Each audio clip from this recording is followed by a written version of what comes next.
Okay. That's everything there.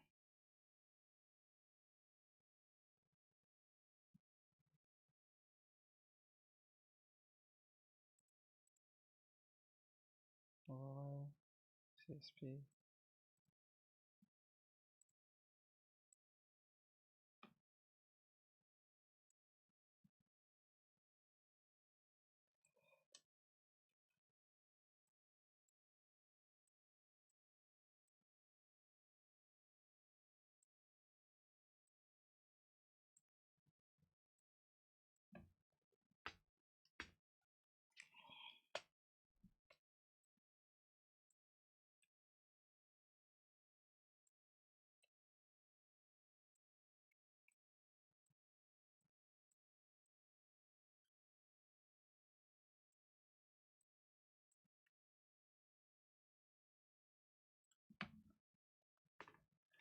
Let's do it that way. Okay. Um.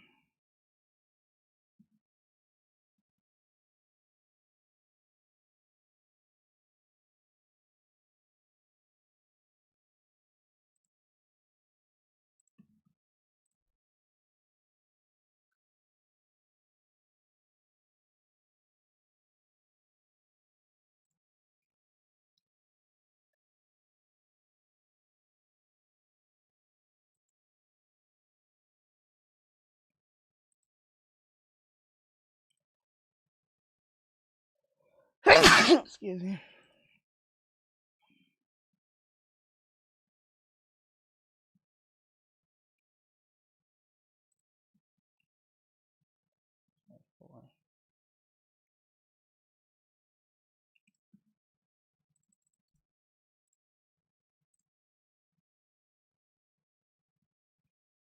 Okay.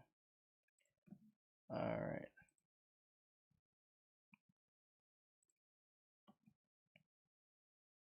Okay, that's taken care of. Just be clear. Okay, that's there. I'm gonna go over here. I hate doing this. Okay, you go live. Topic. I said gaming, and I said other. I should go other.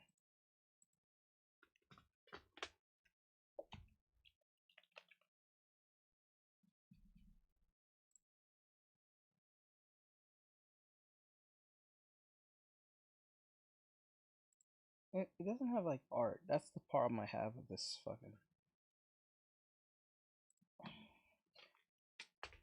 Alright, let's see how this will go. Okay, copy. Go to. How did I do this? Okay, go here. It's been such a long time since I did this. This is like a major long time. Let's see. Virtual canvas. Go to output. Paste. I hate doing this every time. I hate that part. They should just give you one dedicated stream key. I don't understand why they can't just have to give you one.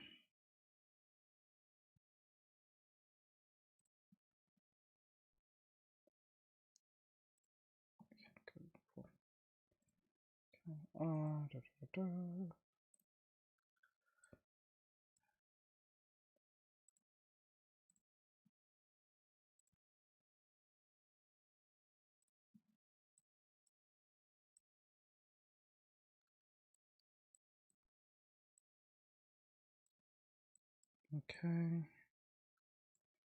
That. There we go. Ugh, it's been a good while since I've actually been. Okay.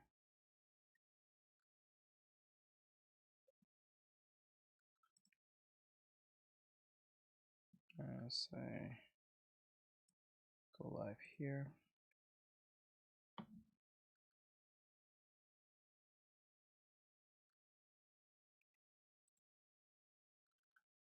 Okay.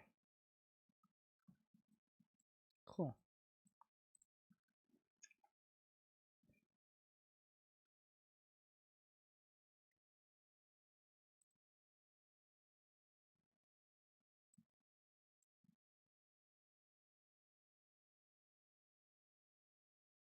Okay, that's connected. That's connected. M. Hello, Emmy. Hello, Emmy. Hey, hon, how are you? Are you doing okay? Can you see everything on the screen? Am I, like, glitching out or anything? M. Okay. Why is it just saying M? Hold on. I need to update or something. It must be an update. So let me see. Voices talk out loud.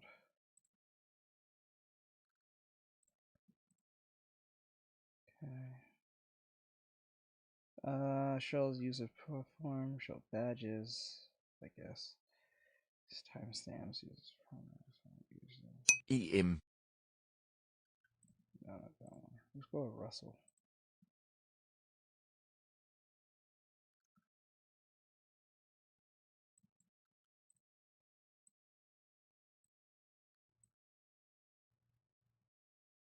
Make it small. Colors by user? No, that's hard to read. Hell no. Let me know which one I'm saying. Alright. Oh, and I'm drawing a pose that came to mind a while ago. Okay, that's good. That's good. That's good. That is good. Wait, I don't even need to. I can actually make this normal size. Okay. Let's see what you guys see from there. Wait, why is it cut off like that? Hold up. Hold up! Hold up! Yeah, that's kind of weird. Okay, so push in. So it's all squished. Squish, squished. Squishy, squished. I think that's good enough. Alright, so keep it like that so you guys can see the whole thing in one sitting. So if I zoom in and zoom out, how does that look? Oh, that's good. So we'll that. Let's see how that looks real quick before I put on the reaction box over my head. I just want to see how that looks. It looks kind of stretched. Maybe I should make it.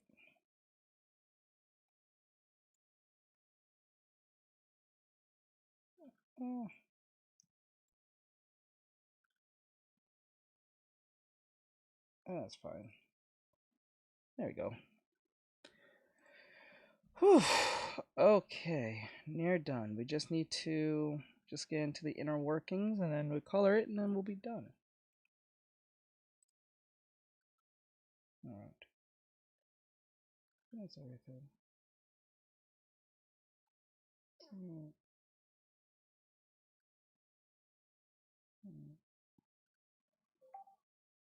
Set my picture.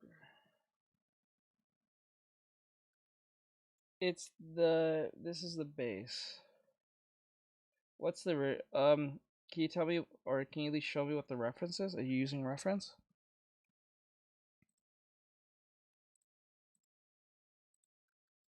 Why is this open? I don't know what this is. Okay. There. Okay. I think I have everything good. I think everything's in a good place. Okay. I think everyone can hear me. I think I'm moving just fine. I don't think I'm glitching or anything like that. Or so. Oh, I forgot. I gotta go to YouTube. Go to YouTube. Okay, and then we can officially start. Like I can start playing the reaction as I do work. Go here, and then go about here. There we go. Live. Live. We go to unlisted to public. There we go.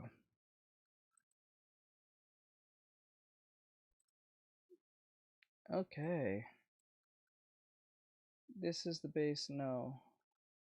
Yeah, you gotta use reference. That's the best way to prove fast, but if you're trying to do it the hard way by trying to like memorize in your head, you're just going up a hill. But if you want to go up that way, we can do it that way if you like.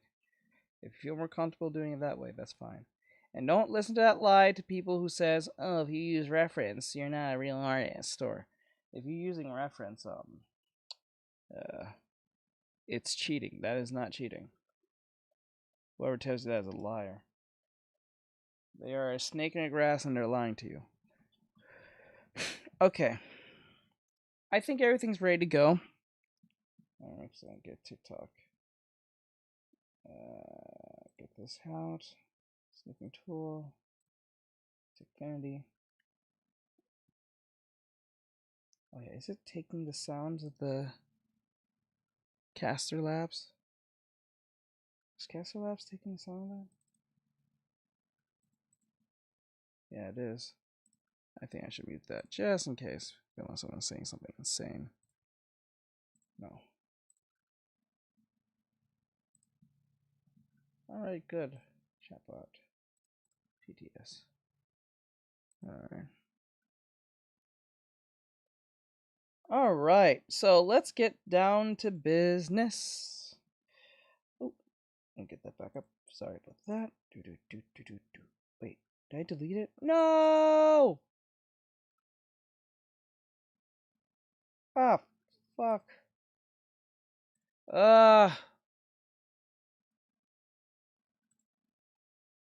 Oh, that's how I got rid of it. I didn't even notice it. Okay. Wait, I'm gonna... Okay, so I'm gonna get to the control. I'm gonna make this like that. Okay, cool. Alright.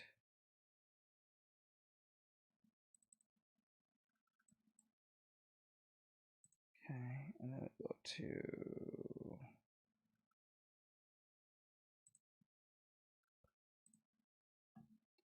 Casino here. There we go. You can unlock a world of rewards here. Jackpots here could get you to a live Oh wait, show right I forgot. I forgot. There's a reason why. Okay, you know what? There's a reason why I never wanted to use this. I remember the reason now. Get rid of this. I just realized. I know what I should do. Shit, I just realized it. I was like, wait. I remember why I used Google Chrome instead of using the Explorer.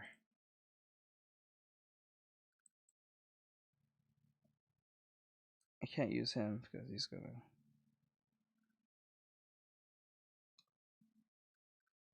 But let's see here. The history. Go to here. Because I don't get commercials on this. I don't think so. I don't remember seeing a commercial in a good while. Unless I don't remember.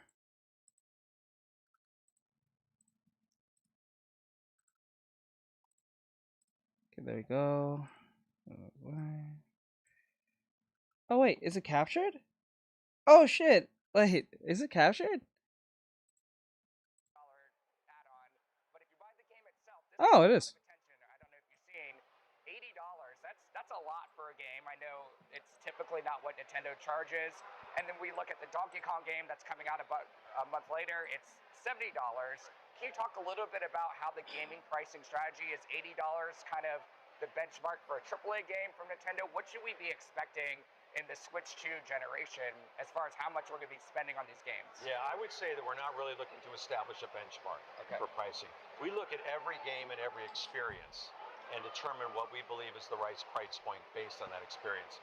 You've had a chance to play Mario Kart World and see how deeply immersive it is and how fun it is. 3 weeks later. Of course, 2 random items out of nowhere. And how did I lose my gold shell? Can anyone explain why I'm losing my items? See how deeply immersive it is and how fun it is.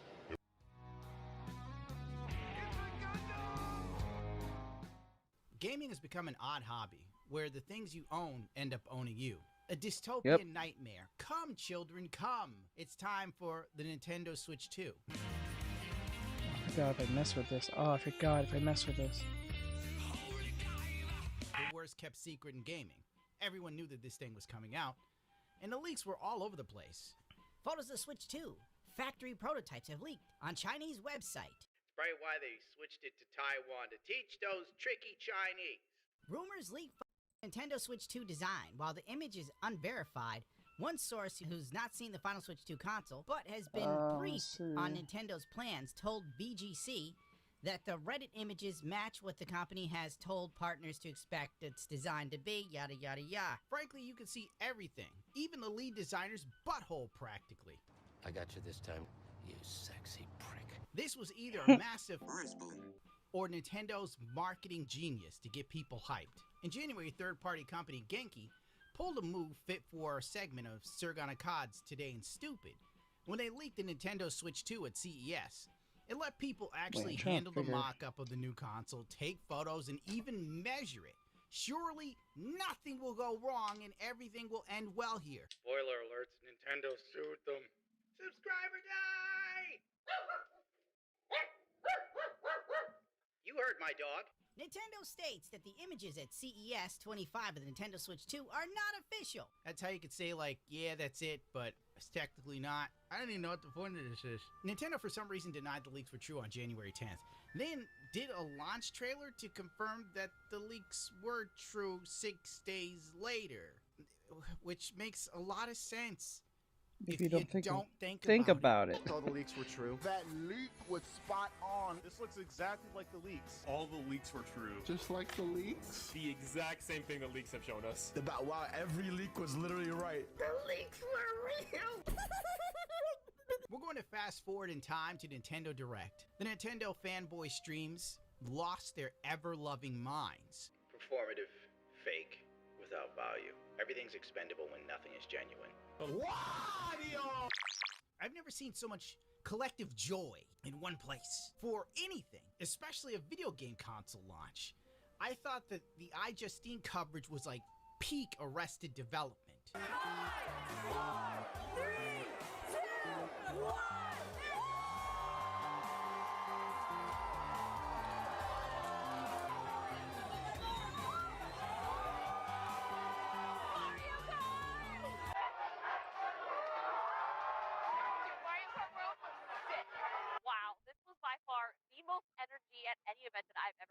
But this was just a whole other level. Good Lord, look at these people. Okay, there you go. Absolutely losing their shit. I don't even know what to make of this, dude. I've never been this happy ever in my life. Ever. Maybe when I was a kid. And then my mother quickly put an end to that. I know you're not my therapist, you son of a bitch.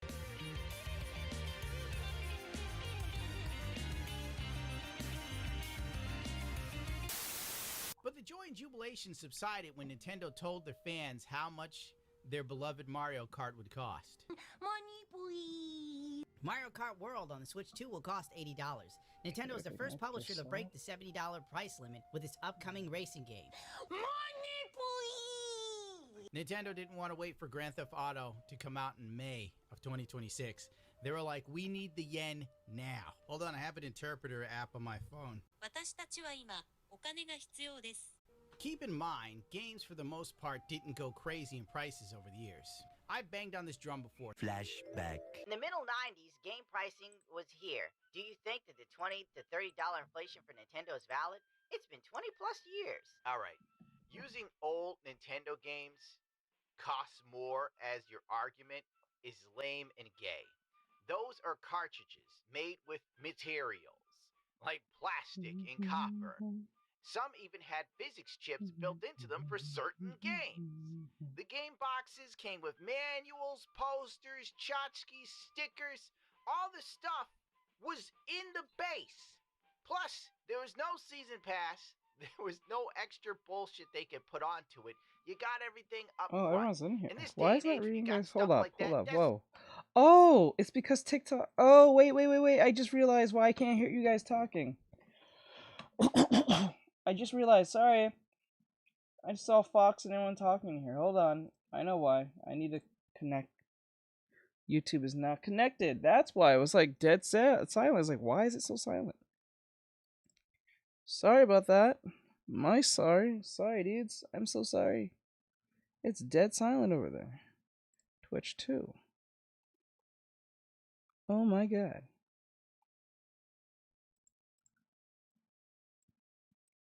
There we go. Connect. I'll just connect everything. Just connect every fucking thing. Might as well just do it. Get out of the way.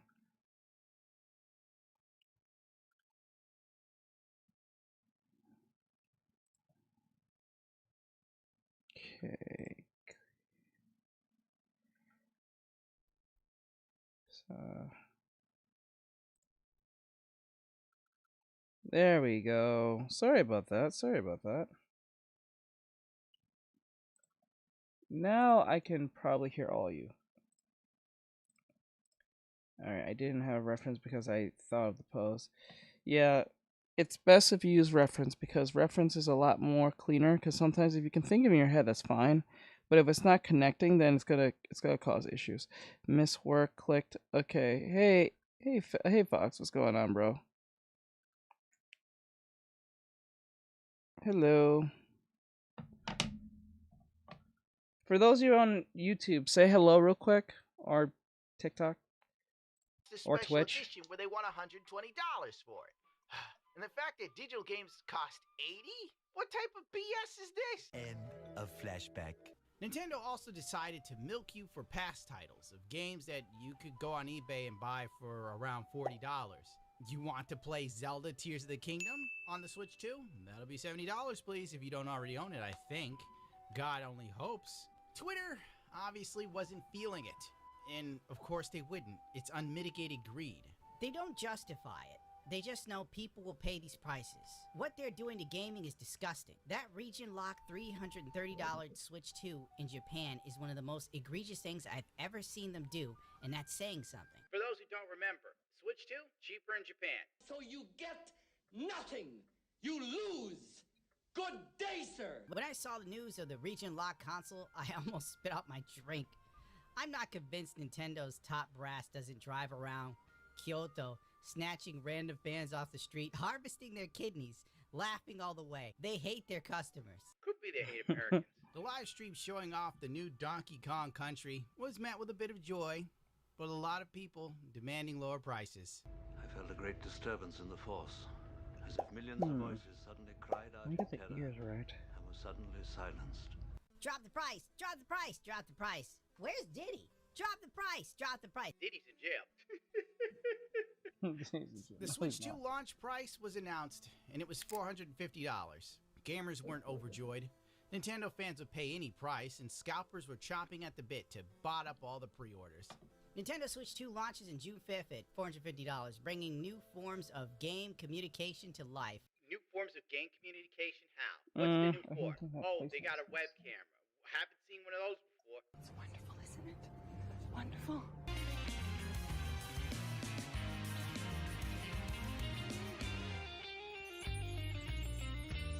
Then Liberation Day hit and tanked the market. If you knew how to invest and you had a minimum of $100,000 just laying around doing nothing, you made money off of this horrible chain of events. For everyone else, it was literally Tuesday. And then Wednesday, things were going to cost more, so it sucked. The world is burning. Memester bait. Fears of a Switch 2 price hike began to spread like a California wildfire. Social media was just riddled with people screeching into the heavens. Nintendo delays Switch 2 pre-orders in response to Trump's tariffs. No sound for me. Oh, okay, hold on. Prices to nearly 50%. No sound. No one expected Trump to tariff every damn thing, which There's I'm no sure sound took for you. the Japanese by surprise. Hold up. There's no sound. How are you not hearing anything? Hold up. Is that true? Hold up.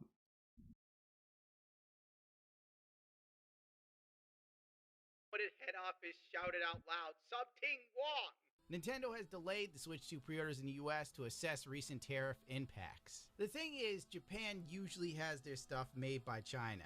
Surprisingly, I know. It's really weird to order something from Japan and you find out it's made in China. So Nintendo was like, okay, Trump is gonna like tariff the ever-loving out of China. So then they go, Japan went with Vietnam. Apple went with India. Que sera, sera, but Trump just tariffed everything, and it really threw everybody out of whack. Canada Switch 2s were also delayed due to the tariffs on America, which pissed off those maple syrup eaters even more than usual, to the point of where they had to let people know they weren't American. As if that was going to change something. Like, Nintendo's going to check Twitter and see you're not American. No. Switch 2 pre-orders delayed in Canada too. Canada suffers because of the US government's stupidity. As if Canada didn't have enough reasons to hate Donald Trump, the reality TV star turned politician, excessive tariffs will delay the Switch 2 pre-orders, not only the United States, but the Great White North as well. This is the Kotaku journalist who had an existential crisis while reviewing the PlayStation 5. It went from talking about what it could do to global issues, world hunger, toilet paper shortages, existence as a whole. Kotaku hires the worst gaming journalist in the business, bar none. Don't believe me, every Kotaku journalist that is fired ends up either working in a grocery store or becomes a waitress. See if you can prove me wrong. And they've all blocked me so they can suck a dick. IGN, for some reason, wanted to let you know that the Switch 2 was a bargain. Don't you forget it. And if you use the inflation calculator, you'll see that it's not that badly priced. You know what this does for me? It reminds me that our money is absolutely worthless and that our lives are an empty shell of what they once were even 5 years ago, dude. But hey, bye now. Or as they say in Japanese, Ima konyu shite kudasai. He's sexy without knowing he's sexy. And that's really sexy. On the 9th of April, Trump put the tariffs on a 90-day hold, to the relief of everyone. 90-day pause on tariffs was just announced. Can't imagine retailers want too much longer to get Switch 2 pre-orders going in the US. April 9th was already cutting it close as is. But Trump pauses tariff hikes for 90 days against most countries. Spoiler alert, it just ended. Well, the 90 days is up, and China was lowered to, 35%? And because the Japanese didn't want inferior American rice, I'm not even joking, a 25% tariff has just been put on Japan, so expect Nintendo Switch peripherals to cost more. Dude, there's like this video clip, I don't know if it's real or not, but Trump's like, they desperately need rice, but they don't want our rice. But they need the rice. They need rice so badly, but they won't take rice. I figured that was... Trump threatens Japan with new tariffs amid rice war. I heard of a hot war, I heard of a cold war, now we're in the rice war. Welcome to the rice fields, mother... Once the 25% goes into effect, you can expect the Switch 2 to stay the same price, but all accessories and peripherals for the Switch 2 will go up in price. And it makes you wonder, does that compound? If it's made in another country, they get tariff, then the Japanese ship it, so does that get a tariff for the Japanese too? Are we paying double tariffs? I don't even know. I'm not an economist. I'm a tuber. That price is not so bad. The game itself is a little expensive. Okay. Now with tariffs, we don't know if the tariffs are affecting this console right now.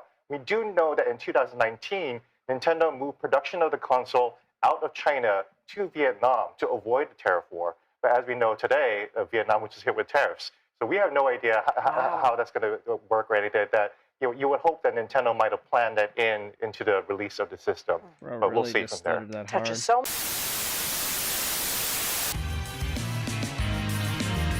You guys can't see it. Still hear anything over there on YouTube and On April 24th, the pre-orders for the Switch went without a hitch and sold out in minutes to mostly scalpers. What do you mean? What do you mean? What do you mean? GameStop, the pre-orders for the Nintendo Switch 2 are sold out online, still available in stores.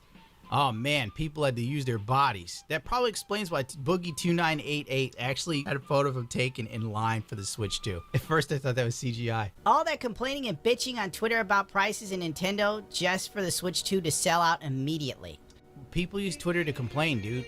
That's pretty much what it is. Twitter is for complaints now. You go on Twitter, you hate on something. If you're a professional hater, people are gonna love it. But if you suck at being a hater, people are gonna hate you. That's Twitter. This sold out in seconds. Nintendo Switch 2 hype is ridiculous. Nintendo New York Switch blah blah blah midnight launch shopping spree sold out first come first serve. Touch your nuts, who cares? The console selling out in seconds in New York retailers reeks of scalpers, but that's just a theory, a gamer theory. I'm not even kidding. Remember what happened when the PlayStation 5 came out?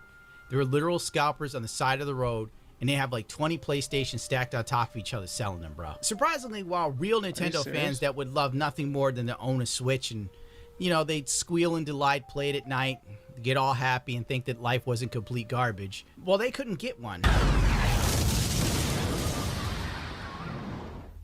But don't you worry, DSP did get a Nintendo Switch 2, and in true DSP fashion, he bought 2 Nintendo Switches, and he proceeded to dox himself live on stream. I know, big brain moves. Every time I click on it, it just loads endlessly, and then it says, error, can't complete the order. Well, just ignore me in the corner looking like an idiot. So here it is, from Walmart.com, delivery, pre-order date, my address, there it is, the Switch 2. Yeah, I'll self-dox like you guys don't know my address. It was doxed in 2014, the week that I moved here. You guys already know my address. Then he shows his order number, which obviously led to trolls canceling his order for him. Of course, what? DSP is faultless in all of this. Tell me that both orders have been canceled. Does it say that it's because of an error on Walmart? No, it says, I canceled the order. Someone socially engineered my account on Walmart.com, and they got access and canceled my orders. So now I don't have a Switch 2. Stupid motherfucker. This is all your fault. And the trolls socially engineered his account. Sure, if you give them all the information, I guess. April 18th, or somewhere around that timeline, the pre-order sold out and the shilling of the games began. IGN was at the forefront of hyping up the Nintendo Switch 2 games. There aren't that many first-party choices that actually look interesting to someone that isn't diehard Nintendo. You've got Mario Kart and Donkey Kong, which Donkey Kong comes out months later after Mario Kart, and I don't even know. But that's besides the point. The thing that really began to bug people was the key card system.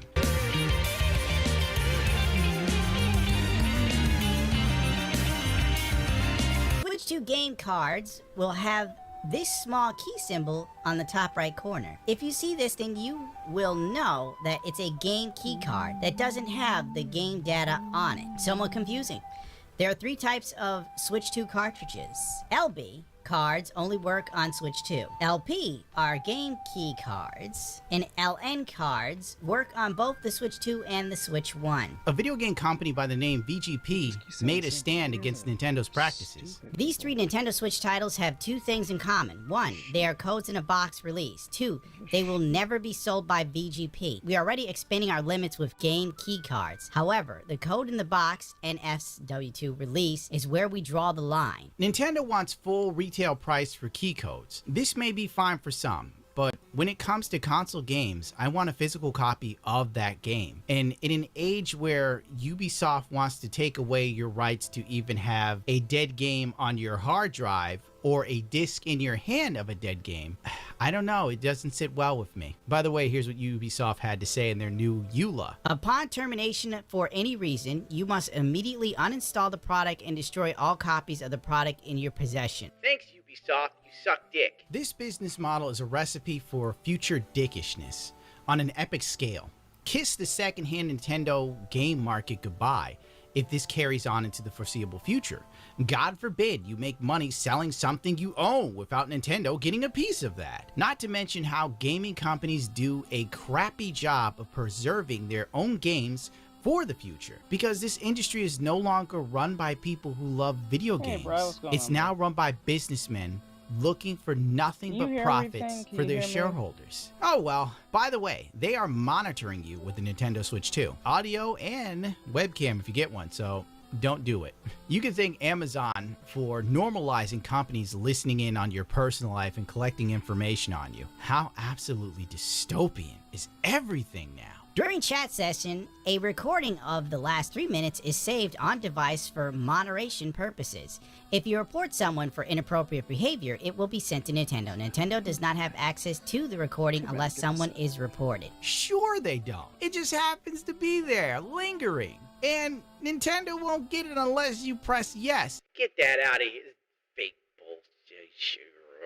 If you encounter any language or behavior that might violate applicable laws, Nintendo's agreement with the NOZ, you may review the last 3 minutes of the relevant recording communications and use the device. Blah, blah, blah, blah, blah. That's right. It's a useful feature, quotation marks. But it's also incredibly dystopian. I'm saying that again. And if you opt out of it, you cannot report anything crazy that happens to you in-game. What a treat. On May 8th, Nintendo went full Ubisoft again. This is fine. New Nintendo of America policy asks users to give up their rights to a class action lawsuit and call customer service instead. Most matters can be quickly resolved in this manner. No more Joy-Con drift situations then, question mark. Clause 16 of the EULA reads, this arbitration provision precludes you and Nintendo from suing in court, having a trial by jury, or participating in class action. You and Nintendo agree that the arbitration will be solely on the individual basis and not as a class arbitration. Right, can you hear the game and can you hear the video and stuff? You and Nintendo are each waiving the right to trial by jury. Sure. If Nintendo wants to sue you, though, they won't waive shit. They will come for you. You notice how they didn't waive their right to sue Pal World? Okay, good. Remember also tried to copyright flying mounts in a video game? Flying mounts were around before Nintendo is garbage. Anyway, Nintendo says that this is to avoid more lawsuits over stick drifts on the Joy-Cons. I say they were covering their asses over the yet-to-be-announced bricking of consoles. As I've said 1,000 times, if the car industry got as shitty as the gaming companies, they would go down in flames. Imagine buying a Mustang and Ford says, we will brick your car so you can no longer drive it if you change the exhaust manifold. And you can't sue us for it because it was in the paperwork when you bought the car. No, that's not that.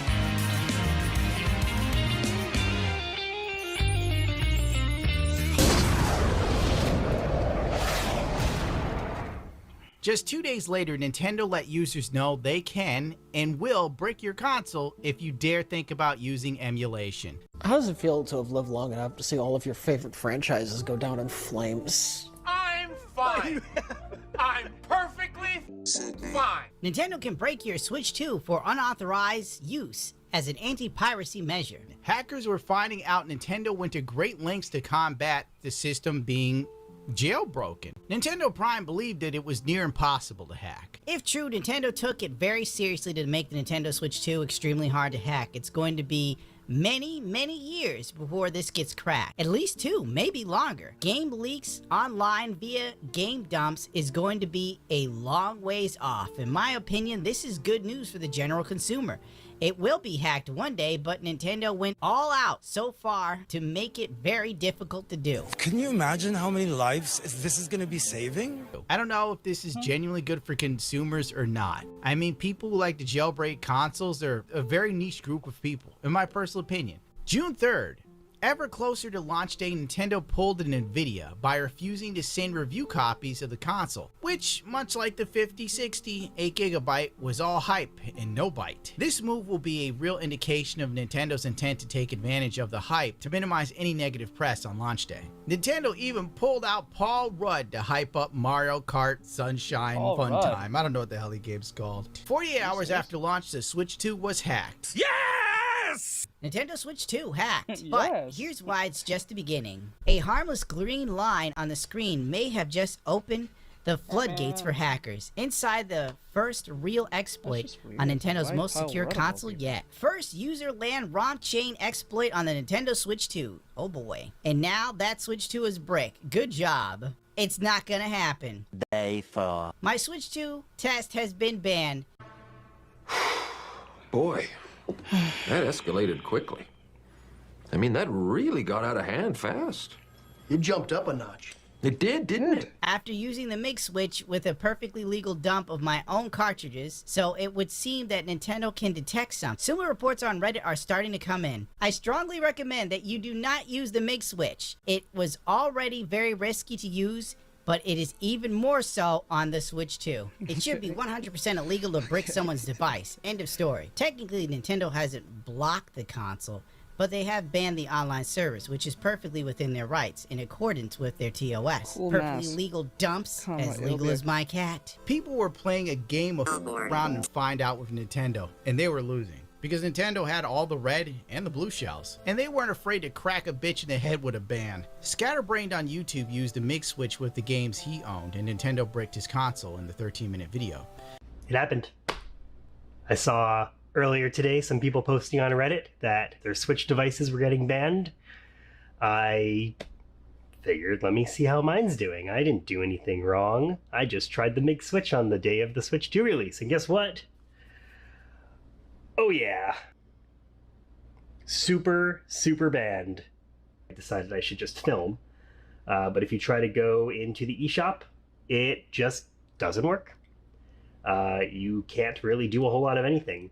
I figured, okay, let me try to maybe, back up my save data. You can't do that either. I didn't try clearing the Switch yet. I figured I would start filming. But one thing that is interesting, so I wanted to remove the account, right? So just, delete user. You go next, and yep, can't be recovered, delete, and you can't delete it. You can't delete your account off of your Switch if it's banned because it cannot connect to Nintendo's services. Onward and upward. On. Nintendo. It really seems like a very negative situation for a clearly positive guy that is enthusiastic about Nintendo, exercising his right to modify something he owns. And as a loyal customer that bought those games to put on his MIG switch, I think that him being banned is egregious. But this shows how little Nintendo thinks of its fan base, or maybe how short-sighted Nintendo is. They're so hell-bent on fighting piracy, and I bet this has a lot to do with Palworld. They're on edge for some reason, and the consumers are the ones that pay for it. Yet again, this is what you get for trying to make your console a little bit more convenient. This is why Always Online sucks and it's garbage. It's another way to police and control you, even over things you own that you bought from this company. It's disgusting. Then there was Mutahar Gate. Apparently, he said he wasn't going to buy the Nintendo Switch 2 console, because let's face it, Nintendo is total ass. And I quote, "Vote with your wallet." Why, I'm not buying that Switch 2 right now, said the Indian guy. The Switch 2's sitting on his desk. Now let me explain, okay? Let me explain myself real quick. I actually had no intentions of picking this device up, but surprisingly, Nintendo has done a pretty good job. Was that a voice crack? God damn, am I slipping through people? Upsetting his fan base so much that he was forced to apologize. Hello guys and gals, me Mutahar, and let's just talk about it, ladies and gentlemen. I made a mistake. I ended up buying that Nintendo Switch 2, even though I said that I was going to hold off. I wasn't just going to go buy it outright. And there I was, going on a midnight release, and I ended up picking it, just on a walk-in. Now, of course, ladies and gentlemen, there's no way to sugarcoat or cut around this. I did, in fact, commit a hypocrisy. I made a mistake. I should have not bought this product. The comment section roasted him worse than my mother roasted me about my bodybuilding career at 16. And I quote, "You'll never be tall and muscular. Give it up." My mother had a way with words. Frankly, I don't see what the issue was with this one.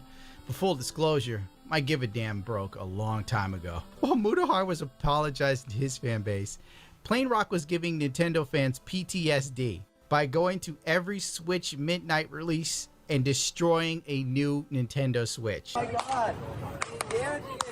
Oh my god! There it is! Oh my god, it's Plain Rock! First Switch 2 broken! Yeah! He's a monster. On June 6th, the day after the launch, the Nintendo Stick Drift, which was a massive issue for the last Nintendo Switch leading to class action lawsuits that were dismissed, is present again in the Nintendo Switch 2. Nintendo says the new Switch 2 Joy-Cons are better, but did they fix drift? To find out, I'm tearing them down. These things are fussy to take apart. To start with, you need a special driver for Nintendo's signature tri-point screws. Then dig under the adhesive secured panels for more screws.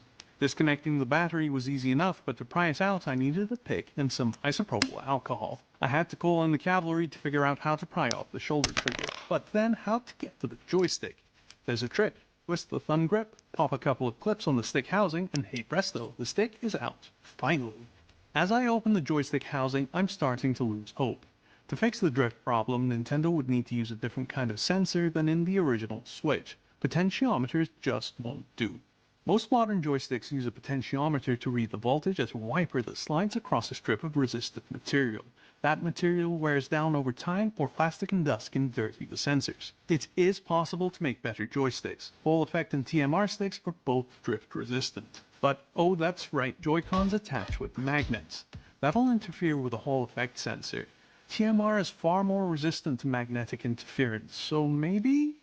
Nope. These joysticks look almost exactly like the old sticks. Same drifty sensors, just a slightly different form factor. Lame.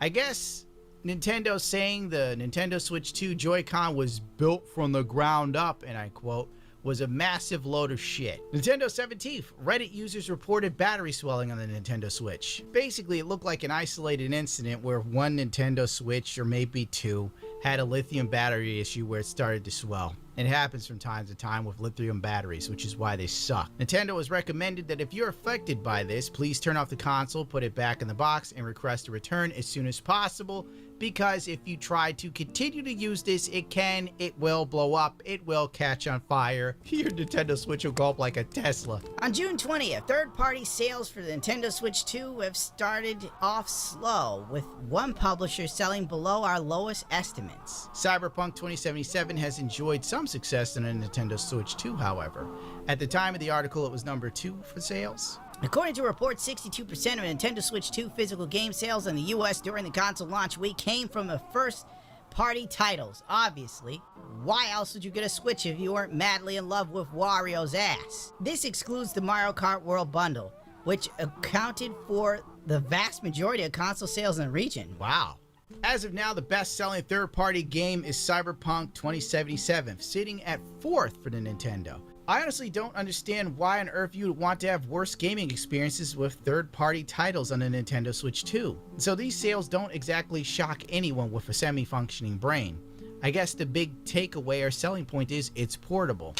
Once again, most of these games are on the Steam Deck and the library's bigger. But what do I know? Digital Foundry posted their hardware review of the Nintendo Switch on June 20th, and it wasn't glowing when it came to the LCD screen, which explains why Nintendo did not send out review copies and may even hint at them releasing an OLED version of the Nintendo Switch 2 as a planned upgrade in the future. Obviously, everybody sees this coming.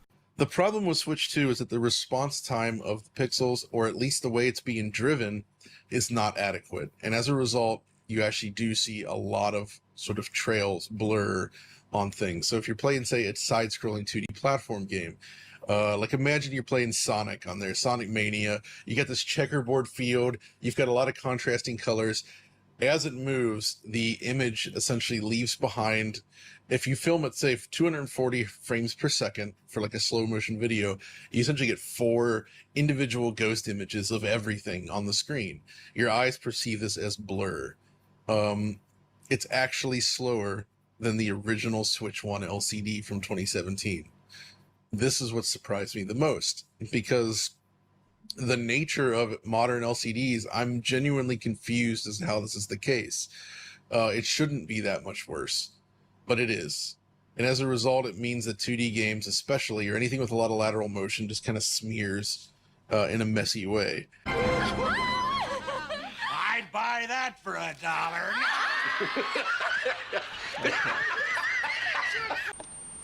We are really paying more for everything and getting less. It's unacceptable. The screen for the Switch 2 is worse than the original Switch 1, but it costs more. Auckland, Toast. How is this cool with people? The Switch 2 screen has ghosting, and I didn't even try.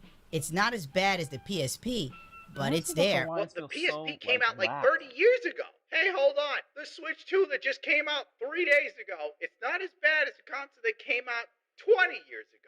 Well, I would certainly hope so. Twitter users began sharing their ghosting issues with the Nintendo Switch 2, and of course, Nintendo fans had to show up and shame people. Absolutely no one is looking this in depth. At this point, people like you are trying to find anything to hate on. But I get it. It makes good views, right? Yeah, because the money you get from people looking at your tweets is enough to buy a Bugatti Veyron. And Bob replies of, yes, I'm the problem. Exactly, Wellington. Bob. Nintendo literally selling cheaper crap for more money. And these people are willing to defend it to the end. If I pay that much for a console and I find out the LCD is worse in the current generation than the last generation, I'd be pissed off. You got upsold on a downgrade, my dude. But people pointed it out are the problem. Hey, We are what's truly going on? living in the era of the How's life last going? man. One of the main criticisms of the Switch 2 right now is the ghosting motion blur in the screen. It's pretty noticeable due to the type of panel used. It could be fixed via firmware update by overdriving the LCD, so you gotta overclock it. But that would lower the battery life. Have you noticed it? Let's not engagement farm dumb shit here. Yeah, so to get less motion blur in the screen, you need to Hope you're having an overclock awesome it. And I day. bet the screen runs the way it does because the battery might actually swell and get juiced harder. not great That's stuff. most likely the case. If they skimped Pull it out down a on the little bit. screen, that's now There we worse go. than the last one. There's no way in hell they gave you some top-of-the-line battery in that thing. Everything is set up the way it is so that it doesn't die. But anyway, that's just a theory, a jaded gamer theory. I honestly recall Nintendo saying that the LED screen was better than the OLED, or maybe I'm crazy. But then again, they said that the Joy-Cons are brand new and built from the ground up, and it's the same old Melbourne. Would the Japanese cheap out on quality like the Chinese? You know that you're in the darkest timeline. That's just all there is to it.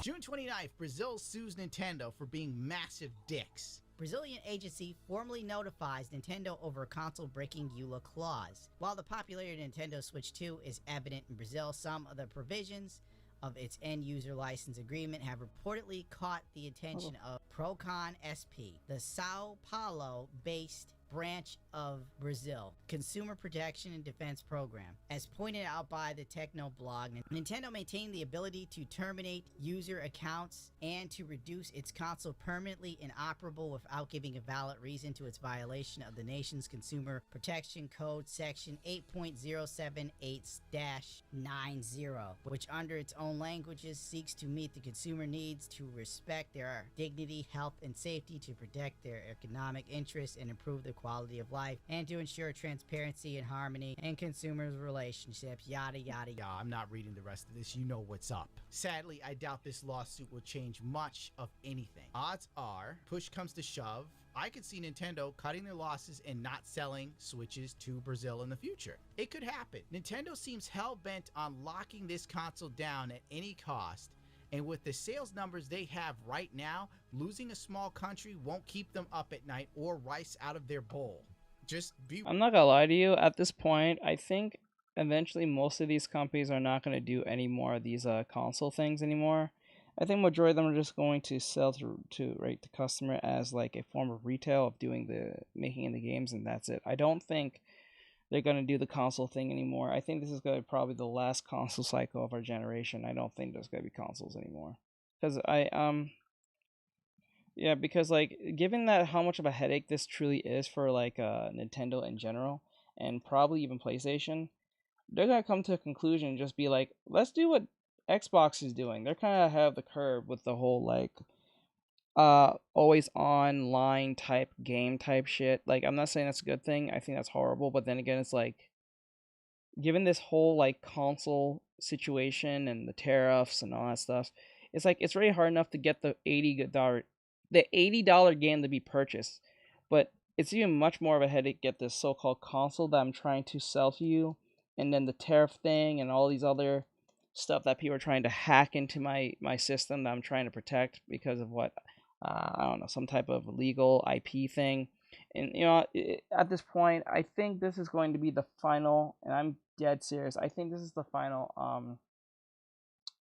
console generation we'll ever see again, ever, in the next 5 years. I think in the next 5-6 years they're gonna be like, nah, we're not making no more consoles.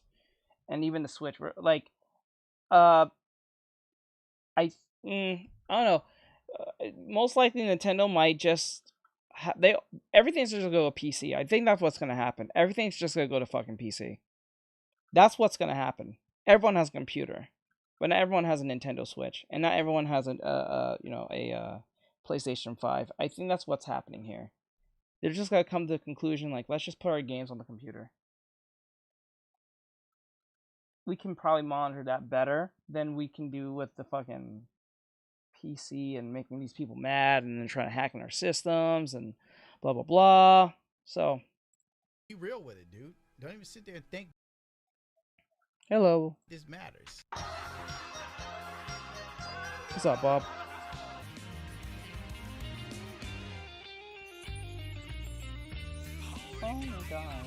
On July 2nd, The Verge posted this article. How Nintendo locked down the Switch 2's USB-C port and broke third-party docking. Why? You little piece of dribble piss. We whipped out a USB-C PD analyzer to test how Nintendo walled its Doing garden well. this time around. With the Nintendo Switch 2, Doing it should be commission easy to work. plug in your new, more Doing well, just doing commission work and listening to It's a Gundam and just random things. expensive console into video glasses or TV when you're traveling away from home. The USB-C makes it so. But Nintendo has intentionally broken the Switch 2's compatibility with those devices, using a new encryption scheme and some form of dedicated encryption chip to accessory manufacturers. But Nintendo has intentionally broken the Switch 2's compatibility with those devices, using an encrypted scheme and some form of dedicated encryption chip. Two accessory manufacturers tell The Verge. We haven't yet found proof of the encryption chip myself, but when I analyzed USB-C blah blah blah traffic with the Power Z tester, I could clearly see the new Nintendo We're watching Switch this is not YouTuber. behaving like a good. We're watching this YouTuber named It's a Gundam talk about the whole Nintendo Switch problem. And I have come to the conclusion that this is probably going to be the final cycle of any consoles ever again. So it is what it is. I'm kind of for it because ultimately everything just goes to PC. Nintendo will eventually have to bite the bullet and start putting their games on PC at this point. I don't think the console thing is going to last anymore. I think the console thing has died since 2018 or so. USB citizens should. It's clear Nintendo did this to keep third-party companies chasing them, to protect the console and make sure people only buy Nintendo-branded items. For years, third-party companies made accessories for Nintendo people were more than willing to buy at a lower price and get the same functionality. But it's obvious Nintendo really wants to at least try and make third parties such a hassle for normal people that they'll just buy the Nintendo branded ports or whatever the hell it is and call it a day, which makes perfect sense. People want convenience and they're willing to pay for it or give up their freedom for it. But that doesn't mean any company That's can true. just copy Nintendo's commands and expect their dock to keep working. We do expect Nintendo may further limit third-party docks and accessories via system updates to maintain device and system security. A spokesman from Winnie Chan tells The Verge. One last bit of dystopia for you before I sleep, because it is very late.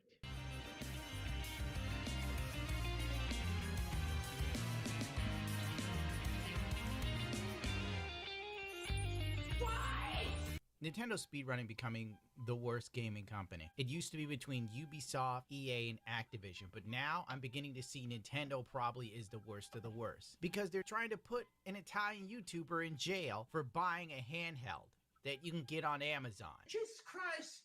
Who the fuck does that? These poor bastard kids have their whole life ahead of them. Forget copyright strikes, a retro YouTube gaming YouTuber faces possible jail time for reviewing game handhelds. That's right. Buy a handheld, they give you a ROM, now you can go to jail. Basically, the long and the short of it is, he bought the N-Brick, he reviewed it on his channel, that's what he does. He doesn't take affiliate links, he doesn't take sponsorships, he doesn't take any money. But according to Italian How law, does he since make money? Nintendo ratted the dude out, under Article 171 tier of Italian copyright law, this law which originated in 1941 because of course nobody updates jack shit, allowing for the maximum punishment of 15,000 euros and 3 years of jail time for this guy. Holy The police shit. have already confiscated 30 Holy consoles shit, from his that's home. crazy. They took his phone, they made backups of everything, they're about to take down his social media, and they're probably going to take down his YouTube channel before it goes to trial, so he gets the added benefit of losing his normal job and his side hustle, and he gets to go to jail. I don't know how this helps Italy's failing economy, but you know, it sucks to suck, right? Because today I received the notification that the procedure to block Hey, all my social channels Bolo? has been started. This video could disappear just like the Instagram channel, Facebook, and everything else could disappear. I risked Wow. from 6 months to 3 years in prison, with a fine that, given that the article was from 1941, still in lire, but after doing the various calculations, more or less a maximum of 15,000 euros, for having reviewed Ambernic consoles, consoles that you can buy without games, that you can find on Amazon and that the whole world reviews. This is what companies do. They mess with little people because it's easier to take you down than it is to take down a Chinese company doing all of this. The absolute sheer darkness of all of this. It's dystopian beyond measure. He It's so accounts cute. how the Thank police you. treated him like a criminal, followed him around, and they Okay, said, we have to be in the car with you just in case you try to flee. The dude's like, why would I flee? I'm only reviewing game consoles. The Italian police did look at him and tell him he's the Pablo Escobar of retro gaming. You know, So let me get this straight. He's gonna get jail time just because he reviews game consoles? Or retro games. Like, it's retro game consoles, that's what he's getting in trouble for? That's what he's... Are you serious? He's facing jail time and losing everything just over some retro game consoles? Things that people hardly even buy, much less know what that is, or at least, like, if they do buy that stuff, it's like a super niche, and I mean super niche, type of people who buy that type of stuff. That's crazy. Oh, Bibble. Billable? Billable? Billable? Billable? I'll call you bye. Wow, that's fucking stupid. Let me see. I like your art, bro. You deserve more viewers to but you know, if you're a natural born citizen, we'll get you gotta become a student. To become a student, you gotta be either part of the Patreon or the YouTube membership or whatever you choose. Super cheap. Nintendo Switch owner banned for playing used Switch 1 game. Now a different problem has arisen from the Nintendo Switch owner that claims he was banned for using secondhand Switch 1 games that he bought from a Facebook marketplace. Nintendo apparently realized they were secondhand when he attempted to download patches for them. When starting them up on the Switch 2... Just to let everyone know, tomorrow I have a tutorial coming out on YouTube. I think it was a form tutorial on how to draw forms, I think. Or it was one of those two. But I have a video coming out tomorrow, so look out for that video. So, look out for that. I forgot to mention that to you guys.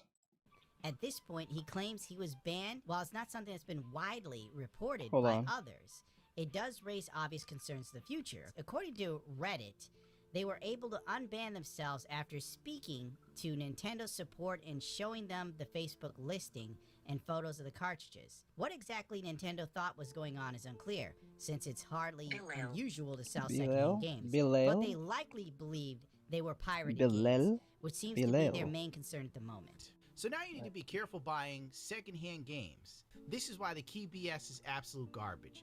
Because now they will just assume it's a stolen game and brick your system until you call and provide proof to get your system Hey, Potato, what's going on, dude? It turns out Nintendo didn't pay this dude any attention until news outlets contacted Nintendo. Then all Anyway, of a bro. sudden, they realized the mistake. If you took 2 seconds and go through my stuff, you'll know that. Do before in the history of buying used games. I guess it's a good thing rental places And don't besides, I exist told you, I'm anymore doing a because commission the for our Switch 2 client. would not be something you could rent out games for. This is You going guys to kill don't the put secondhand the gaming effort market to look at my for work. Nintendo, which is a thriving market. Most gamers should avoid Nintendo products, but it's already too late. The Switch 2 is on course to being one of the best-selling consoles to ever exist, if not the best within 5 years. So screw it. I don't care. I'm Zoro's going to up bed. there, Goku's Welcome up to the there, future Sukuna's where up you will there, own Toji's up nothing there. and like it. And if you dare think you own something and buy it secondhand, Luffy's up there. you don't guys own just it. don't You're look. banned. Banned. Gone forever. Nintendo Switch is like DSP in the middle of a stream when Koni Karu comes Anyway, in and asks the wrong questions. someone asked a question. What was that question? I haven't seen you in a way too. See, this proves that TikTok is a piece of shit because Potato just said I haven't seen you in so long. I'm on almost every day, but I've been off and on throughout the week because of my new schedule, but I've been on most cases and posting, so that's crazy. Given that my video just went viral viral for my channel yesterday, and still, I get that. No, wait, I'm thinking Snow Carl. It doesn't matter. Okay, this is long enough. Good night, everybody. Subscriber die!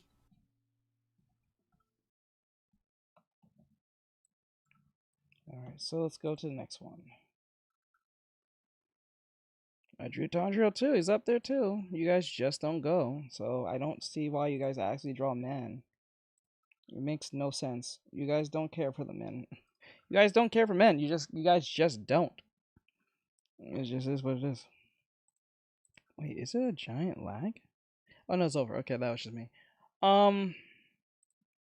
Okay, so what's next on the agenda? Let's see what's the next video. Alright, so let me see. Besides, what brought you guys inside?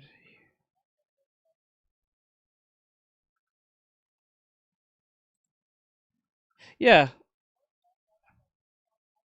See? There you go. See? See, I told you. TikTok is bro just proved it. TikTok does not tell y'all that I'm on. 92,000 followers, and then Potato said has not been notified about me in the last 3 months. Why is that? See, I told you it's bullshit. This is why I don't like streaming on this fucking platform. It's horrible. Horrible. Horrible. That's crazy. What? I told you I'm not crazy. This shit is stupid. What's this?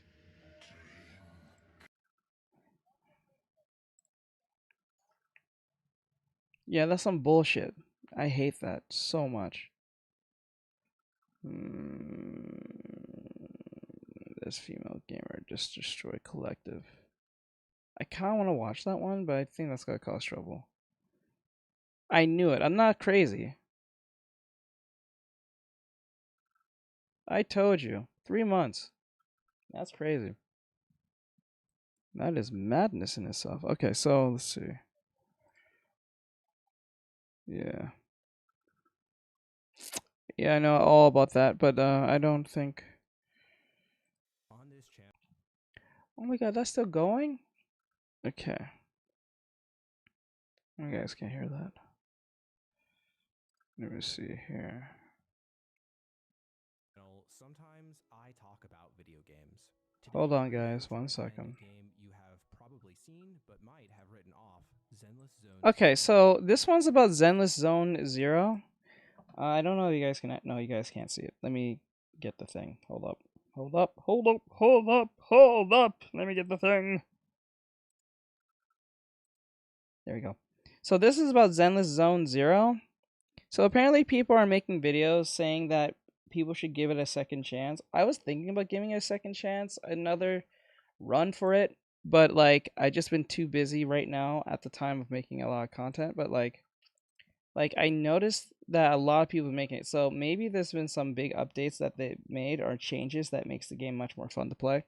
Not saying the game wasn't fun to play, it just kind of got super repetitive fast. But then again, it's like most games eventually get repetitive after a while. But I don't know, it got repetitive for me when I first started doing the sponsorship at first. So let's see what this dude has to say. Maybe might convince me even more to play the game again. We'll see. Let's see what it says. Let's go. If you've seen anything of this game already, chances are you've already decided whether it's for you or not.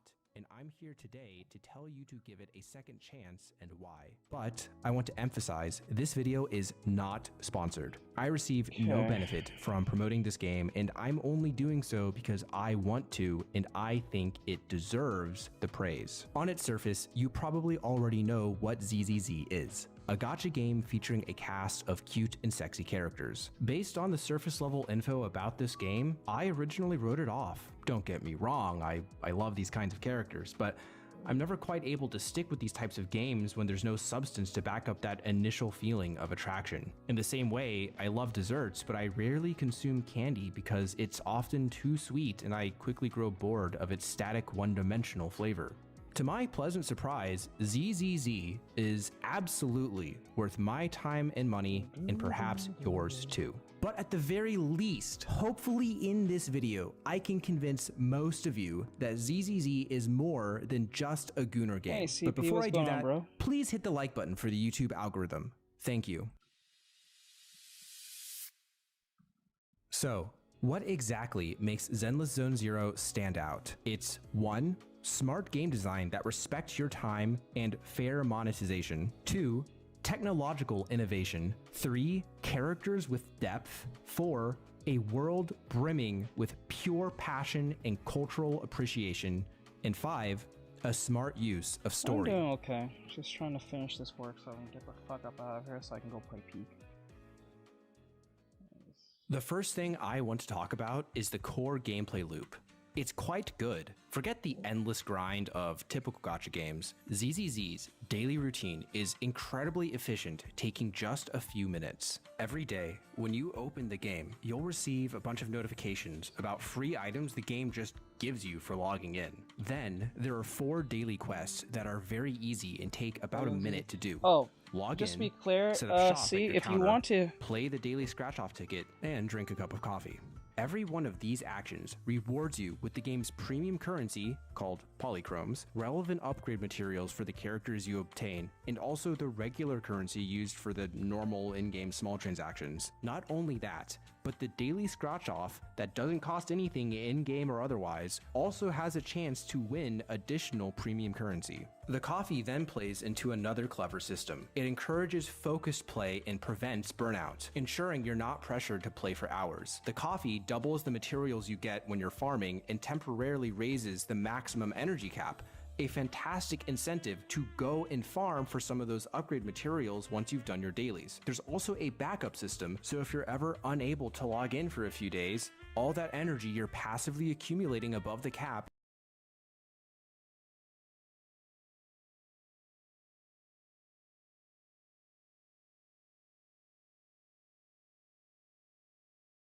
Oh, fuck. Okay, I saw what just happened. Okay. Hold on, hold on, hold on. Hold on, I know what happened. Sorry about that.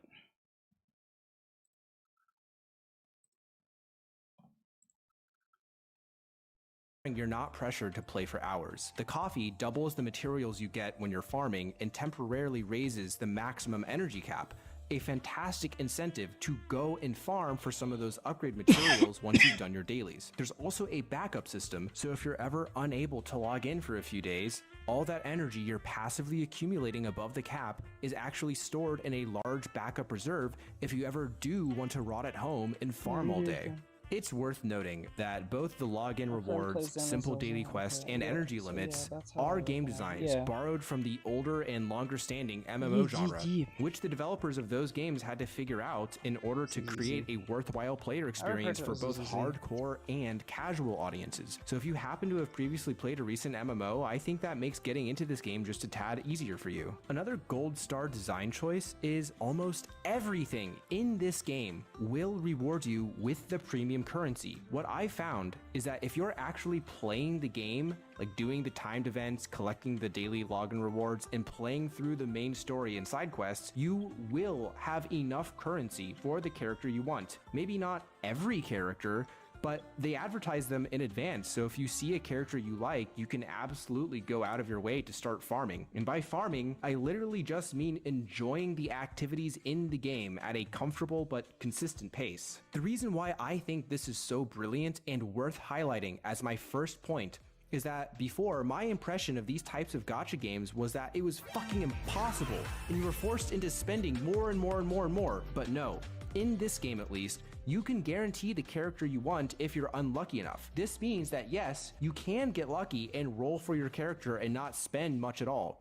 But if you need a character, you can simply save up about 26,000 or so polychromes and you'll get the character that you want. All in all, I'm a big fan of the core systems at play here because this means all that is really required of me is that I log in for a few minutes in the morning, and then at the end of the day, when I'm brain dead and worn out, I don't have to think much. I can just log in and enjoy what the game has to offer. The premium currency required will accumulate naturally and without me even having to spend money. To me, this means the gacha isn't actually a terribly offensive deal breaker. And lastly, while upgrading characters to a sufficient level of strength does take a certain amount of materials, do you need Apex level characters in order to experience the story? The one thing I hate though is you have to get certain. That was the thing that I think bothered me the most, is when you have to get like certain materials just for certain characters just to upgrade them. That shit was always a pain in the ass. because it always felt so limited to me. Maybe they changed that, but I don't know. No. The icing on the cake is that advanced teams are not required to actually experience the best that this game has to offer. Everything, including playing as the premium characters, can be experienced and enjoyed at your own pace, for your leisure, without a requirement of grinding. Although meanwhile, you are rewarded with the game's premium currency for playing. There are people who play competitively, and you absolutely can grind or spend money to accelerate the process. But for the purpose of entertainment, this game has been built from the ground. How do you play a gacha game competitively? Is that even possible? Can you really do that? Is that a thing? So Artextric, you play Zenless Zone Zero, and if you do, got a favorite character? I played Zenless around the time it came out, and I stopped playing it because of the sponsorship I got at the time. I didn't really truly have a favorite character because there was not a lot of characters at the time that was available. But if I were to jump back into it, I don't know. To give you the answer, I have to jump back into the game and see what new characters are there, what I can get, and X, Y, and Z. I like the initial character designs of every character because they're distinguishable. That's something for me. I love character design, so like to answer that question, I can't really say because I played it at the hype it came out, but I left a little after. Billy, you go with Billy? Bride picks Billy. I remember. Wait, isn't Bride? No. You know what? I remember that they changed Billy's voice actor. I like the original voice actor for Billy. I don't know why they changed his voice to the guy who does the voice of Bakugo. I think it's Bakugo who does the voice of Billy now. But like, I'm doing a drawing for my client. They wanted me to draw their character in some overalls or something. So their chibi character in overalls. So up to not become your second job and instead be an experience that you can relax to from your job. So with that being said, that you can simply enjoy the game's experience and the currency will naturally come, let's dive into what actually makes this a wonderful experience. Wise.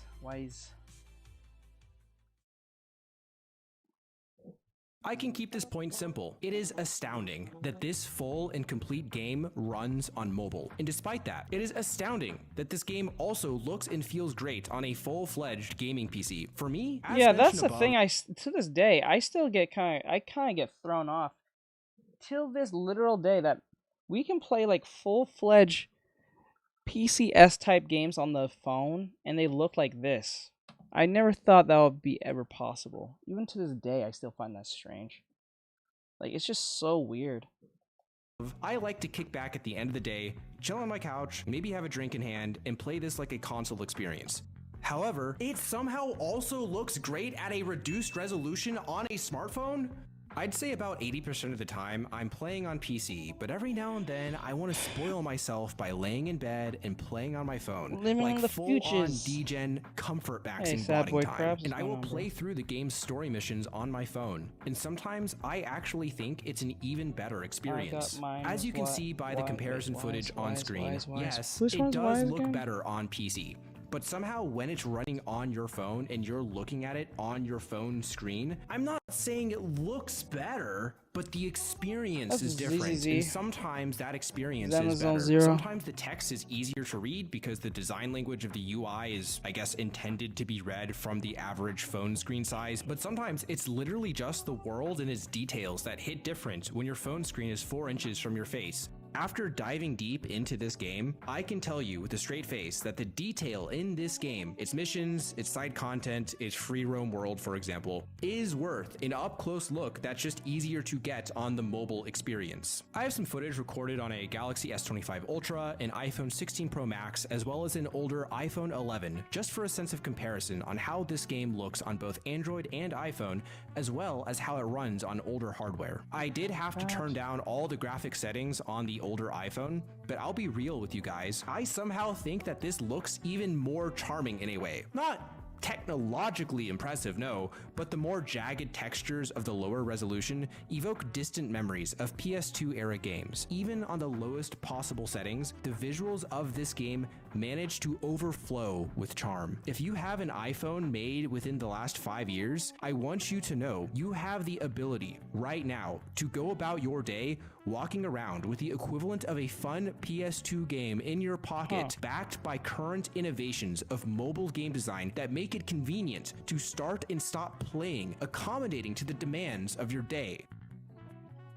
Is that something to flex about? I don't know. Is that a flex? I think that's a flex, but I don't know if that's Now a that flex. I've established that on a fundamental level, this is a good game on its gameplay design as well as a technical marvel in its own right, let's get into the important stuff, the juice. It's hardly a secret that the draw of this type of game are its characters, and not only on their visual appeal, but also their personalities and archetypes. And I have to say, as usual, MiHoYo knocks it out of the park. On a purely visual level, I really like the members of Victoria Housekeeping. This is quite well known already within the ZZZ community, but for those of you who are new, the designs of this faction are all references to classic horror movies and monsters. Lycon is a wolf Thyren, Thyren being the race of like animal-ish people in ZZZ, calling back to werewolves. Rena resembles a ghost, Ellen is a shark Thyren, connecting her to Jaws, and Corin, with her bolts and rivets on her uniform, resembles Frankenstein's monster. Wow, I did not think of that, bro. When I played this game, that never came across to me. I just thought it was just a fancy made faction. Wow, I did not. That never hit me in the slightest. Wow, that shows how much I was not paying attention to that at all. However, it is never surface level with these characters. Lycon does not merely fill the werewolf trope. The way he dresses, his manners, his style of speech, they are all refined. Aside from his wolf-like appearance, he much more resembles a member of Regality, which in antithesis to werewolves are all vampire tropes, inherently showing character depth and conflict within the tropes that he resembles. Later, in an expansion of his... So what he's saying, like, he's a werewolf in appearance, but a vampire in mannerisms, like a fancy vampire in mannerisms and how he speaks and responds to things. So he's kind of like best of both worlds. You have a vampire-like personality, but yet he's a werewolf. Is that what that is? Initial story, we learn that he used to be friends with a vampire, but they disbanded the alliance between them because of a conflict of their values. This recontextualizes his original design, but in a good way. It adds additional depth to his original character, showing that he likely did pick up some regality from his vampire-like friend, and in that process, he decided for himself to be gentlemanly in spite of his outward bestial appearance. Rena doesn't just resemble a ghost in her posture, but also floats around in her gameplay. I'll be honest, I don't have any other big-brained stuff to say about her, but in terms of fashion, Rena's red harness stood out to me and reminded me of something similar worn by an artist named Jackie Y in her music video. I think this is a very good look, and it highlights that even if not everything in this game is a brilliant homage or one that you or I pick up on, at least the core fashion of this game is almost always rock solid. Ellen has a punk kind of style, and her outfit more prominently features sharp metal spikes, which subtly remind the viewer of shark teeth. And then we have Corin, who's a more ordinary girl.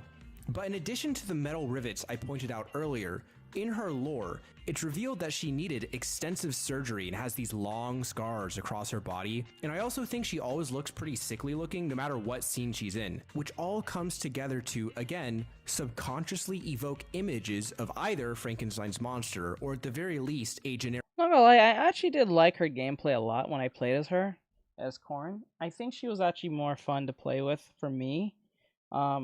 I just like the fact that she uses a blade, and I just feel like you're just pizza slicing through everything. It was kind of fun, I'm not gonna lie. Generic zombie, especially with the sickly green color of her hair. She uses a circular chainsaw as her weapon, whose iconography is reinforced in her outfit via the metal teeth at the end of her dress, which happen to resemble the same circular saw blade that she wields. For my final praise of this game's character design, I'd like to bring your attention to Caesar. Caesar is the leader of a biker gang, hence why she has a shield that's a wheel and a sword made out of a motorcycle's handlebar and brake. She wears this cool jacket with one sleeve bellowing in the wind, which is super anime. She has a wolf cut, which goes really far with me. She's got this like really short dress, which is a little but I love the detail that she just wears short What do you mean, under it, because she completely comes off as the It's hot. kind of girl who would do that. And here's where it all comes together. She's the leader of a biker gang, and her story arc is about balancing the needs of her gang. I know as women wouldn't say shit like this. If a dude was wearing like a very revealing outfit,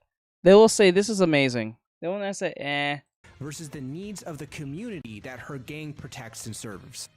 Being a He's leader not that is guy, something that she apparently. wants to be. It's never about whether she can do it or not. And it's never about her needs versus others' needs. It's always about her Thank you, understanding Ari. what her role is and how to set about it. In certain moments of downtime, it's revealed that despite being this selfless hero and leader, she's actually kind of a girly girl. If you're gonna take my picture, Proxy, can you make me look cute? Like, she's really interested in romance movies, and she wants to go to the city more often and experience city life, but she easily lets All go right, of later, these potato. things because she understands her responsibilities of her role in life. In my view, Caesar embodies those who are born in the year of the ox. In Chinese astrology, oxen are associated with being hardworking, dependable, down-to-earth, honest, patient, and persistent. In real life, ox are beasts of burden. It is their lot in life to use their strength for farm labor, and as centuries turn into millennia, they have willingly, diligently risen every day and carried out their duties. Just like Caesar, that's just her personality. But visually, do you know what seals the deal? These little stars on her head that look like horns. Her little faux horns point forward, indicating her direct and honest nature. Her freaking name is Caesar King, which is the most literal representation of her role in her story. And we know as the audience that she wishes she didn't always have to fulfill this role, and yet she does so dutifully every single time. Straightforward, honest ox. Since I've gotten to dude, praise chill. and highlight some of my favorite character designs, I'd like to end Bro's getting a little too happy. this section with an example of a character I originally hated and did a complete 180 on when I actually saw her in the game and in the story. Luciana. I thought her gameplay was pretty fun. It was different. Like the baseball thing was pretty fun. I think she had one of the most unique fighting styles in the game. De Montefio, aka Lucy. When I saw this character, I was like, ugh, what is this tsundere bait? Great, she's one of those. Like, look, I understand that a character like this might be a substantial revenue stream for the company, but man, it's so exaggerated, and even knowing that frustrated me further. I was not having it. But then, when I actually played through her part of the story, it didn't feel so offensive as it did back then before I saw her characterization. In her story, we see that she actually wants to be the leader of the biker gang that Caesar is. She's often shown talking about when she's going to take over or challenging Caesar to duels. Yet in the moments of downtime, we see that Lucy actually does care and really worries about Caesar. I'm not up to date on all the Lucy lore, but I do recall a recent in-game event when you deliver food to characters and it was shown how Lucy ordered food, but when we gave it to her, turns out it was actually for Caesar, who was working herself ragged. I know that this is literally the tsundere character trope and there's nothing innovative here, but at least when we do get the real in-game portrayal of these characters, it feels satisfying to see the actual execution of the character tropes. Of course, you'll be handling the cremation. You got it! Just gotta burn everything that... Yep.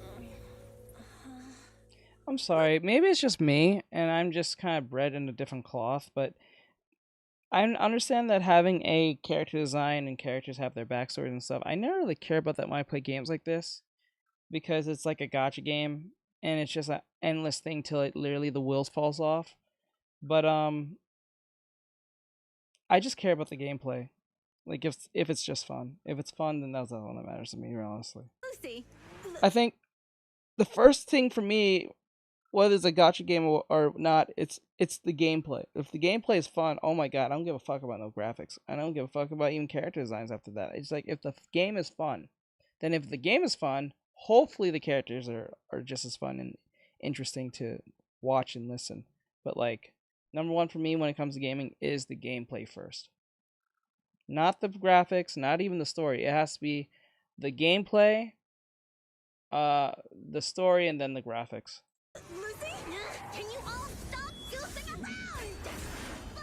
Don't be upset. It's not every day we get to have fun with the cremation ceremony. You don't have fun at our guest expense! Bernice! Put away the flamethrower, now! You guys are driving me nuts!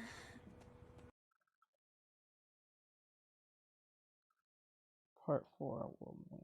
The characters in this game aren't the only S-tier element at play. The playable world of ZZZ is gorgeous and packed with not only side quests and Easter eggs that also reward polychrome, but also the literal areas in the game show the story. For example, there's a day-night system that changes who's out and about at different times of day, allowing you to catch spontaneous, missable but recurring events depending on what time you're going about your daily tasks. In the recurring NPCs you see, almost all have their own minor story arcs and quests associated with them. Beyond the NPCs, the devs can't help but put their love of culture into the very buildings that make up the cities they sculpt. At this point, it's no secret that the core team of this game are real film buffs. I mean, they made the protagonists run a movie store, and one of your daily quests is to pick out movies that match the trends of the day. But I think with the I'm not gonna lie to you, I still couldn't figure out how to work that shit. Nah, in the slightest. Maybe I was just too lazy with the effort, but like, Jesus Christ. I could never figure out how to do that movie thing and make money off that shit.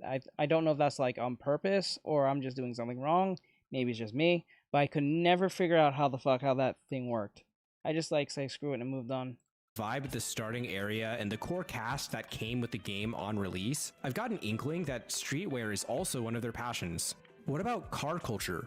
One of the side quests in this game that also rewards you with polychromes is literally just running around taking photos of riced out cars. There's a tuning shop in this game where you upgrade your Bangoo, but do you know what else has tuning shops? Car culture. The name of the owner of the in-game tuning shop? Enzo, like Enzo Ferrari. And the symbol on top of his shop? That's a car part called a turbocharger. Often people who are into street racing will add aftermarket turbochargers alongside a whole system of other parts, specifically to make their once ordinary car much more powerful. And doing so also requires tuning at a tuning shop. Beyond cars, there's a very loving nod to otaku culture. Besides the fact that the main appeal of the game is to otaku sensibilities and the I think it's the type of car. I think it's that type of car from like, what's that anime? That racing car? Go gas, gas, gas, gotta hit on the gas. I think that's a meme, I think. I don't know if that's actually a song. I thought it's kind of like F something. I forgot what was the anime. It's a racing anime, or at least a racing manga. I think that's what they're actually called, raced out cars or something. Motto of MiHoYo is Otaku Save the World. Victoria Housekeeping very obviously plays on maids found in maid cafes. Section 6 feels much more like an idol group with their feral fans, and there are also smaller nods all over the place. Like, for example, I think that Ambi somewhat resembles 2B from Nier Automata. This next example is much more personal, but on that personal level, I'm very pleased with the inclusion of distinctly Chinese culture. Growing up as an ABC, I noticed that many of my games were made by American studios, and growing up as an ABC, what the fuck that means? I also noticed that a lot of my games were made by Japanese studios that include very culturally Japanese objects in their gameplay. Now, as a kid, being surrounded by my family, as well as visiting our extended friends and family when visiting China, I saw how rich and unique Chinese culture is, and I always wondered why China never produced games or any other kinds of media for international consumption. And while this is a very personal highlight, I think it's worth celebrating how MiHoYo doesn't shy away from including distinctly Chinese elements, such as the unapologetic use of names that are very clearly Mandarin Chinese. Zhuyuan, Qingyi, and plenty more of the various NPCs in the game all retain the phonetic pinyin spelling of their original Chinese names. Qingyi and Zhuyuan specifically are overflowing with traditional Chinese culture. Ju Yuen is another very Pretty much. straight-laced by-the-books person. She's a public safety agent and she follows procedures. She doesn't give much leeway, but in the performance of her duties, she always gives people the benefit of the doubt, never wanting to see them as a criminal. And despite being overworked, she always finds the time to stay in touch with her parents. She's also kind of innocent. I'm wearing some makeup today. Does it look weird? Which only builds on her appeal. All in all, I feel like she is the blueprint of a model child in Chinese culture.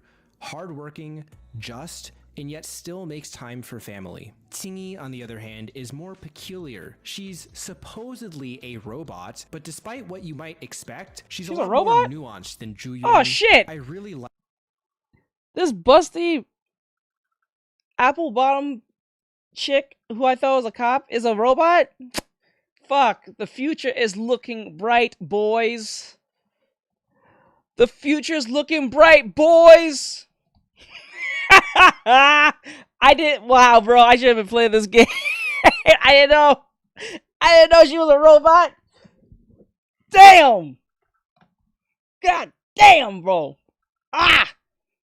Like her for this reason. You would think that the robot character is the straightforward one who doesn't bend the rules, but instead, Qingyi is depicted as someone who holds a lot of wisdom accumulated over many years of service. She has these like very particular things that she likes, like poetry. Her weapon is a staff reminiscent Oh of wait, no, she's the robot. Okay, the one with the pigtails. Okay, sorry, my bad. I think I got into that wrong. My bad. But still, I fucks with the future. Like the Monkey King, but then she can also break that staff apart into pieces and use them as nunchucks like Bruce Lee. In her speech, she refers to spiritual concepts such as karma, and most of all, right? She drinks Chinese tea. I have to go off topic for a bit here because I seriously love how freaking traditional she is. Because I see no insult, bro, but you do look like the typical otaku. So much of myself in the things that she likes. Like in the character select screen, she says, "Let me finish this cup of hot water." Like if that's not the most Chinese boomer thing, I don't know what is. And in Ju Yun's cinematic, she's shown making Chinese tea over a tea tray. That's what I said. I literally have this, and I make my tea this way. I am someone whose cultural connection is incredibly important to me. It might be the first or second most important thing to me in my whole life. So seeing this character, who is usually reserved even when they know something's up, who speaks in proverbs and poetry, who drinks tea and hot water, makes me really happy. Both because I can personally identify with her, as well as it's satisfying my broader childhood wish that there are high quality Chinese games which likely have elements of broader Chinese culture sprinkled in, just like the Japanese games that I grew up with. Besides what can be considered traditional Chinese culture, more subtly though, sprinkled in are references to modern Chinese culture. The city design, specifically of 6th Street and Lumina Square, reflect what cities in China really look and feel like. I love the addition of a milk tea store and the girl who runs it being a minor character. A lot of temporary events have a plot that essentially revolve around delivering food. And while here, Uber Eats is ridiculously expensive and kind of bougie, when I was in China, which was around 2019, ordering food delivery seemed far more normal and affordable. In referring back to the Chinese names intermingled with English, I also must... So I've kind of learned, if I stop me if I'm wrong, I know this he's talking about China, but I know in Japan that I don't know if their laws are kind of similar or the same when it comes to China or Japan. I'm pretty sure they're different.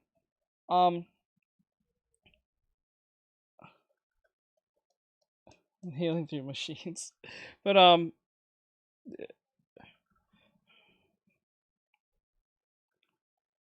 no card. I gotcha. So like the thing is, I kind of learned that when you try to buy junk food is more expensive in Japan. But if you try to buy like apples, things that are naturally made, they're more cheaper. I kind of noticed that here in America that like, longest sec, I've seen in America that everything that is pretty much the opposite. It's like anything that is like junk food is usually cheap, and anything that is like actually healthy is too damn expensive. That's kind of crazy if you think about it. I think the stuff that is naturally made should be cheap, and the things that are expensive should be the things that are junk food, so people won't get unhealthy as fast. But you know, point out that their pronunciation in the English voice acting of the game is spot on. There was obvious care and direction given to the English voice actors in pronouncing the Chinese names in this game correctly. Altogether, whether it's appreciation of film, street fashion, Chinese culture, whatever, I assure— Is that just based on production of how they make their food, or is just... Yeah, like, is that based on just production or on how they make their food, or is that just because they want their citizens to be more healthier? From head to toe, for health this reasons. game is oozing with cultural appreciation, from the main characters to the side characters to the semi-open world filled with Easter eggs. Oh, and did I mention that the entire soundtrack of this game is a total banger? Well, you would know. You've been listening to it this entire video.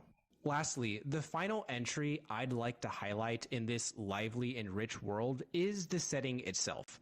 Not the open world, but the ideas and themes that exist in the background. I really love the setting of ZZZ, as it's post-apocalyptic, but not the apocalypse that you typically think. I gotcha. But wait, I thought this game was supposed to have co-op. Wasn't it supposed to have like co-op or something? Kind of like Genshin, but I know Genshin in this game's different in how they operate. But like, I thought it was supposed to have like a co-op system where you can play with your friends when you're doing missions, only on missions. Think of. It's a post-world shattering event, but society is still hanging on. The world of ZZZ feels comforting and familiar because what I see are characters who are trying to adapt to the new world brought on by an apocalypse, despite the fact that society remains somewhat intact. This is a reflection of our current world, a post-COVID world where we went through 2 years of an earth-shaking, life-changing traumatic event. The world Which is annoying because everyone was saying, this is the new normal. Things are going to be super different from this point. No, it fucking wasn't. It just was a big inconvenience for the last 2 years, and it just made everything that felt like the world was like it. Like I said, I think I said this yesterday or 2 days ago or a few days ago. Like everything when Trump came into office or like announced when he was president or was running for president for the very first time, everything from that point felt meshed in together.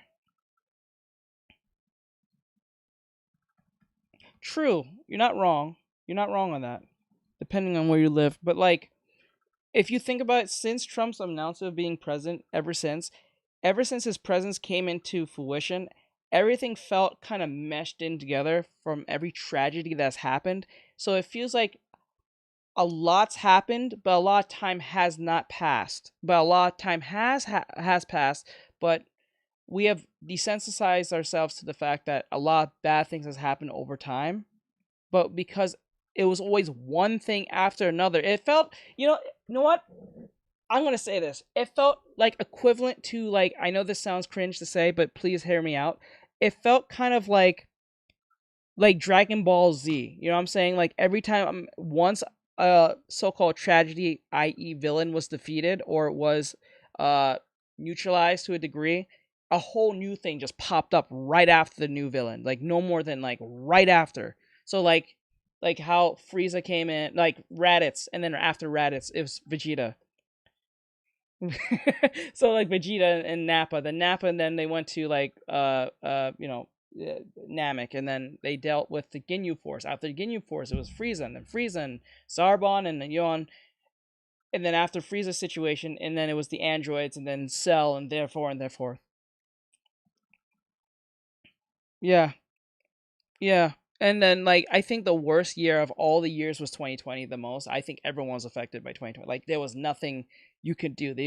Depression was literally transferred. Yeah. And, like, it was like, that's how it feels. So that's why people who are now in their 30s or late 20s or even mid-20s or even probably in their early 20s feel like a lot has happened, but a lot of time has not passed. But a lot of time has passed because a lot has happened. That too. So like it's that's how it feels. So when people said, or at the time when because remember, the dinosaur media was constantly pushing put on the mask, get the vaccine, put on the mask, blah blah blah blah blah blah, you know. And then now those same people, you never ever heard them talk about COVID ever again. They don't. You don't hear them talk about social distancing, vaccine. That died within less of a year. That instantly went. Like, I think one of the most quickest situations that happened from the pandemic was the Asian hate movement. You notice that Asian hate movement died within 1 month. It died within like 1 month, like instantly. Like as soon as like Asians started saying that it was being targeted for the whole thing, it just kind of like went away the very next month. Like I think Olivia Munn, who for those who know who she is, was part of that movement, and it just kind of died right after G4 came back in fruition. I don't know why, but like, you know, like how a movement just becomes a thing and never goes away. That was like one of the first movements I ever seen happen, and it literally just went away. You don't hear about it ever again. You don't hear it in passing. You never heard it ever again. Once it made that one initial commercial, gone. Yeah, and that was crazy. Like, once you saw that commercial on YouTube, it just died. That's it. Away from Red Note. Rapidly changed in the way it works due to what it took to survive. And now, even though things are stable, we're all still adjusting, trying to find that sense of societal normalcy while also trying to move forward. As far as I know, this is the only example of popular media that so closely resembles a post-COVID society in the way characters must acknowledge the hardship of their situation while doing their best to remain cheerful. Remaining cheerful is a critical component of societal structure and cohesiveness. Right now, we live in an age of cynicism and negativity.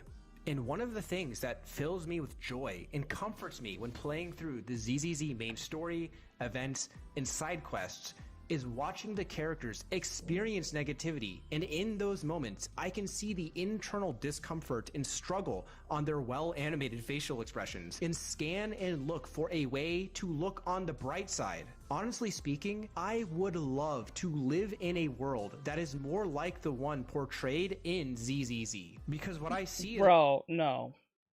Fuck no. You are not saying that.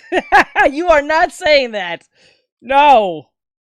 No, I think you have high blinders on, bro. No, I don't think that you are serious on saying that. No one wants to be part of a after the pandemic situation because a lot of shit is not great. Like even after the pandemic was officially like finished or came to a halt or it's not that big of a deal that you see that no one talks about it no more, we still are feeling the effects of that nonsense because a lot of people either didn't go to work, a lot of people was doing a lot of stupid shit. Yes, that is stupid. I would never want to be part of that shit.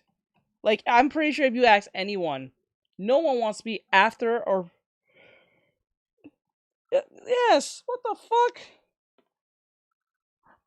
I'm gonna be honest. No one wants to live through after or before or within a so-called catastrophe to the point that it affected virtually everyone. Yeah, some things happen, blah blah, and in certain areas, and it's not making much of a big difference. But when it affects the entire global world, fuck no, no one wants to be part of that shit. I don't know what he's talking about. Shit, I wish we were still in 2019, 2018, 2017, and I didn't like those years, but like shit, I'd rather be in those years than 2020 and 2020 after. Shit. For right? Shit. I'd rather as most as 2016 and like in 2016, 2015, 2017, 18 was one of the wokest times to be alive. I'd rather deal with that than be a part of the pandemic. That shit ruined like my whole situation. I was supposed to move to Florida and be on my own. That shit fucked my whole situation. So yeah. is a harmonious society, not one without conflict entirely, but one where it seems that the main characters involved at least all believe that human society is worth saving in the face of imminent apocalypse. To me, the setting of ZZZ resembles our own, but it acknowledges the uncertainty and grief from the past few years while still promoting and asserting the existence of goodness and encouraging us all to remain positive and to find a way forward. Well, not anytime soon. I don't say not anymore, but not anytime soon. I'll be straight up here. Yeah. The story does exactly I know what it needs. that Florida is like, what, the third most expensive state in the country? I believe third. And a lot of people are losing work or can't get work, or a lot of people are leaving Florida because of, I guess the New Yorkers are going to New York, and then when they was fucking it all up for everyone else from leaving after the pandemic, everyone's leaving in droves in Florida because of the insurance stuff and the housing market and a bunch of other things and the job market. So I don't care that much about the overarching story. The pandemic did not help with that at all. That actually exacerbated the whole problem. So yeah. But it's there to oh fuck. Sufficiently tie in these wonderful characters together. Oh yeah, I remember Florida was having a bunch of hurricanes within the time of the pandemic too. I think they went through 2 of them. I think it was Hurricane Sandy and the other one. This beautiful cityscape and to develop their character arcs. There is certainly a sense of intrigue, correct, and over the long run, the story slowly moves us towards answering questions about the world and the 2 protagonists, and it does build some hype. But much like a TV series with multiple seasons, this plot unfolds slowly. The subplots that inch us closer to resolving the mysteries laid out. How bad is okay, it? What number we're talking about? To get these wonderful characters. Like, is it like a? It's not like a F5 type hurricane or anything like that, right? I think F5, unless that's like a tornado. Interacting with one another. I feel pretty satisfied having finished all of the story content so far, and I hope to see the overarching plot resolve in a satisfying way, but for the time being, the details so it's just of the a plot hurricane. don't It's not matter as much to crazy. me as how freaking awesome a lot of the execution of it all is. There were some awesome anime moments in the Bellobog industry arc. Is it like evacuation worthy, or is it just like it's gonna be a fucking bad time? Just so you have just got to border up your windows? Is that pretty much what that is? I'm pretty sure. Arc, the Sons of Caledon was surprisingly touching. I loved the police arc and how it explored how the main heroes are technically criminals even though they set out to do good. In building up to the climax of Season 1, I loved seeing the cunning hares from the first story arc being willing to put their lives on the line to protect us from the suspicion and scrutiny of the most recent protagonists at the time from Section 6. As is the thesis of this video, I'm happy to heavily recommend playing this game because, like the TV and cinema analogy, this game alongside great TV provides outstanding entertainment. It wouldn't be very fair for me to make a video this long full of praise, however genuine, if I didn't also mention some criticism and constructive feedback for the devs who are hopefully watching and have been enjoying the video. I know that this game is rated T for teen, but I wish it was a little bit more self-aware with its sexuality. Despite how pleasant and positive the overall tone of the game is, I find myself wanting the game to explore the notions of serious romance or sexuality in a mature way. As the game is currently, Jane is the closest we got at a seductress, but it's never able to be acknowledged in the narrative, which is why this character fell a little flat for me. Almost all of the characters are sexy, so why is Jane treated differently? Because she's a criminal psychologist? No, it's because as an undercover agent, one of the ways she fulfills her mission objectives is by flirting with the bad guys. But it's really weird how in a game where everyone is 11 out of 10 gorgeous, it's only during Jane's story arc where we see both the character and bystanders who are aware of her outstanding beauty, which is never recognized or touched on in other character stories. When I realized this, I realized that one of this game's strengths is also one of its weaknesses, as this sudden inclusion and acknowledgement of a character's sex appeal and beauty felt a bit tonally inconsistent with everything that had been presented to us both before and after her story. This is a very, very wholesome game, almost Disney-like in the tone of its story. And like I said earlier, okay, bro, you don't understand. The reason why, I'm pretty sure the reason why the devs did it that way is because they want they want to have mass appeal to the most highest, broadest audience possible. We obviously know this game can't be rated rated E for everyone because of children. But like if you put it for teens, they're more likely going to pick this up because they're at that age where they're going to learn about themselves. So it makes total sense why you do not push the so-called sexuality thing so hard. Because if you do that, it becomes an M, and now you just niched pretty far back. And then now you have to figure out how to sell that to adults and not teens. Teens are more likely to pick this up than probably adults. I'm not saying there's not adults who will pick up a game like this. I don't think they would. I'm pretty sure there's a lot of adults who would, but I'm just saying, you want to get the broad appeal from your whole audience. You want to get as much profit as possible. This is about profit. It's not about how you feel about every character and them showing off their goods.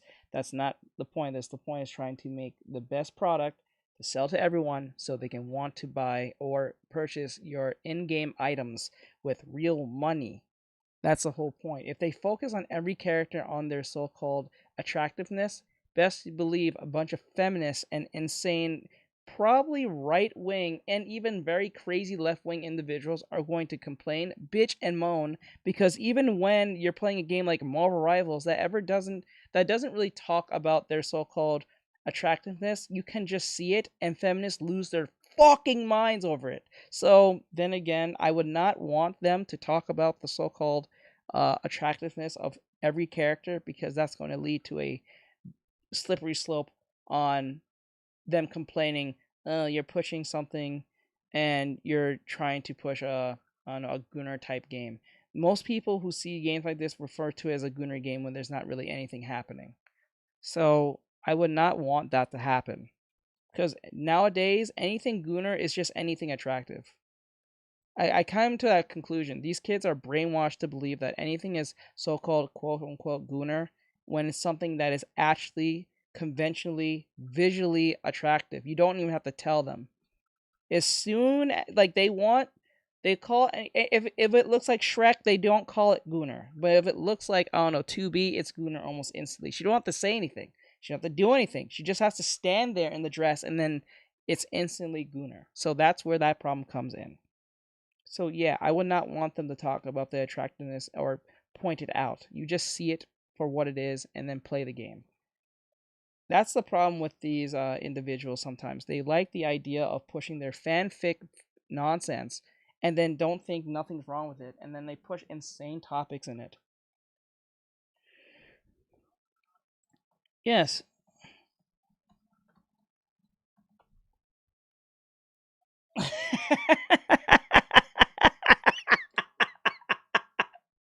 I got Chinese food on my jacket. Okay, that's funny. Fantastic as a piece of media that comfortably fits as a form of daily entertainment. Let's use a perfect example. People bitch and moan about how Rouge is going to look like in the next Sonic movie, if she's even in that movie, because the way she's dressed. I'm like, she's ultimately very much covered up. She has like one piece of cleavage and that's it.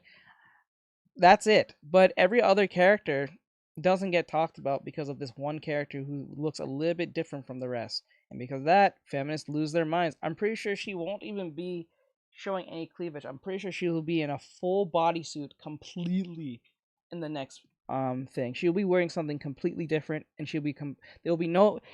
If she does have breasts, that's gonna be covered up. If she doesn't have breasts, that'll be actually kind of weird, I guess, because of how she's drawn. And I'm pretty sure she's not even gonna be the Rouge we know. She's gonna be this probably girl boss individual that they're going to write her to be, per se. So not everything needs to be profound or absolute. She's not gonna. Cinema. I do not think they're gonna write her as the femme fatale as she is. I think they're gonna girl boss her up just to desexualize her as much as possible. So not only it'll be kid friendly, but also just for people not to make any comments. So it is what it is. As a piece of superb entertainment, ZZZ manages to be so much more than that too. I'm making this video because I am honestly astonished at what MiHoYo has been able to make out of a simple mobile gacha game. So if you feel like a mature look into romance, Yeah, relationships, you're right. They're gonna burst and price this shit. She's gonna be a girl boss. She's gonna be very probably unattractive. She's gonna be probably an asshole half the time. Maybe, just maybe. She's gonna be probably perfect at everything because I know Amy's in it, so they're probably gonna have them both be the girl boss. They're gonna save both the boys at the end of the movie.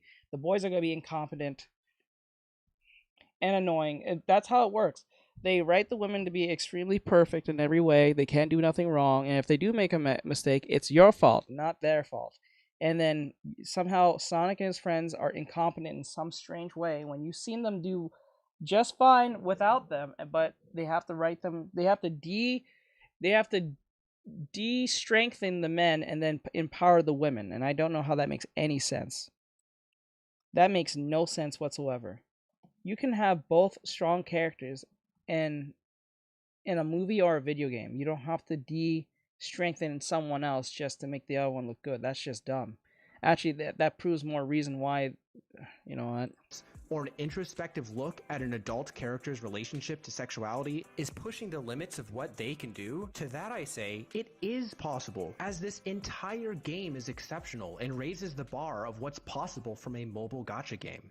ZZZ is surprisingly a fantastic game. For the first gacha game I've looked into, I found it to be and I won't be surprised if they have to... both Amy and Rouge say insane or very obvious feminist talking points out of nowhere. Play friendly. And I chose to support MiHoYo with the $5 a month subscription to support the devs and give thanks to an amazing experience. Is a live service free-to-play gacha game necessarily evil?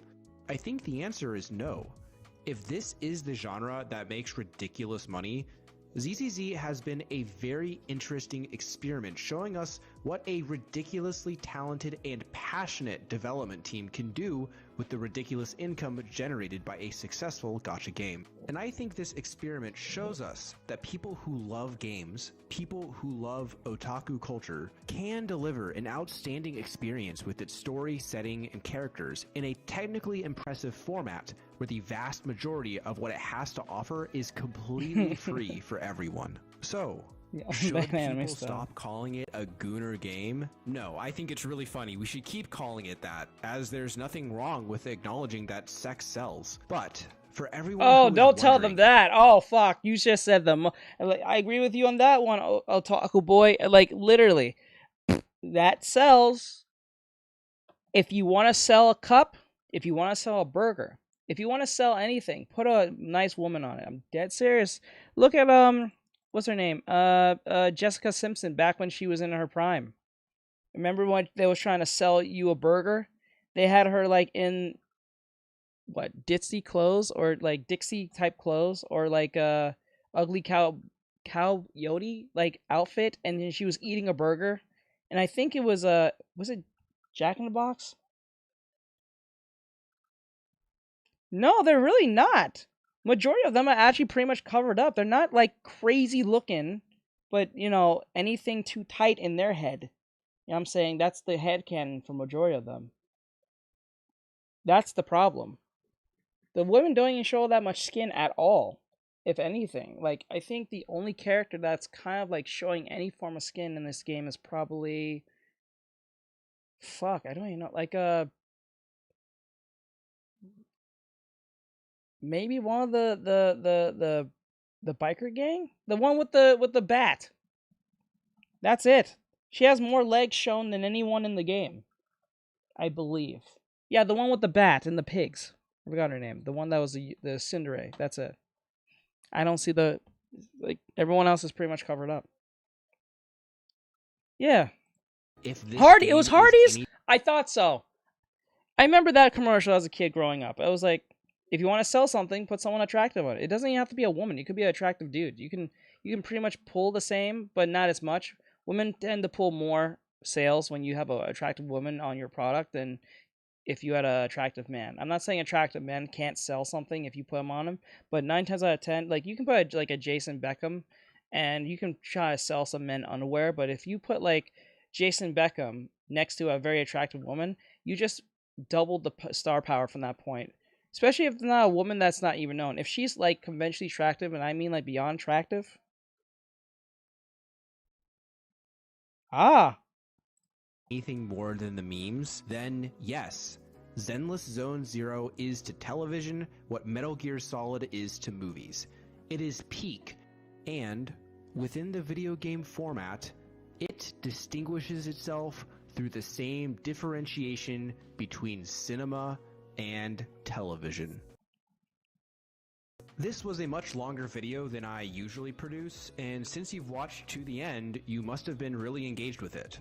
One last time, please like the video to support my channel and leave a comment about your personal thoughts on any of the topics covered. I read every single one of them. And if you really want to support me, please send a few bucks my way on PayPal so I can keep pulling for the waifus in this game. Or if you work at Hoyoverse and found this video as helpful feedback or positive promotion, here's my UID. Please consider sending some polychromes my way in exchange for the work I put in and expressing my genuine and sincere love for your game. I am the Content Savant. Thank you so I find it funny that now we're using gacha currency to justify our YouTube videos. that's crazy. Oh, okay, that makes sense. much for watching, and I'll see you all in the next one.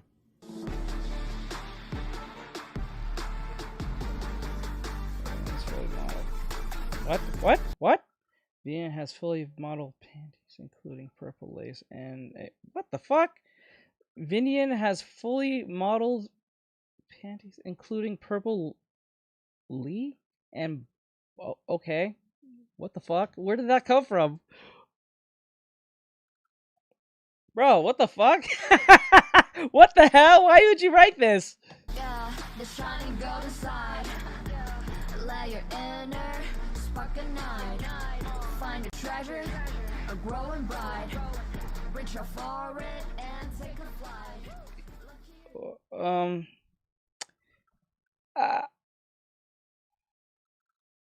Okay. I was not expecting that. I was not really going to expect any of that, but okay. Fucking weird. A little bit.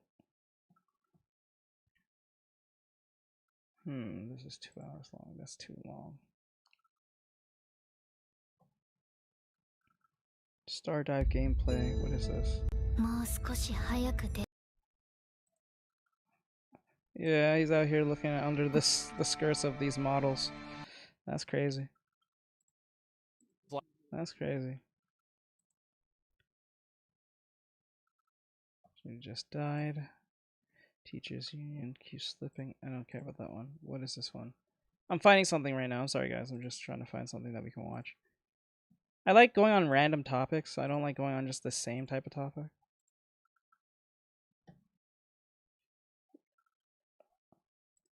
Nobody could have predicted. Cleaning videos? Oh yeah, you mentioned that, right? Did you send me on Discord? I didn't check Discord. Did you send me on Discord?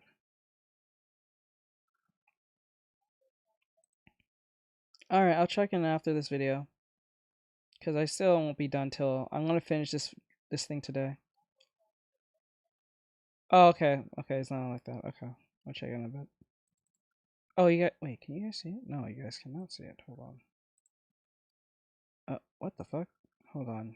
The picture. There we go. So, this video, it says... Oh, wait. You know what? Before I even get into it. This is about speed, pretty much. But, like, I'll be right back. Hold on. I gotta run to the bathroom real quick. I'll be right back. Holding it for a while now.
Okay.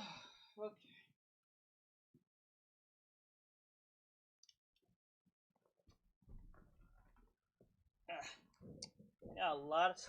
I came to realize I have a lot of content that's coming down the pipeline, especially for YouTube. I'm gonna be reposting everything I've done so far with the swimsuit summertime event that we have this summer. I'll be posting all of them. I think starting tomorrow, I'll be posting at least 3 videos a day, or 4, probably 4 videos a day. Wait, maybe tomorrow? Should I post tomorrow? No, I'll post the tutorial tomorrow, but I'll post the videos on Friday. Yeah, I'll do that. But the tutorial has to come out. That the kid who got popular for barking Okay, let's just make sure you guys can hear this, just to make sure. at his Okay, yeah. So this is a video called The Redemption of iShowSpeed. This is from Patrick C. He has 2.26 million subscribers, and we're gonna hear about Speed. I don't have no issue with Speed in the slightest. I think he's pretty lucky to get where he is, and kind of cool that he was able to pull off the way he could just to get famous without doing too much, but then again doing a lot at the same time. So let's see how this turns out. This freeze frame is not... Nobody could have predicted that the kid who got popular for barking at his webcam would become a world-famous celebrity, one who was recently declared the mayor of Lima, the capital of Peru, for 1 hour. Sitting at over 36 million subscribers, iShowSpeed has taken live streaming to levels we have never seen before, but not without controversy. At first, it didn't seem like a big deal. The kid created a persona that freaks out over video games and feeds off a toxic chat, so what? That's nothing new in the world of live streaming. But then it slowly spiraled out of control. Little jokes turned into straight up harassment, harmless pranks turned into life-threatening stunts, and why not throw in promoting a shady crypto company in there? iShowSpeed mastered the art of causing controversy and then benefiting from it, but then he finally crossed a line and nearly destroyed his reputation and career for good. At a crossroads, he had to make a choice, and that choice to be honest, I could never tell if Speed was ever serious whenever he gets like upset or stuff. I can never really tell with this dude. Just save his career, it challenged everything we thought we knew about Darren Watkins Jr. This is the redemption of iShowSpeed. iShowSpeed is essentially the poster child of a modern-day controversial live streamer, pretending to be dumber than he is, making edgy and homoerotic jokes, having more natural energy than Conor McGregor after a few lines of that devil's dandruff, and of course, being fueled by a toxic chat. Hey Speed, did you know? What? Speed, did you know? What? Hey Speed, did you know you're a stupid Alright. Although live streamers cannot entirely be blamed for the behavior of the people that watch them, there is no doubt that the streamers create a culture that reflects their energy. If a streamer promotes kindness and respect, their chat will likely do the same. But if they encourage negativity or chaos, their audience might follow that lead, creating a toxic environment. And although their communities will sometimes attack other streamers, most of the toxic energy gets pushed back onto the streamer themselves. Speed has had countless moments where his own fans are saying some of the most abhorrent things to him. Here we go again with the bald filter. You did this bullshit 6 months ago and you still doing it. Your content is the same bullshit every day.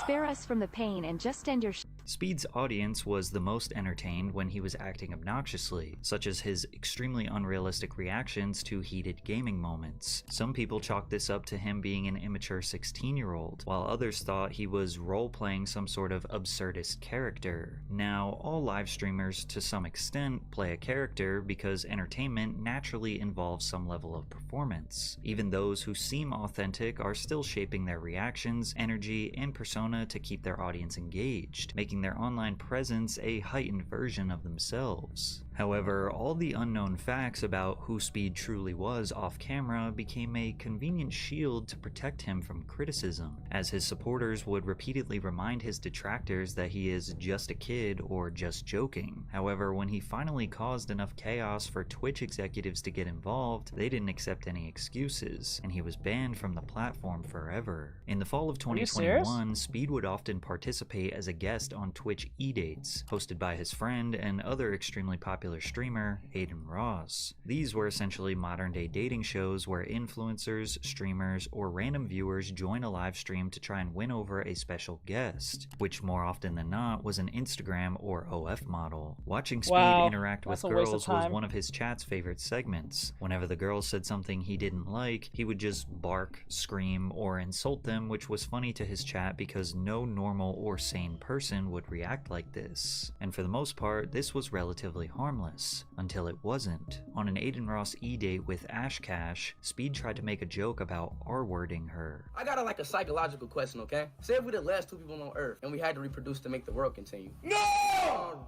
Reproduce with me? No, because that means our kids will have to intertwine and then their kids. No. Who gonna stop me? I will. Who's gonna stop me? I will. If we the last 2 people on Earth, who gonna stop me? Bro. Speed, I don't know, bro. I know what you're trying to get at with this, but I don't think this is the one. I know you're famous now, but in that moment, I was like, right, bro, listen. I'm sitting here thinking to myself, I gotta watch what I say. Or YouTube's gonna just destroy me. Or TikTok, or wherever the fuck the platform's on, right? Bro's literally pushing something without saying it. With aggressiveness and anger. Well, aggressiveness and I guess just performative like bullshit. But like the fact on the topic at hand. Right?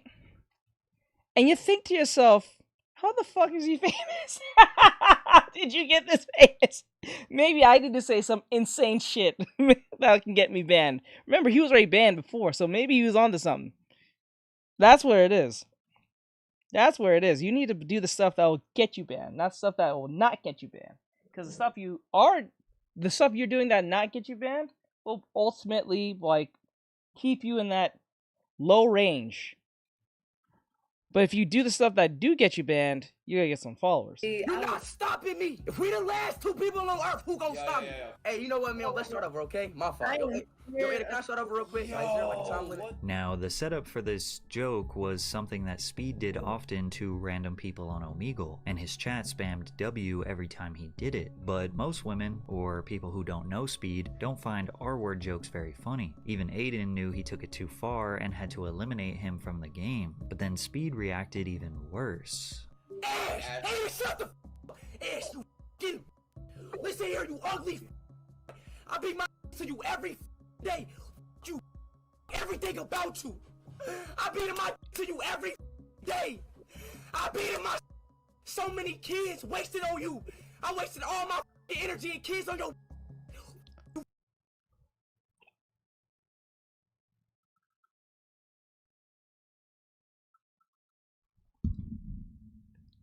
Bro, I'm doing something fucking wrong right now.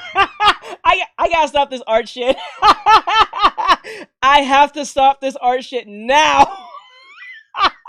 What? What? Bro, how?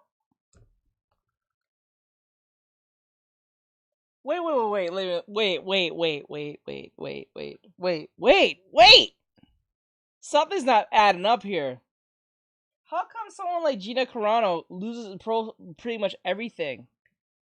Because she didn't put pronouns in her bio. But bro is literally insinuating a crime and aggressiveness towards a woman full time on live. And he's one of the famous people on the planet. What? What?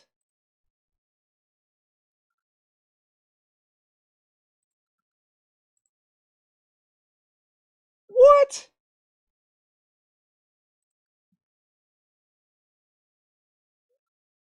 This is crazy. You know what? I blame Twitter. I blame, oh God. Remember, a cult leader, I'm not calling him a cult leader, but I'm using an example. A cult leader is only a cult leader if people follow him. No matter how insane his takes are, a cult leader is only considered a cult leader when you follow him, when people choose to willingly follow him or her. I blame the fans. I blame them. I don't even blame Speed at this point. That's crazy, dude. How? How do you... How? Everybody in this E-Date, man. I'm gonna let you know you get my... Cause listen here, hey, nobody in this E-Date wants you. Stop feeling wanted. Nobody wants you. You nothing but a thought. His chat loves every second of his enraged reactions, but it begs the question if Speed felt he needed to double down on this obnoxious character he made for himself, or if he genuinely felt that way about Ashcash. Twitch didn't care what his intentions were, so they banned him from their platform, meaning he is not allowed. I'm not gonna lie, I don't think he was dead serious. I think you said anything that came to mind. No one says that out loud. I was massaging the hot dog and lost and wasted kids on you. No one says that. Especially out of anger. He never dated this chick. I can understand that, but like, Jesus Christ. Nah, I don't believe that. No, that's bullshit. Allowed to stream or appear on Twitch in any capacity still to this day. But it didn't really matter because Speed streamed on YouTube, and YouTube did not punish him for his words. He basically learned that his actions don't have consequences, and to no surprise... No, because YouTube's pretty base compared to the other platforms, in all honesty. YouTube's pretty based. You can get literally like... What the... Mike teaches flabbergasted. Let me see. Wait. He hard froze, thought it froze for a moment. Wait, let me see. Hello, Teach. Hey, is everyone on... Hey, guys, on YouTube, say hello real quick. What the hell? If there's people watching on YouTube, say hello. I don't know if it's reading out to me. He had another shocking exchange with a woman online in front of his tens of thousands of viewers. On April 6, 2022, Speed was playing Valorant and was the last man standing in a round. He turned a corner and got eliminated. His teammate simply said, "You've got to hit those shots, man," and Speed began screaming at him in a fit of rage. While this can be seen as standard video game trash talk, he turned up the intensity when he heard a young girl chime into the banter. Damn, bro, shut up, bro. I know how to play this game. I'm not a noob, alright? God damn. You don't know how to play the game. What? What? Is a talking to me? Is a female talking to me? Am I? No. Am I tripping? Am I tripping? Oh, wait, time out. Is a female talking to me right now? Is a female talking to me? You know, oh my god. hey, do your husband dishes. After the clip of this exchange went viral, a Riot Games employee said that Speed was permanently banned from Valorant and all their other games. While some people might think getting banned from video... Wait, what? Wait, after that one initial counter, or that was like the last straw of several other like instances? Because if that was the case, okay, I get that. But if that's the one case he went fucking AWOL. No, bullshit. Hello. Okay, yeah, it's not working. Hold on, let me see if it's gonna work this time. Hold on, guys. Thank you for coming over there. Okay, say hello, guys. Do it one more time. I think I got it to work. Let me see if it works. I'm so sorry. People on TikTok, YouTube was talking the entire time. I didn't even know. Let's see here. Connected to YouTube successful. Okay, there. I got you, Mono. Thank you, guys. I appreciate it. Now I can hear you. I can hear Mike. I can hear Mono. It was not connected to the account for some odd reason. I hate them when it does that. Game is no big deal. For a streamer, it could easily be looked at as a major loss in revenue. Now, Speed is not a consistent Valorant streamer, but video games in general are a big part of his brand. Most of his multi-hour long live streams consist of him playing video games. If he continued to behave this way and got banned from multiple mainstream video game servers, that could negatively impact his business operations. Speed immediately apologized, taking full accountability, but also giving context about his chat terrorizing him. But that day, you know, I wasn't having a good day, you know. I was getting a lot of racist text to speech, donations, a lot of people, you know, talking about my dead aunt that's in the grave right now. But look, I don't want to make that no excuse. How would they know that? Why are you telling them about your personal life? If you know they're already like kind of racist and insane, why would you mention anything personal about yourself? I don't understand that. That shit makes no sense. Why would you do this? I would never mention anything personal about myself if I know I had a toxic fandom that's going to come at me at any chance they could. it's best they don't know anything about you than you telling them anything about yourself. I don't see the point of telling them that. Wrong, you know what I'm saying? I'm not trying to justify. Speed deleted the apology video a few hours later. Many of Speed's defenders looked at this as nothing more than another one of his jokes, like this clip where he sarcastically calls himself an ex-offender. You talk to me, you talking to a sex offender, nigga. Shut the f up. Others pointed out that video game lobbies have always been breeding grounds for toxic behavior, and that this was nothing compared to Call of Duty lobbies a decade ago. Popular streamer Asmongold said, "Was some clown ass to say, but to be honest, I said even dumber shit when I was younger too. Apology is as good as it realistically could be in my opinion. Time will tell if it's legit or not. Celebrity apologies may temporarily stop the bleeding, but the shift in public perception just takes time. With Speed live streaming every single day for months, it was only a matter of time before another slip-up happened. But make no mistake, he was a hard-working, dedicated young guy, whose ultimate goal was not to tear people down, but to provide entertainment and escapism for his millions of fans. He did that with silly stunts like the Kylie Lip Challenge fail, trapping himself in a vacuum-sealed bag, or just jumping straight into his webcam randomly. Let's go! LeBron James. He even showed his potential as a musician, dropping songs like God is Good, Hey, and World Cup, which received over 100 million views. But without question, the most entertaining and identifiable part of Speed's brand outside of video games was his love Really? for He did soccer. that? And I'm sorry to international viewers, but Wait, he I'm did that? calling I it thought... soccer throughout this video. Wait, hold Fans up. got- He did that? I thought Kai Cenat did that. I was so certain Kai Cenat did that. They put like a firework and it went left. It almost started a fire, but like... Yeah. To see him initially fall in love with the sport with the FIFA game series, then watched him take his skills to the pitch. Playing soccer was the perfect excuse for Speed to step outside of his room, get some fresh air, and interact with his friends and fans. They didn't always lead to viral moments, but it showed his fans how sports and friendly I'll check it out in a competition bit. is a positive motivation and a good way to expend some of that energy. It also exposed him to a global audience, since soccer is easily the most popular sport in the world, and far less popular in America compared to other sports.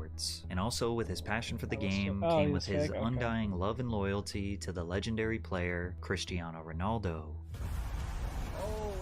Portugal!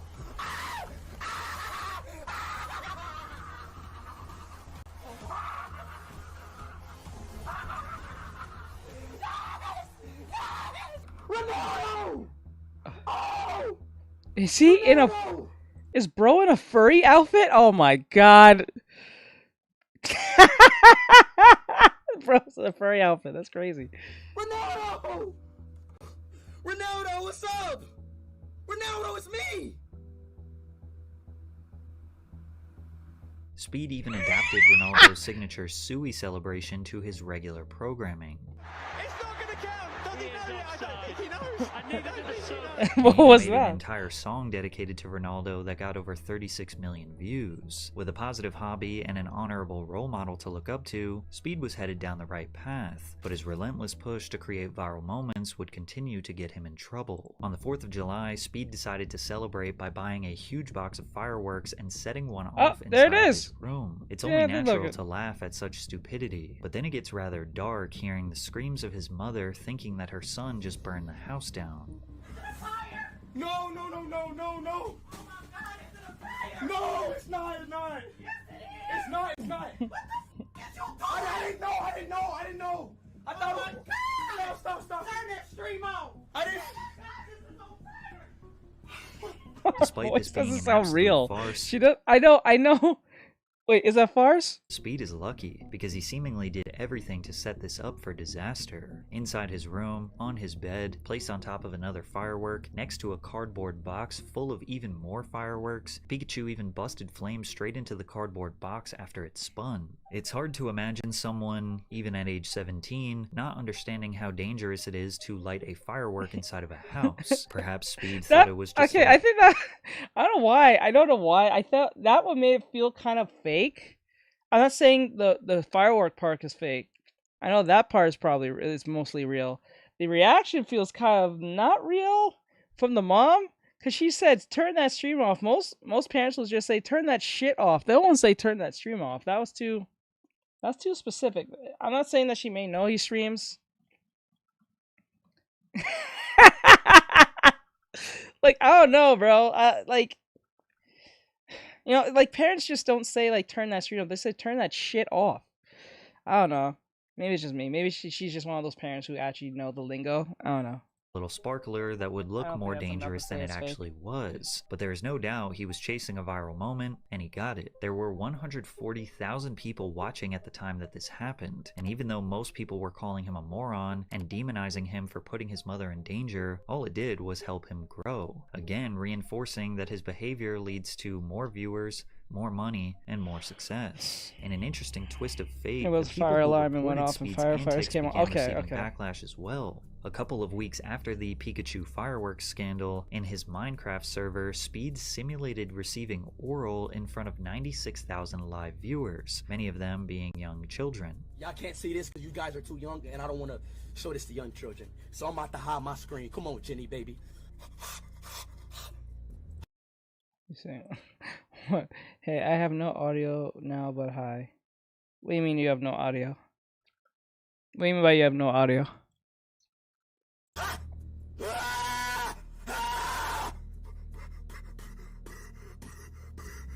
Reporter Jake Lucky tweeted the clip of the incident, as his job is to report on all live streamer news, but clips of Speed often receive tens of thousands of likes and millions of views, building Jake's status as a reporter and leading to sponsorship opportunities, which seem to rub people the wrong way. Oh. If you have such a big problem with it, then why signal boost the Oh clip even yeah, I more? remember that. Yeah, I remember that. I saw that on Twitter. That shit was crazy.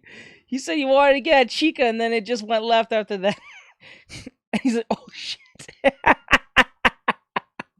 That was a strange one. You the BJ police? How is this news? You're going at him because he has an absurd amount of viewers, but this is normal in GTA RP. The irony is unreal. To make things worse, Team YouTube became aware of this incident because of Jake's tweet, and subsequently Speed received a community guidelines strike and was suspended from uploading or live streaming to his main account for 7 days. This put objective viewers in a weird spot. Reporting on toxic or bad behavior is normal. Then again, it does have tattletale energy when it results in a suspension. But even after a 7-day ban, Speed was back and better than ever. He hit the incredibly rare milestone of 10 million subscribers and was obviously very proud.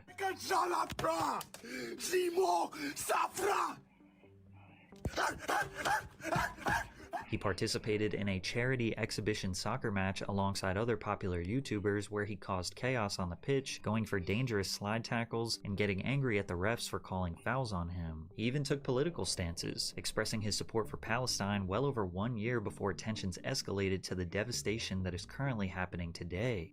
Hi, Israel, hi. Israel? Yes. Freedom Palestine! No. Oh, you know what? No! No. No! Story, no. What do you mean, no? Speed also started bringing his father on stream, which reminded his audience that he isn't merely a talking head on the internet, but Darren Watkins, a normal American teen from Ohio who loves his family. Messi was better, but I came out of your ball! Oh my god. Yo, if I were to yell at my dad like that, he will clock me in my throat.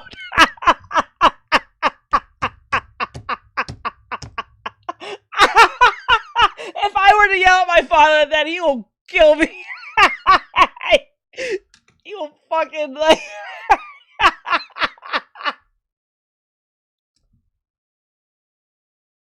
He will wring me like a wet rag. That was not neat. Look at his face. What? His dad made a diss track. What? What? What is this parenting? What is this parenting, bro? What is this parenting? I just realized. Oh wait, hold on, guys. Just to let you guys know, for those who don't know, I'm also on Twitch, right? And while I'm on Twitch, you can watch the video in a more higher, bigger setting. You don't have to watch it in this corner thing. I have to do that because of copyright reasons. But you can come over to Twitch and watch it. But if you don't want to, that's perfectly fine. I just realized the thing was off key. I showed them it. What? So like it's a diss track against his son? Is that what that is? I'm thinking. I'm assuming that's what that is, right? It's a diss track towards his son.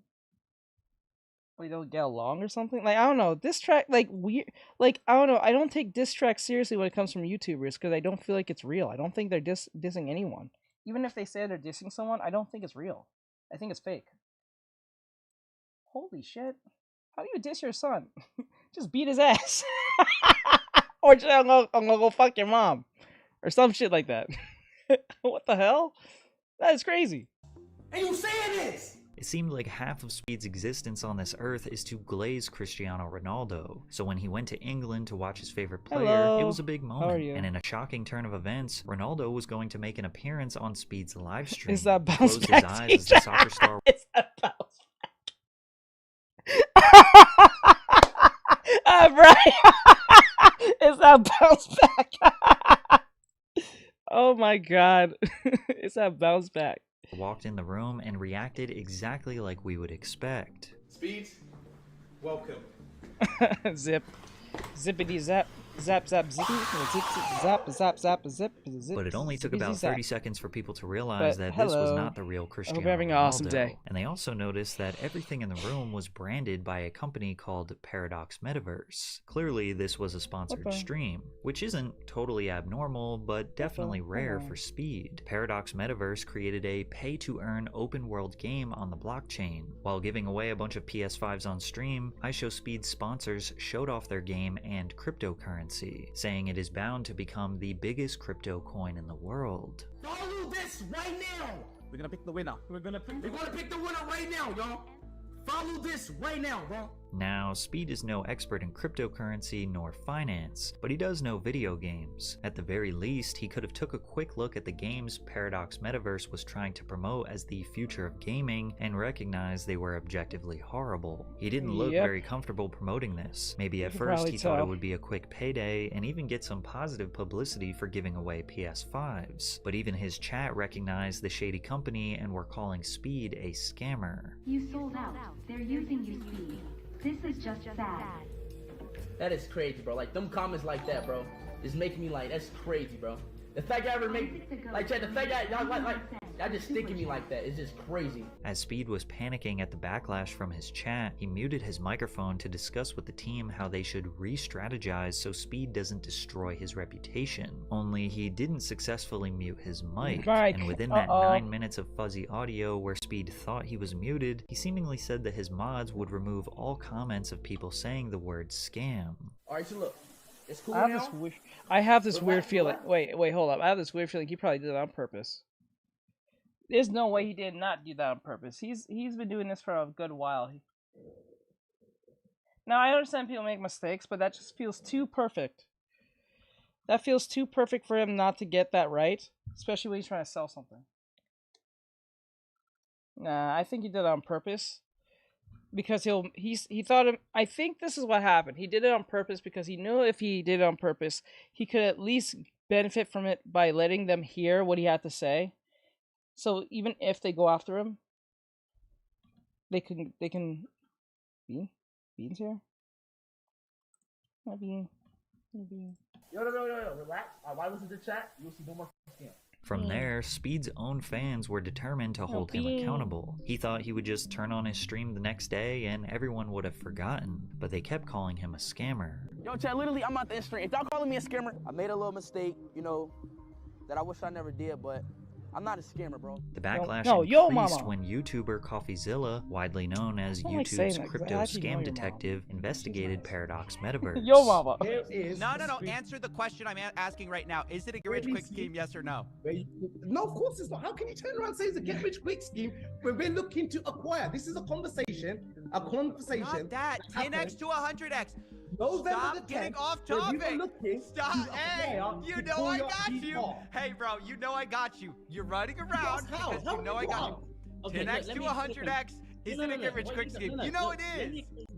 Let me explain something that you don't realize. Y'all are like, trying to deflect. After 2 hours of dodging questions, providing no clear answers, and acting like victims, even if what they were promoting wasn't a scam, it had dozens of red flags, and after 11 million views on CoffeeZilla's video, this was a negative lasting impression he would have on millions of people around the world. He only gets to use the "he's so young" excuse for another year, then accountability comes knocking, and it won't take him long to mess up again because he has no impulse control. And honestly, I'm not against him. I want him to succeed. He also has a lot of talent and personality, as well as being hilarious to watch. It's a cautionary tale of getting too famous too fast at a young age and the evils that accompany it. Speed's past was catching up to him quickly, because less than 48 hours after the crypto stunt, a major corporation, Sky Sports, cut ties with him due to his outburst towards Ash Cash from 1 year prior. Speed was finally facing long-lasting consequences for his actions, which finally forced him to have a moment of reflection. Sky Sports is one of the biggest broadcasters in the UK, holding major rights to the Premier League, EFL, and other top soccer programs. It's basically like the ESPN of the UK. Speed was at Wembley Stadium attending both of Manchester United's matches that weekend. He was excited to see Ronaldo play. He was invited to the Sky Sports Media Center to be a part of the broadcast. They even had him meet sports broadcaster Jeff Shreves, who was famously known by Speed and his chat as the commentary voice in the FIFA video games. Do it. Look, I know you've got a bit of an injury, but you're a tough cookie. I know you can carry on. FIFA! Sky Sports thought it'd be funny to air a clip of Speed on live television reacting to the news that Cristiano Ronaldo would not be playing in the games. For his biggest fan, I show Speed.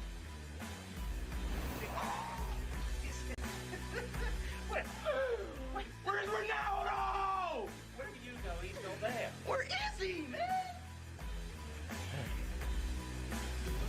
Thank you for the that was follow. the reaction of a lot of Manchester United fans today. Shortly after airing their segment with Speed, Sky Sports was made aware of his controversial past. Specifically, they saw the clip of his R-word bit with Ash Cash and immediately had to take action. They announced, "All traces of iShowSpeed have since been removed from Sky Sports' social media channels and website, and the broadcaster have decided to cut ties with him regarding future appearances on their channels." Since Speed's brand is so deeply tied to soccer, this ban severely limits his ability to collaborate with one of the sport's most respected platforms. Now, obviously, his primary focus is live streaming and YouTube, but as he grows, there is more demand to make bigger and better content. I mean, look at Kai Cenat. From reacting to music videos to having famous artists come on his stream to hang out, from playing Fortnite to being in Fortnite commercials, and T-Mobile commercials and McDonald's commercials. Imagine iShowSpeed going from playing FIFA video games to guest hosting on a soccer news show, or maybe even doing commentary on a game. At the very least, his status could get him exclusive access where he could build relationships with players who may or may not want to collaborate on his streams. Being essentially blacklisted by a brand as prestigious as Sky Sports not only hurts his exposure, but also strips him of a level of legitimacy that could have opened doors to bigger opportunities in the future. And based on this long, detailed, and professional apology he put out on Twitter, it's clear Speed finally realized he needed to take accountability. The clip of my appearance with Jeff and a few others have since been removed by Sky, and I've learned that this was due to the resurfacing of comments that I made in the past. I'm 17 years old. I was 16 when that happened and made a huge mistake. It was stupid and immature. I immediately realized and apologized. I will continue to work on myself as I navigate this world growing up online. They all say the same fucking thing. They all say the same thing. Just say you're sorry, that's it. Don't say all that navigation and all that shit. Just say I'm sorry, that's it. Fuck. Oh my god, if I was making an apology, I'll just say I'm sorry, I've made my comments or whatever I said. I'm sorry, I'll try to do fine next time. That's it. That navigation to the world and all that shit, I'm like, it's fuck shit. No one wants to hear that shit. I recognize that I have a responsibility to set an example to those who follow and support me. Given that Sky had indicated this relationship included an invitation to appear on Soccer AM this weekend, I would have loved the opportunity to have spoken with them before they made their decision. I have tried reaching out to them and will continue to do so. I'm learning every day and totally own the mistake I made. I love the UK. Y'all have embraced me and I appreciate it more than anything. My goal is to make people laugh and I will continue to try and do that. This is by far the most Too professional short. and seriously I guess thought out so. apology or anything Speed has ever said. He clearly realized that his actions do have consequences, and prestigious brands do not care if you have millions of followers. They will not work with you if you are considered a risk to their reputation. This moment was massively overlooked by the live streaming news world, but it truly marks a transitional moment for Speed. Speed went on with his usual business and ended up winning the Breakout Streamer Award at the 2022 Streamies. His wild antics didn't really slow down. He continued to dive headfirst into the camera, continued to have the wildest interactions with others on Omegle, and of course continued to have awkward interactions with girls. Bro, I'm like that, you know. I told you, I'm mature. Like, hey, look, did not change, you know. Like, I used to be barking. Like, I don't even bark no more. Really? Nope. He's got to either say something to cat. Really? Hold on, wait. What is this? However, for Speed, this seems like a more subdued version Are you serious? Are you serious, bro? Let me see. What? of himself. He also became interested in religion. Speed was always open about him What's up, believing bro? in God, but not iPhone necessarily 16 identifying Max. with a religion. However, What with about trips it? to the Middle East, he seemed to gravitate towards Islam, and with respect, not in a trolling way. By coincidence or a sudden shift of maturity, this all seemed to coincide around his 18th birthday. Speed reached 15 million subscribers, leveled up his celebrity status, kept practicing his skills on the field, but stayed true to his roots, and continued to absolutely fawn over Cristiano Ronaldo. I love to meet people. I love people. You know, I love to Meet me, Dan! Can you meet me? Which led to the moment that he and his fans had been waiting for years. In the summer of 2023, Speed visited Portugal to attend a UEFA qualifying match between Portugal and Bosnia. Speed camped out in the parking lot after the game, hoping for a chance to get a glimpse of the superstar. And then, to his surprise, Ronaldo stopped his car to come out and say hi to his biggest fan. Oh my god, I'm sorry. Oh my god, we're down. Oh my god, take a picture. Hey, take a picture. Take a picture, please, please. Oh my god, I love you, bro. Bro, yes, bro. Hey, I love you, bro. Ronaldo, I'm a big fan, bro. Ronaldo, look. I got you right here. Wait, Suey. Ronaldo, Suey. Ronaldo, Suey. I love you, bro. Hey, take a picture. Take a picture. Take a picture. Hey, take a picture. Oh my god. Okay, I'm sorry. Oh my god. I love you so much. Speed's Okay, bro. I don't really get the whole celebrity thing, losing your fucking mind over seeing a celebrity. Yes, it's amazing to see a celebrity because there's not like a lot of people run into them like that, or case may be. And he's Speed, so I'm pretty sure this was pretty much set up to a degree. But like, to act like that is kind of crazy. I know he's doing the whole bit because that's his whole Speed persona thing, but sometimes it can be a bit over the top. It's ain't that serious. Like, I don't, but then again, I don't get why people get so like hype over seeing a celebrity. Like, there's nothing to get hype about. The only thing you know about them is what they have done. They don't know nothing about you. There's nothing point of dedication to his character is impeccable. While meeting his real-life hero, he still remembered to overperform and even bark for the camera. Even Ronaldo had to tell him to chill out. In 2023, we got to see more of Darren Watkins, not Speed, showcasing wholesome and relatable moments like him teasing his little brother. Smell it! Smell it! Smell it! Smell it! Smell it! Smell it! What does it smell like?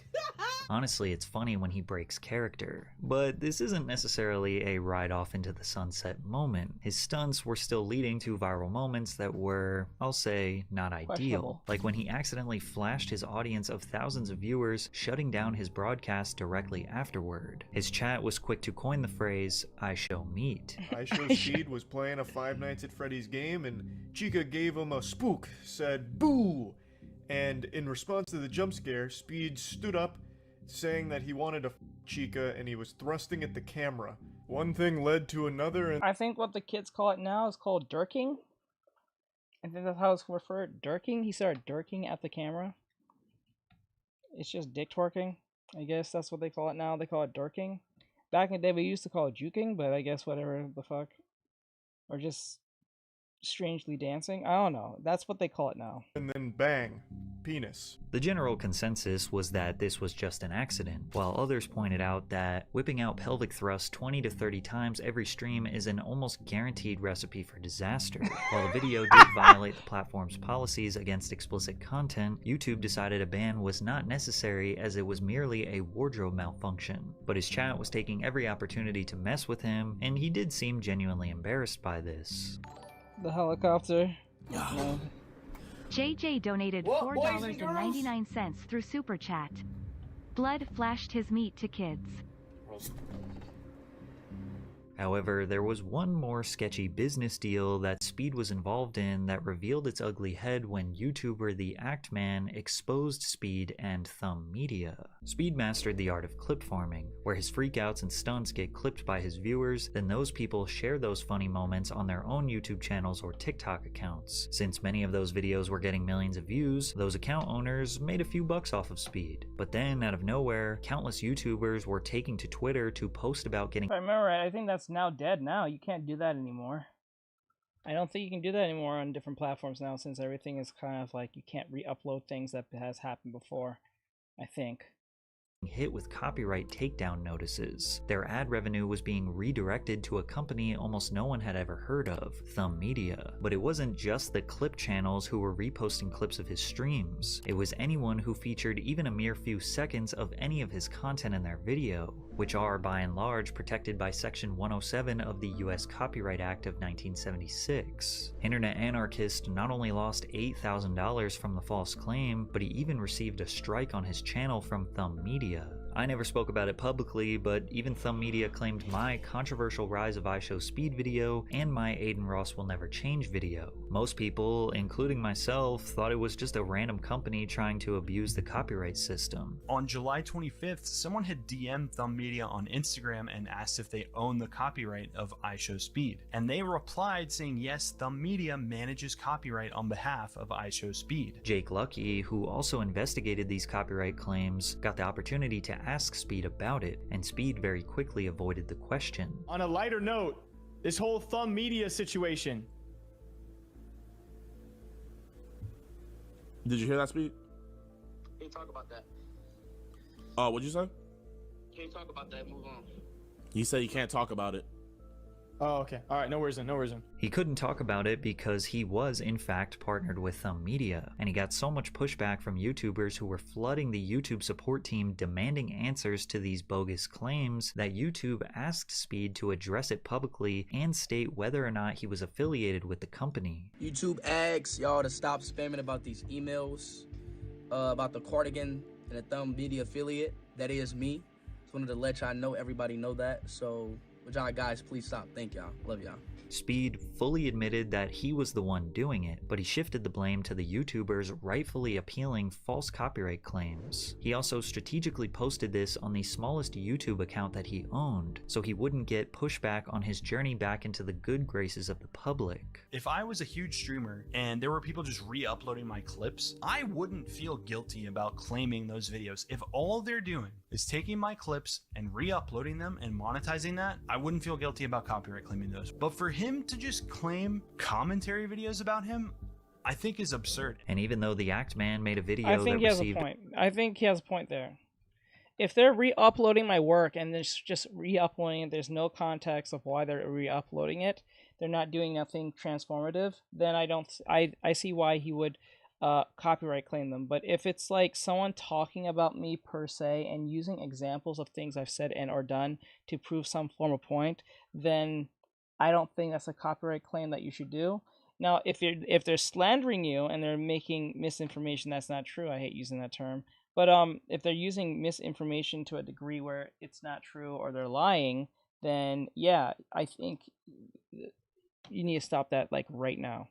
But no, I mean, you shouldn't stop that unless if it's actually true and it's factually right. Over 2 million views exposing Speed's shady business practices, and Speed fully admitted to breaking the law. Still, he faced no repercussions. Then again, maybe he did not know how Thumb Media was abusing the copyright system, and it does seem like Speed has disbanded his partnership with Thumb Media, as many creators' videos, including my own, have had their copyright claims removed. But nothing would have changed if a bunch of smaller YouTubers than Speed did not stand up for themselves. So we'll have to see what happens to this video. But then again, this was just another bump in the road for Speed, who dove headfirst into 20 million subscribers, another legendary milestone. However, he managed to piss off the community he held near and dear to his heart once again. In another charity exhibition match that brought together soccer stars and internet personalities, Speed was being his usual self, silly, excited, and high energy. On the opposite team was 2007 Ballon d'Or winner and legendary retired professional Kaká. At the 26th minute in the match, Speed saw the ball near Kaká, sprinted from behind, and slide tackled him from the back, nearly blowing out his ankles. For those that don't know soccer, this is a dangerous play and can result in major injury. Luckily, Kaká was fine. The former AC Milan star laughed it off, showing the kind of sportsmanship he was known for throughout his career. But online, soccer fans were fed up with Speed. He's definitely going to injure somebody. Legends like Kaká having to put up with this during a charity match is kinda ridiculous. The sooner he stops getting invited to these things, plus awards, the better. By this point, it's the same old story. Speed just can't seem to subdue his character he has created for himself.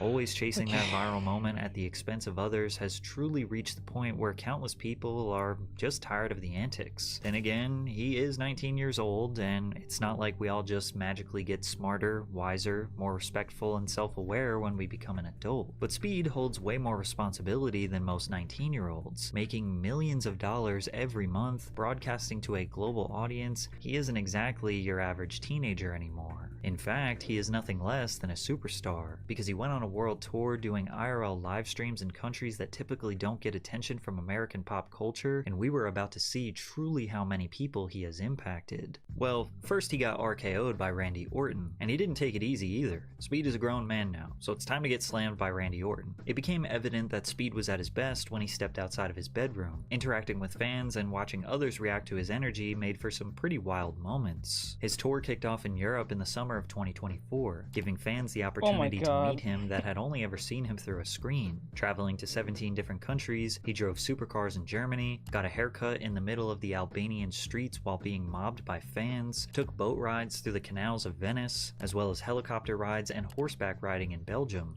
No, remember, this dude was talking about R-oring someone, and he's getting all this, but God forbid I draw a bitch. God forbid. Why's my booty bouncing? Oh, bro, why's my booty doing this? Each country was met with swarming fans and chaos in the streets. Poland brought great energy. Fans celebrated him hitting 26 million subscribers, but his stop in Norway was what he called the scariest day of my life. Speed was in a souvenir store on the second floor of a city building where outside thousands of fans packed the street. While jumping around in excitement, Speed rolled his ankle. Unsure if it was broken or not, he knew he needed immediate medical attention. While unable to walk, his security detail decided to carry him out of the building and towards the car. The crowd swarmed Speed, with people jumping over each other just to touch or grab him, pulling his hair, throwing water on him. One kid even jumped off the car directly onto Speed. You would think they hated him the way they were attacking him. As Speed screamed in pain, he was finally lunged through the window of the car to safety. This is the worst day of my life, y'all. I broke my foot. As you can see, my ankle's literally torn. It's like literally, it's messed up. My ankle's broke. They pulled my hair out, as you can see. All my hair is gone. Up there, they pulled my hair off. They threw water at me. Somebody literally did a WWE Rey Mysterio move and jumped off the car and jumped into the thing. I don't know about this. Wait. This is the scariest day of my life. I promise you. The love for him in Greece was definitely intense. He got to try a gyro for the first time, but he had to let Did he almost get like a fake kidnapping thing almost happened to him once? Know that Turkish donaires were better. The tour wasn't just about making a spectacle in other countries. It was about connection and culture. That was proven further in Bulgaria, where the mayor of Sofia gifted him a special soccer ball, a moment that showed even political figures were acknowledging his impact. One of Speed's personal favorites was Romania, where he easily got the most calm and respectful approach from from his supporters. What most people don't realize is that despite the chaotic nature of these trips, Speed is actually running a sophisticated, planned operation. Then after stream, you gotta shake the fans off that's following you, switch cars, doppelganger. You gotta like, I got somebody on my team that look like me. Right. Then we go in a different car. It's a lot. It's a lot. Wow. Ooh. And that's every time you go overseas, this is what it is. Yeah, if I'm doing a stream, yeah. Wow. From there, Speed took his energy to Southeast Asia, where the chaos only escalated. In Thailand, he nearly fell off an elephant before he crashed a tuk-tuk because he confused the clutch with the brake, sending him straight into the wall. He chomped down on a scorpion and made a spectacle out of trying Thai KFC for the first time. Then came the Philippines, where they waited outside of a car dealership pressed up against the glass. I always wanted to try Korean barbecue. That's something that is on my like list before I die. I always wanted to try Korean barbecue. Like, I wonder what it tastes like. Like some zombies, and he also got to throw body shots with the legendary Manny Pacquiao. He was crowned king in Vietnam and again was swarmed by a sea of fans, most loving, some barking at him and calling him I Show Meat. In Cambodia, he hit 30 million subscribers, shutting down an entire city square. But then came Malaysia, where things turned dangerous. Fans trapped him inside of a building, broke his camera, and attacked his car. No, they don't listen. Like, stop pushing. No, get back. What the fuck?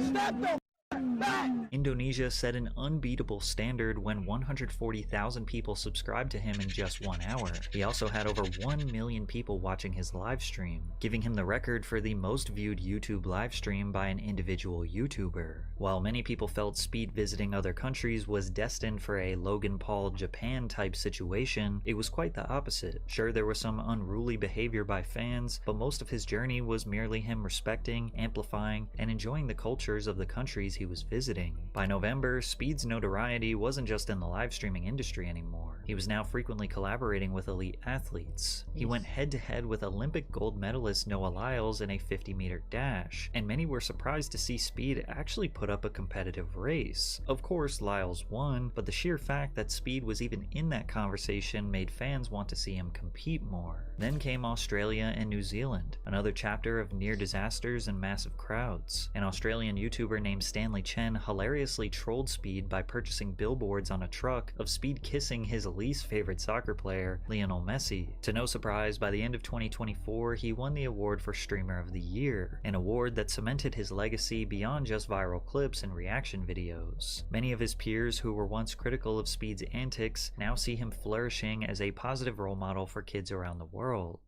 I DM'd you the other day to tell you how much I appreciate you. You are fantastic. I think you're doing a phenomenal job. I love your evolution. Obviously, Free Palestine all the way. Yes, sir. So far this year, Speed took his tour down to South America, where he landed in Argentina on his 20th birthday. Fans welcomed him by singing Happy Birthday in unison.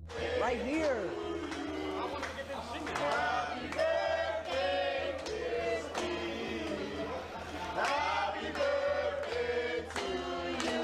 Soon after, he hit 35 million subscribers. In Chile, overwhelming fan activity forced him to cut his stream short. And in Peru, he inadvertently started a full-blown parade, leading a sea of people through the streets in what felt like a revolution of fandom. And he became the official mayor for 1 hour. He also entered the WWE Royal Rumble, where he got hit with a vicious spear from Braun Breaker, before being thrown out of the ring and slammed onto the announcer's table. And if you weren't sure by now, the people have decided.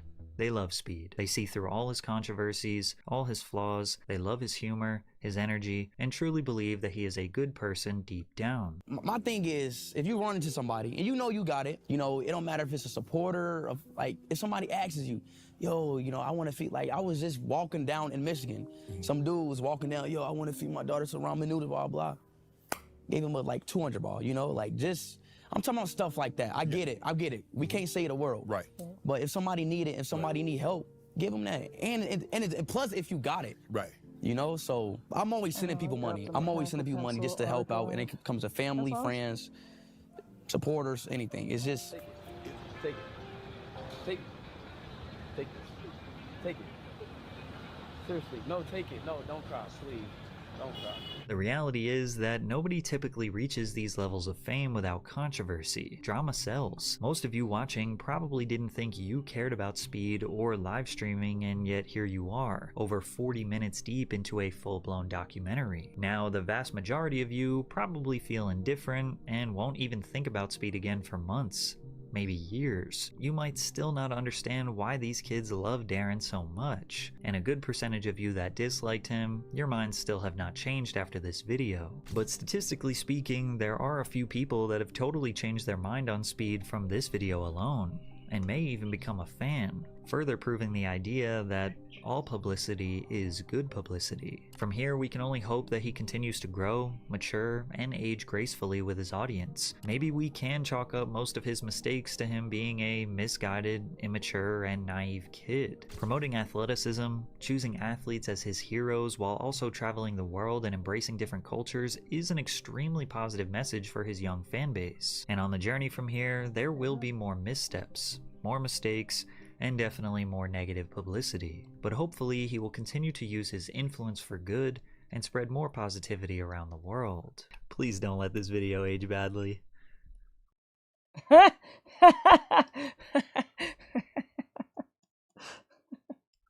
was not expecting to say that. Alright. So yeah. Alright, we'll find a new video now. Let me see.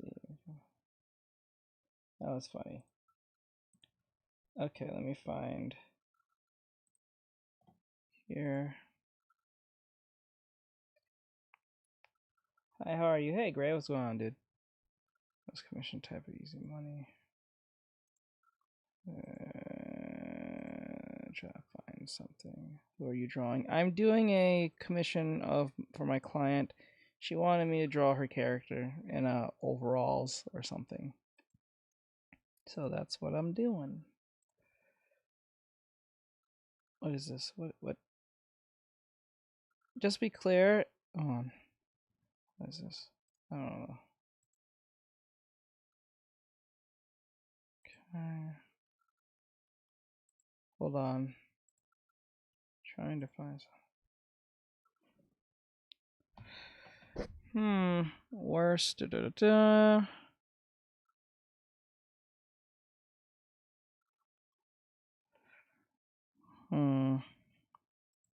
Pop and rap are two genres. Okay. Okay, we'll go with this one. This one's called When Rap. This is too long. No, too long. No, too long. I don't like it when they're super long. When they're super long, you're just being a dead horse at that point. I don't like it when the videos are too long. I like a good video that's like 20 minutes at max, probably 30, but I don't like it when it goes like an hour. That shit is crazy. Let me see. Let's go with Kyle.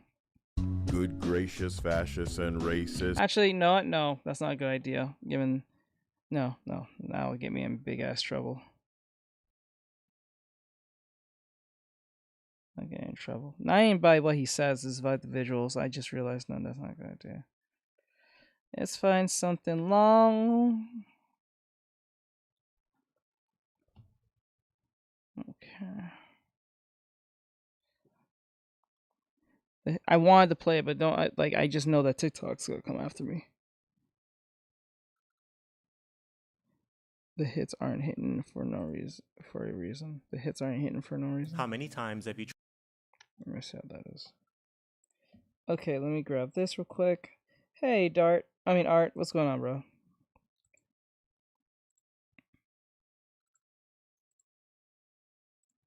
So this one is called, this video is called "The Hits Aren't Hitting for No Reason," for a reason. So I think what they're referring to is music per se. I think they're referring to as music, like musicians.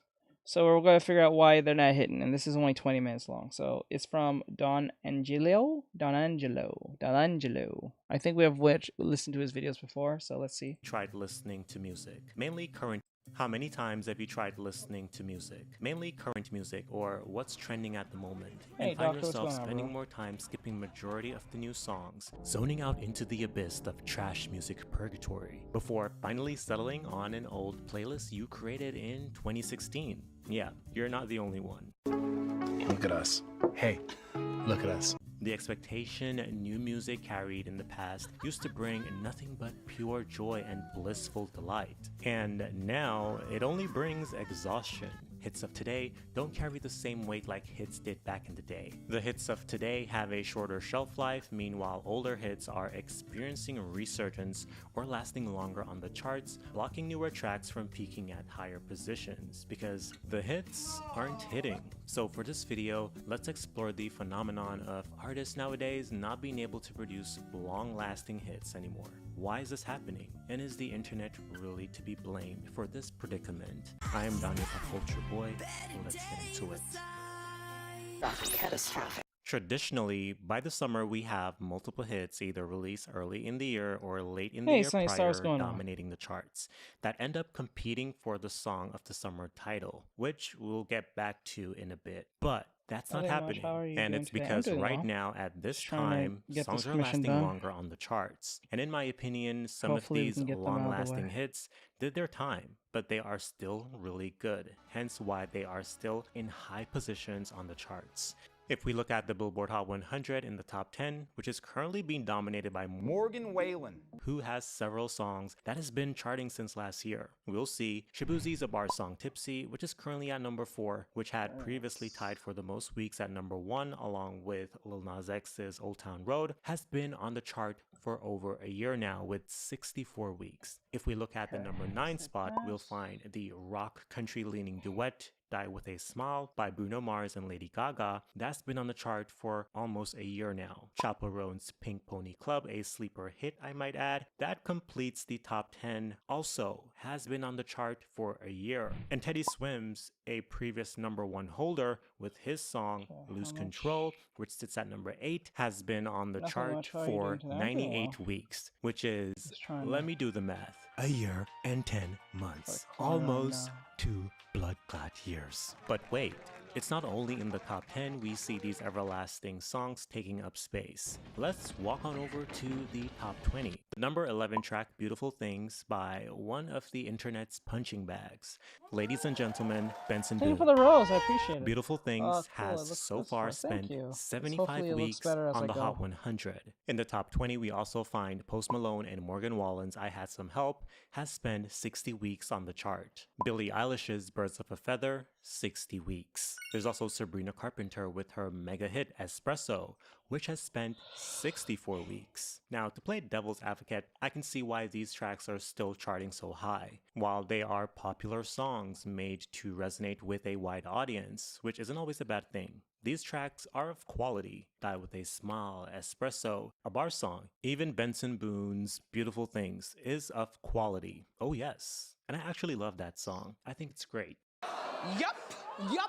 Why is this happening? Why now? What now? So I did the go. unspeakable and asked the So internet, for those who are don't songs know, who lasting are long? on Instagram I'm mainly talking to, if you want to hear what we're listening to, you gotta come to the YouTube channel and hear our opinions on what we're reacting to based on music. Or if you don't want to, you can come from YouTube, TikTok, or Twitch. I suggest Twitch if you want to see the full screen. If you want, if you don't, and you want to see what other people are saying while we're doing this, you can come over here on TikTok or YouTube. Same lame everything on Instagram. Link in bio if you want to go check it out and all that great stuff. You don't have to watch it through the phone through here if you don't want to.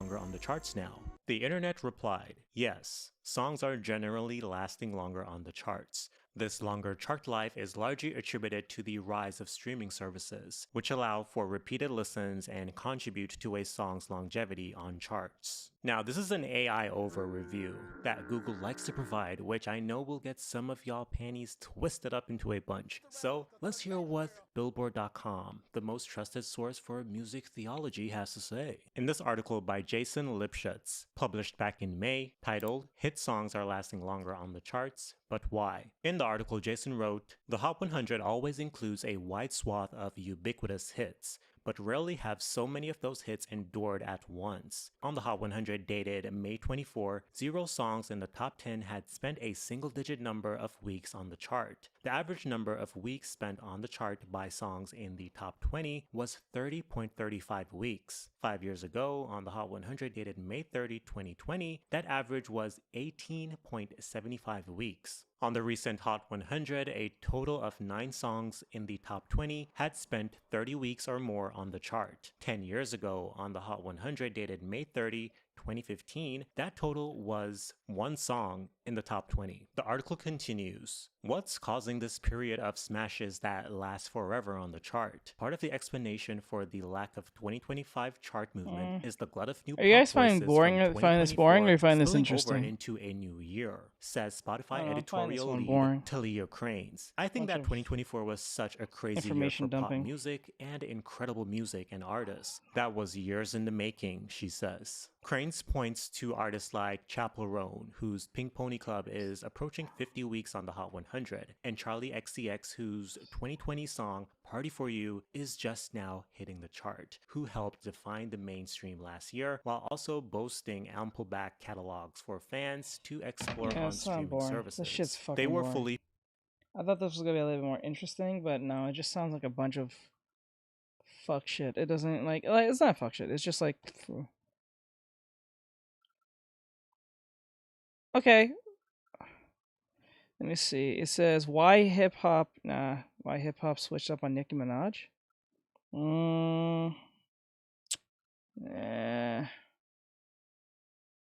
The death of mainstream.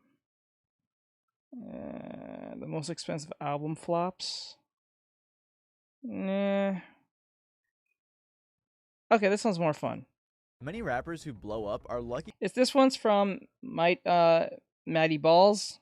That's literally his name, with a Z at the end, replacing the S. It says rappers who can't accept they fallen off. I think that's a little bit more fun to listen to instead of music chart 100 stats. That shit's boring. To have experienced such a rare opportunity. Being able to make a living from making music is something that most people can't say they've ever done. However, when their career starts to decline, there are different ways of dealing with it. One way in particular is to live in denial, holding on to the fame and fortune that they once held so close. So today we're going to be looking into rappers who cannot accept that they've fallen off. Starting off with French Montana. Also, by the way, my name is Matty Balls, and if you guys like music-related videos, make sure to stick around and subscribe. I'm going to be posting one every week this year at 12 p.m. CST on Sundays. Actually, I'll be right back, yeah, Instagram. Stick around. Now let's get into it. French Montana went from having multiple hits in the mid-2010s to faking streams and desperately clinging on to fame by the end of the decade. I'm not going to go too deep into French Montana's come up since he's been in the game for a very long time. He's released a ton of mixtapes, a handful of albums, and tons of huge singles over the span of his career. He started blowing up a ton with songs like Pop That, Lockjaw, No Stylist, and of course his biggest song ever, Unforgettable. But one thing that was always notable about all of French Montana's big songs was the features. Most people weren't really tuning in to Unforgettable or No Stylist to hear French. They wanted to hear Sway Lee and Drake. But this is something that French Montana didn't seem to realize, until his numbers started going down. His place in hip-hop is made most obvious when you think about that picture Diddy posted on Instagram with Jay-Z, Nas, and Kendrick, with French Montana photoshopped out. Diddy didn't even crop him out. He went through the effort of photoshopping French Montana out so he could say, 3 kings, 3 great friends, love you guys. Honestly, I feel bad for him. That had to have been heartbreaking. In 2019, his third studio album, Montana, sold 25,000 copies first week. That's about half of what his previous album sold. Not only that, but he was also caught in a fake stream controversy around this time as well. In December of 2019, Twitter user Carlemagne posted a thread accusing French Montana and his team of hacking into people's Spotify accounts to stream his song Writing on the Walls, with many screenshots of other people saying their account was randomly playing the song. They also noted how the song was 21 on the Spotify charts, but it was 1,192 on the Apple Music charts. which clearly indicated how the streams were being faked on Spotify. I went into more detail on this in my video called The Biggest Scam in the Music Industry, so if you're interested in botted streams, feel free to check it out after this video. And despite how crazy faking your streams is, things somehow managed to get worse for French. In April of 2020, French Montana made one of the biggest mistakes of his entire career when he said that he has more hits than Kendrick Lamar. More specifically, he said to Complex, I mean, honestly, you could put somebody like Kendrick Lamar next to me on the same stage at a festival. I might outshine him. Not because I'm a better rapper or whatever it is, it's just that I got more hits. This sent the internet into a frenzy, with everybody clowning on French Montana. He even had Young Thug making fun of him. Stupid ass say he got more hits than Kendrick Lamar. Everybody on the internet collectively agreed that both statistically speaking and musically speaking, Kendrick Lamar is better. Not only have you never had a #1 hit, Kendrick has had 8 laying in the top 10, while you've only had 2. Still an accomplishment, but it's nowhere near enough for you to be like, Wait, oh, hold I got up. more hits than Kendrick. Oh shit, we watched this video before. I remember this video. We seen this video. I remember this video. Yeah, we seen this video. Fuck that. No, we seen this video. Stupid.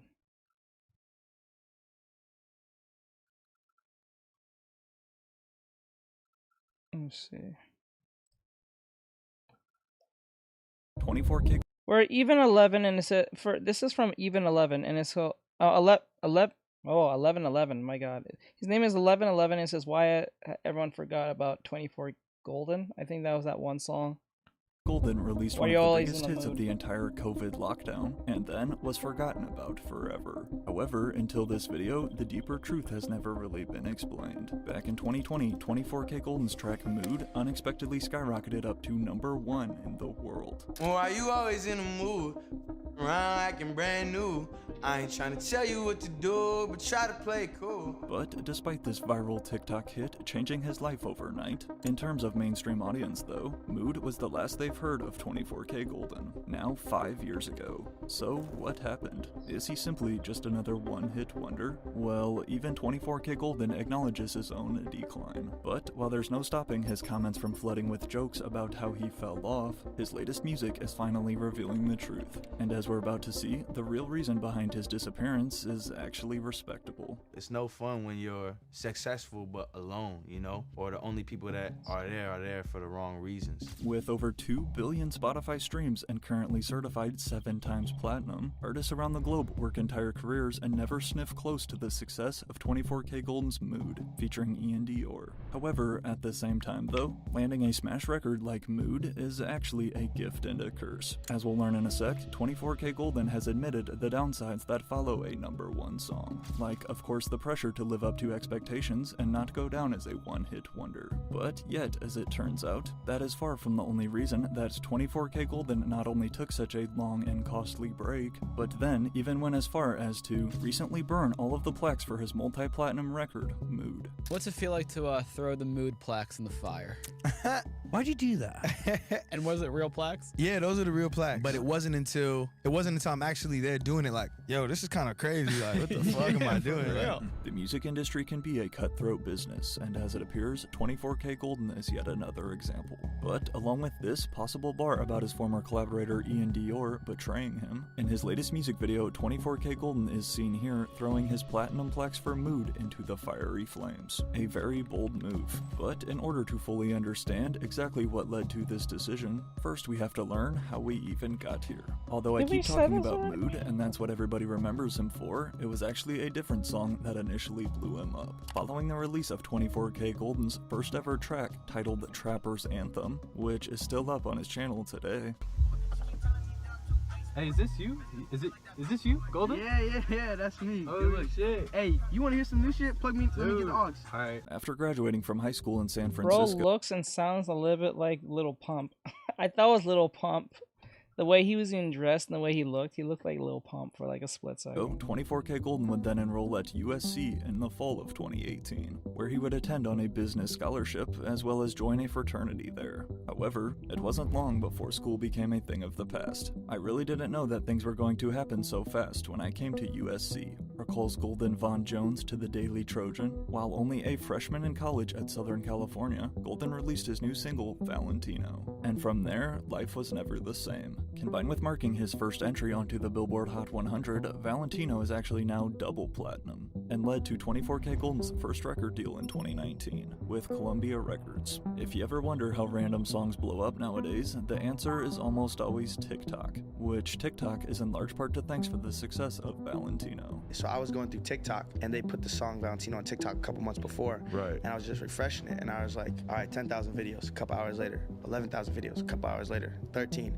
And it just kept going, and I hit this lady at the label, Rachel. I'm like, yo, like, this is just blowing up right now. But although this was nothing compared to the virality still to come from his next single with Ian Dior, seeing as only a few years later he's practically vanished, 24K Golden's rise on TikTok has also raised the question, is 24K Golden proof that TikTok artists don't last the test of time? Well, prior to releasing one of the biggest songs to ever come from the app, having listed Kanye West as his inspiration growing up, then came 24K Golden's debut EP, titled Dropped Out of College. Obviously, now dropped out of USC, 2019 was a huge year. However, it was 2020 though that launched him to heights that even he could have never imagined. One day while at Ian Dior's house in 2020, despite not even being in the mood to make music,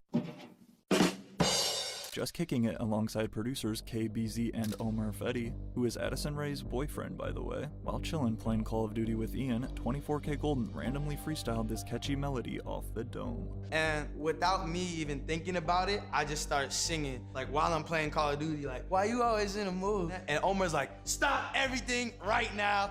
That shit is hot. Go record that. So we go and record it on like Ian's little home setup, and we kind of all just take a step back and think like, yo, did we just make a hit while playing Call of Duty? And a hit it was indeed. Now, the two had actually worked together before in the past, most notably with 24K Golden credited as a co-writer on Ian's previous track Gone Girl featuring Trippie Redd, which is also certified platinum, but that was nothing compared to Mood. Spending a total of 8 weeks atop the Billboard Hot 100, a first for each artist, released in July of 2020, Mood would go down as one of the biggest hits of the year for any genre. Just not right away. The label didn't believe in it, so there was no plan to do any videos, no priority playlisting, nothing like that, said 24K Golden. So I took a couple $1,000 and just started linking up with influencers and running marketing campaigns myself and making that shit work. There's no doubt that the strategy of his was working, at least at first. However, looking back on it now, was attaching himself to that TikTok scene so much like he did the best idea for long-term success? I'll take some responsibility because from the ages of 18 to maybe 20 and a half, I was posting some like cringy type shit on TikToks and this and that. My special guest, 24K Golden. Woo! Woo! Just like Dixie D'Amelio, today 24K Golden has basically disappeared. But back in 2020 though, during the pandemic, they were both all over the internet. The same month that Mood hit the charts for the first time, 24K Golden was named an XXL freshman, besides other names making the 2020 list such as Jack Harlow, Rod Wave, Polo G, and Baby Keem. And according to XXL's own website here, 24K Golden actually earned the most fan votes, which landed him the 10th and final spot on the list. But the year still wasn't finished. Combined with then a Mood remix featuring superstars Justin Bieber and J Balvin, as well as a Kid Laroi remix that never got released, clearly 24K Golden had found a successful working formula, and his fanbase was growing by the day. So how did everything come crashing down just a year later? Well, first, you know who else found a working formula though? That would be today's sponsor, Raycon. Raycon's latest everyday earbuds come packed with multiple new and improved features that make them a must-have. And compared to other premium audio brands out there, Raycons are not only half the price, but with their incredible active noise isolation and a super comfortable in-ear fit, Raycons are perfect whether you are working out, just chillin' listening to music, which Raycon's bass makes them especially good for hip-hop, or for me, I also use them to work on videos. As you can see, I went with the simple clean black look, along with also this nice concrete protective case, but they come in a variety of various colors to match your style if you wish. The battery life is also very solid, and not to mention their convenient new quick charge feature, Raycons are honestly hard to beat. And just when it couldn't get any better, Raycon is offering viewers of my channel an extra 20% off. Go to buyraycon.com/11 to get 20% off the best-selling everyday earbuds. Brought to you by Raycon. Bro, why are you talking like you're sick? Releasing a debut album is an immense amount of pressure for any feel like it's on artist, let purpose. alone at 20 years old. And 24K Golden was no exception. Not to mention the millions of added eyes waiting to hear how he would follow up a smash hit like Mood. In March of 2021, Golden tried to do exactly that. As a quote homage to his past roots, at a total of 13 tracks came 24K Golden's debut album. El Dorado in Spanish means the golden one or the golden city. And my mom, she had a lot of fluent Spanish speaking coworkers. She's fluent in Spanish, and they would always call me El Dorado, the golden one. So that became kind of a nickname for me. And referencing the Golden City, I'm from San Francisco. We got the Golden Gate Bridge, we got the Golden State Warriors. Including features from multiple mainstream artists such as Future, Sway Lee, and DaBaby, plus a Lyrical Lemonade video with DaBaby. El Dorado would go on to sell 23,000 in first week sales. Honestly, not terrible for a debut album. However, according to 24K Golden, his life though was terrible behind the scenes. I took this picture 6 days before my album released, shared Golden opening up on his Instagram, probably the most down bad I'd ever been. Looking back at it now, it's kind of funny because even with all the chaos in my life, I still had things to be grateful for. My family, my health, the ability to make music. Even in your darkest days, there will always be a little light. You just gotta look for it. As we can see, Oh, that's okay. 24K Golden was struggling with all of his basically overnight success, clearly weighing on him off camera. But yet, it dates back further than just his album. The first time I ever went to therapy was 2020. He revealed in another post last year, I was 19, right after Mood first released, young, naive, anxious, and under more pressure than any other point in my life. To keep it a band, for a long time I was scared and embarrassed to tell anyone I went to therapy. As a man, a black man at that, I felt like any negative feelings I had weren't to be acknowledged, but instead pushed down and glossed over. The truth is, while he always seemed so happy and smiley on camera, ever since Mood first blew up, 24K Golden has been experiencing the full Hollywood effect behind the scenes. As the saying goes, with more Imposter money comes syndrome? more problems. However, despite his vulnerability in these posts, this still hasn't stopped his comments from getting flooded by users typing stuff like, I haven't seen bro since 2021. Dude fell off harder than any other rapper. As well as the classic, just put the fries in the bag, bro. As of this video, El Dorado remains 24K Golden's one and only album. And aside from a few singles he's put out very quietly, 24K Golden went 3 years without making any noise. That's an extremely long time to wait, especially considering how fast today's music audience moves, killing all his momentum in the process. It wasn't a matter of like, okay, I took a break and now I'm back.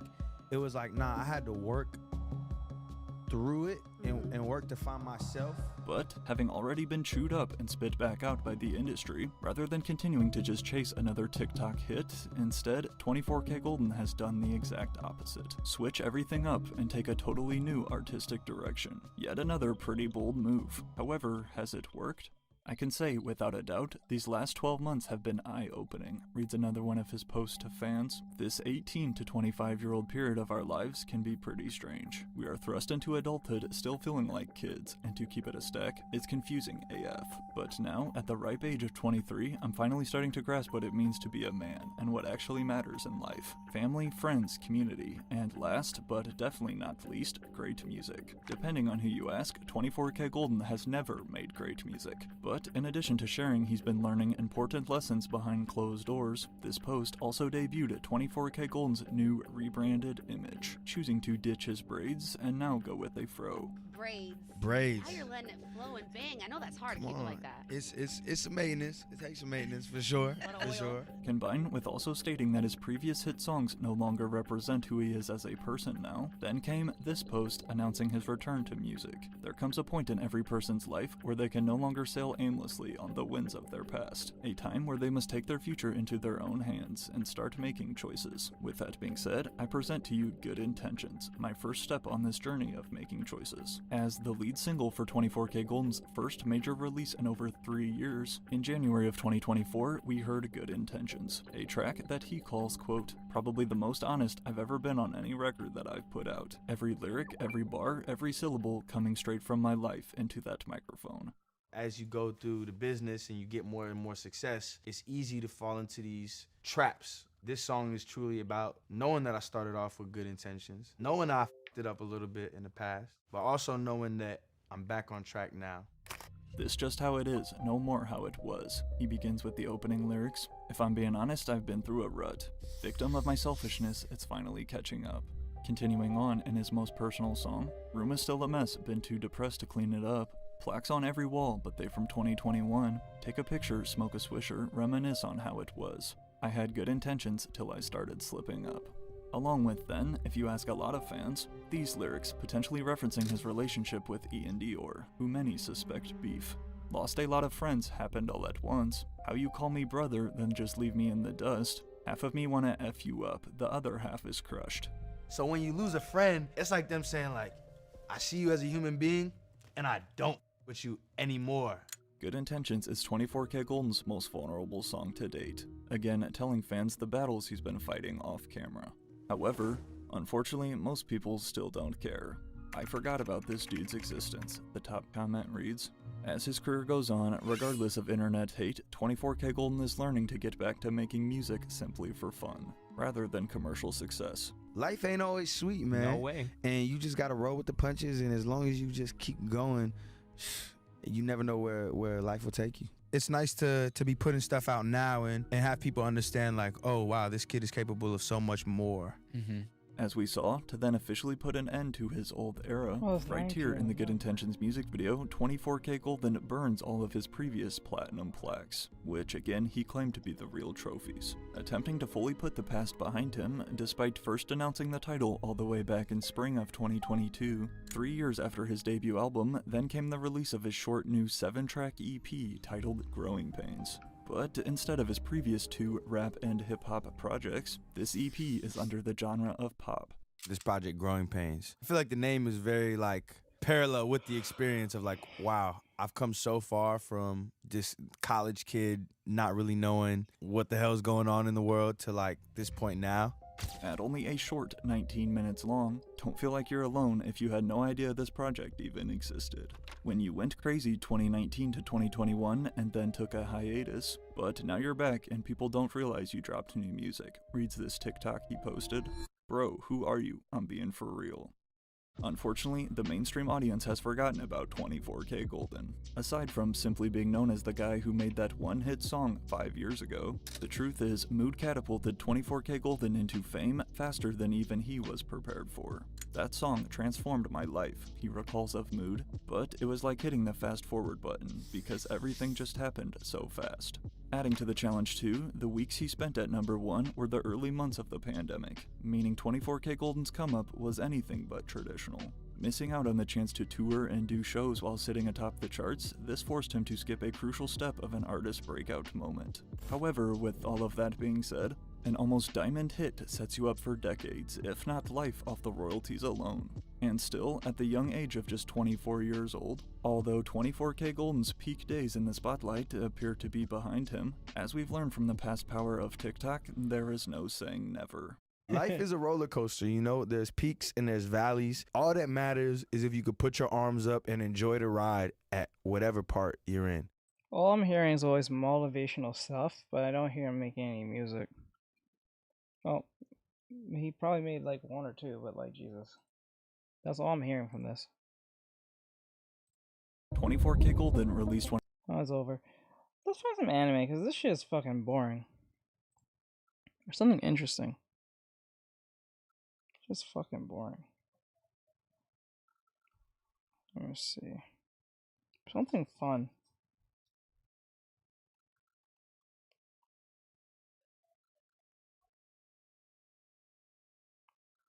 Portals? What do you mean by portals?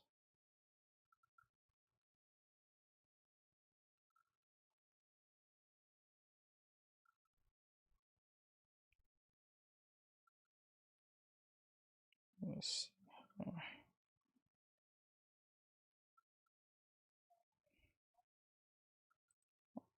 Take yourselves back to 15 years ago. The Underwater portal. What is that? Is that like a...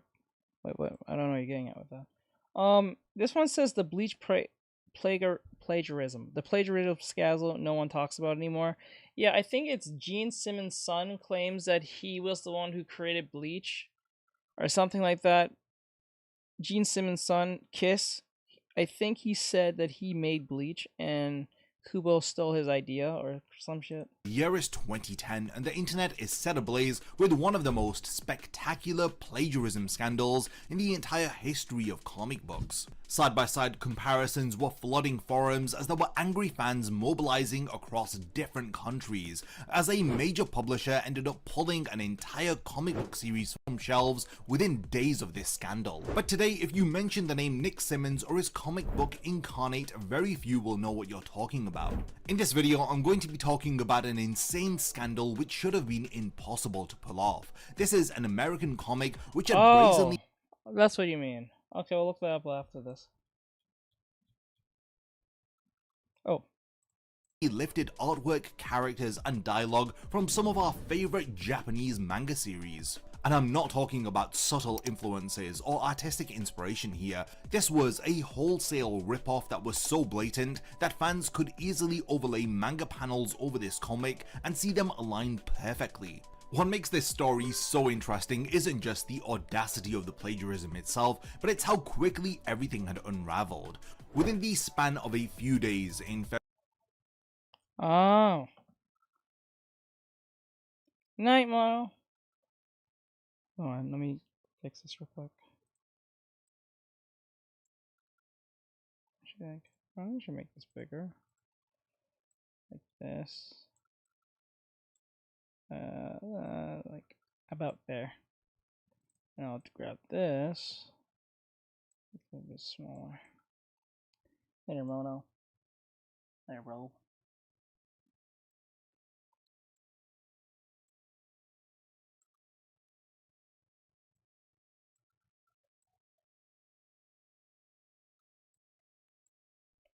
This is news, or this is something you found out? This is like legitimate news?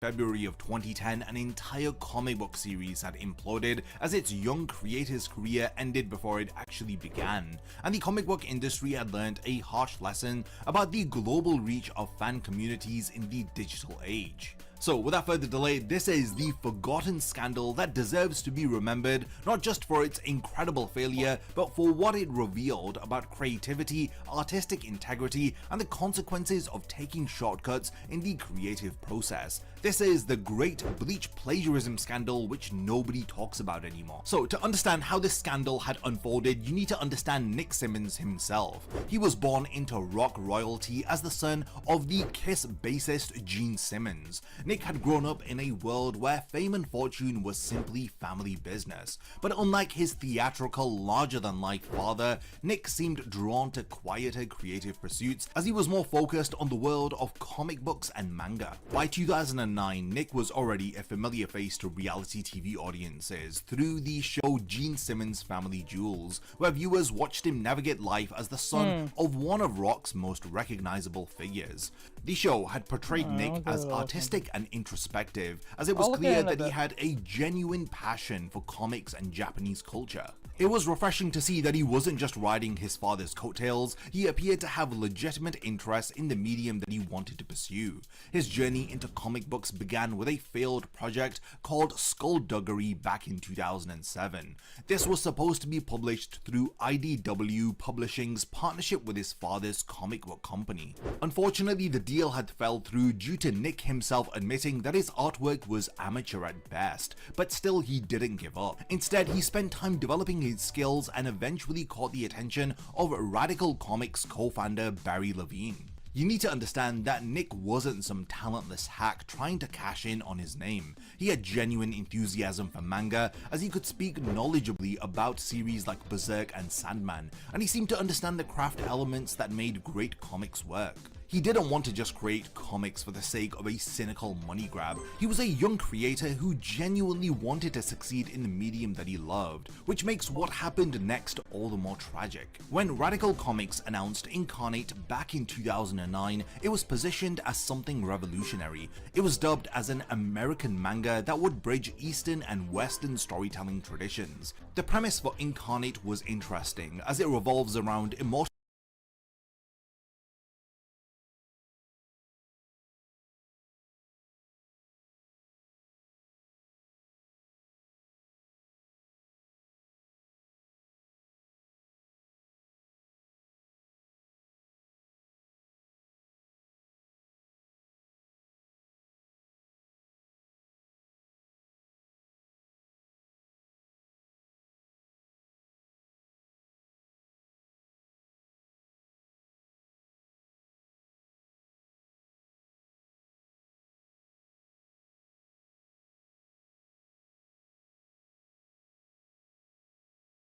Oh, sorry. So like this is why I always say like you don't have to be actually really good at drawing to accomplish what you want. You just have to be competent to a degree.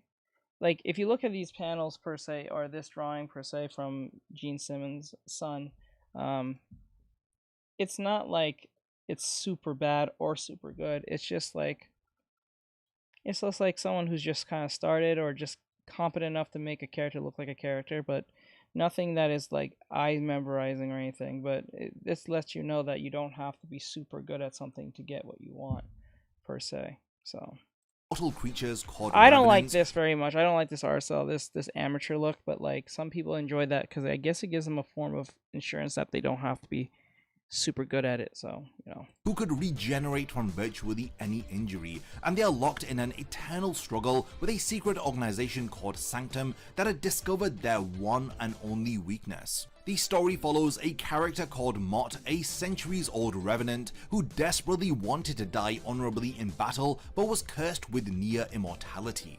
When Sanctum developed weapons capable of truly killing revenants, Mott saw his chance for the death that he had craved. It was a premise with genuine potential, as Nick was exploring themes of immortality, honor, and the weight of existence, which had resonated in countless other manga and comic works. Radical Comics had went all in on the marketing push for Incarnate as they held an exclusive launch party at Comic-Con, complete with a rock concert atmosphere that was befitting the creator's musical heritage. A&E promoted the comic on their network, and it was sold through their online store. Incarnate was positioned as Nick's chance to step out of his father's shadow and establish his own creative identity. The production values were impressive, as there was full color artwork, high quality paper, and professional presentation, which had suggested that this was a serious creative endeavor. Early marketing materials emphasized the fusion of manga influenced art with American comic book style writing. Overall, Incarnate was packaged as something that readers had never seen before. The irony, of course, is that readers had seen it before, they just hadn't realized it yet. What was marketed as groundbreaking fusion was actually an elaborate collage of existing works, carefully reassembled and presented as an original creation by Nick Simmons. So hold your horses, the scandal didn't emerge overnight. There were warning signs from the very beginning that most people had simply ignored. Back in August of 2009, shortly after Incarnate's debut, small YouTube reviewers and independent comic critics began noticing some troubling similarities to popular manga series. Jim Supreme, a YouTuber who reviewed comics and manga, was among the first to sound the alarm. In his review of Incarnate Issue 1, he had quoted that the artwork contained a lot of art references towards Hellsing, One Piece, and a few other anime. It's almost like he's ripping right from the other books. By the time he ended up reviewing issue number 2, Jim was more direct, as he says, how many characters can Nick Simmons rip off? This is just another horror show of copyright infringement. These earlier reviews, while they were accurate, they lacked the reach to create any widespread awareness. Jim's channel, while dedicated, didn't have the massive audience needed to turn industry heads. Unfortunately, his observations were buried in the vast ocean of internet content. Other small reviewers and bloggers made similar observations, as they pointed out character designs which had seemed suspiciously familiar and artwork that felt more like a homage than inspiration. But without any concrete evidence or even side-by-side comparisons, these criticisms were easy to dismiss as nitpicky or overly suspicious. So a lot of focus was on this huge star's son being a comic book artist, instead of actually critiquing or analyzing the work that he was creating. Thankfully, this lack of awareness didn't last for too long, as the dam had finally burst on the 21st of February 2010, when GameFAQs forum users began posting side-by-side comparisons that left no room for doubt. What started as casual observations about similarities had quickly escalated into systematic detective work, as fans across multiple platforms had started collaborating to uncover the full extent of the plagiarism in Incarnate. The breakthrough moment had come when these comparisons had made their way to the Bleachness live journal community. This is a dedicated Bleach fan forum with an international readership. On the 24th of February, the community published a comprehensive post titled Gene Simmons' Son Plagiarizing Bleach ? And this post would end up becoming the nuclear bomb of this entire scandal. Now here, it wasn't just a collection of similarities, this was a forensic level of analysis done on the live journal post. Fans had overlaid images from Incarnate with panels from Bleach, adjusting opacity to show how perfectly they aligned.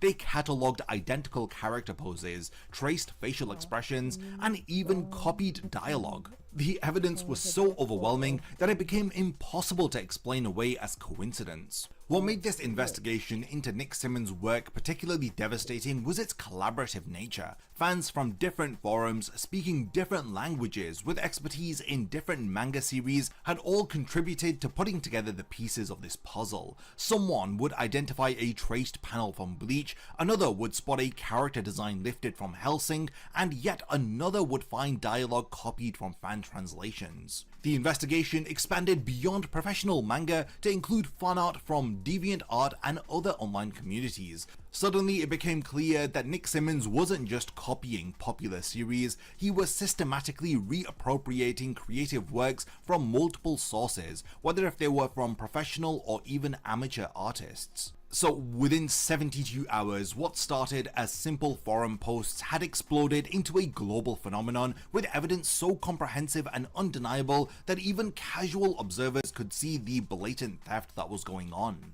When fans had finally put together their evidence, the scope of plagiarism was staggering. This wasn't selective borrowing or artistic influence, it was systematic theft spanning multiple series and creative sources. The most damning evidence had in fact come from Bleach comparisons, as entire panels were traced so precisely that when overlaid they matched perfectly except for the color that was included within Incarnate. There's a scene from Bleach where Ichigo What's wrong, Cap? discovers his chest wound has healed, and this I can't talk today. artwork was copied exactly into an Incarnate character who also had the exact same dialogue as Ichigo, as he states, "My wounds, how wasn't there a hole in my chest?"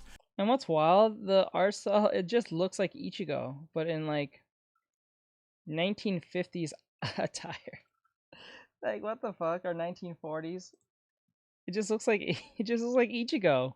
The positioning, the character's expressions, even the speech bubble placement, everything was copied here.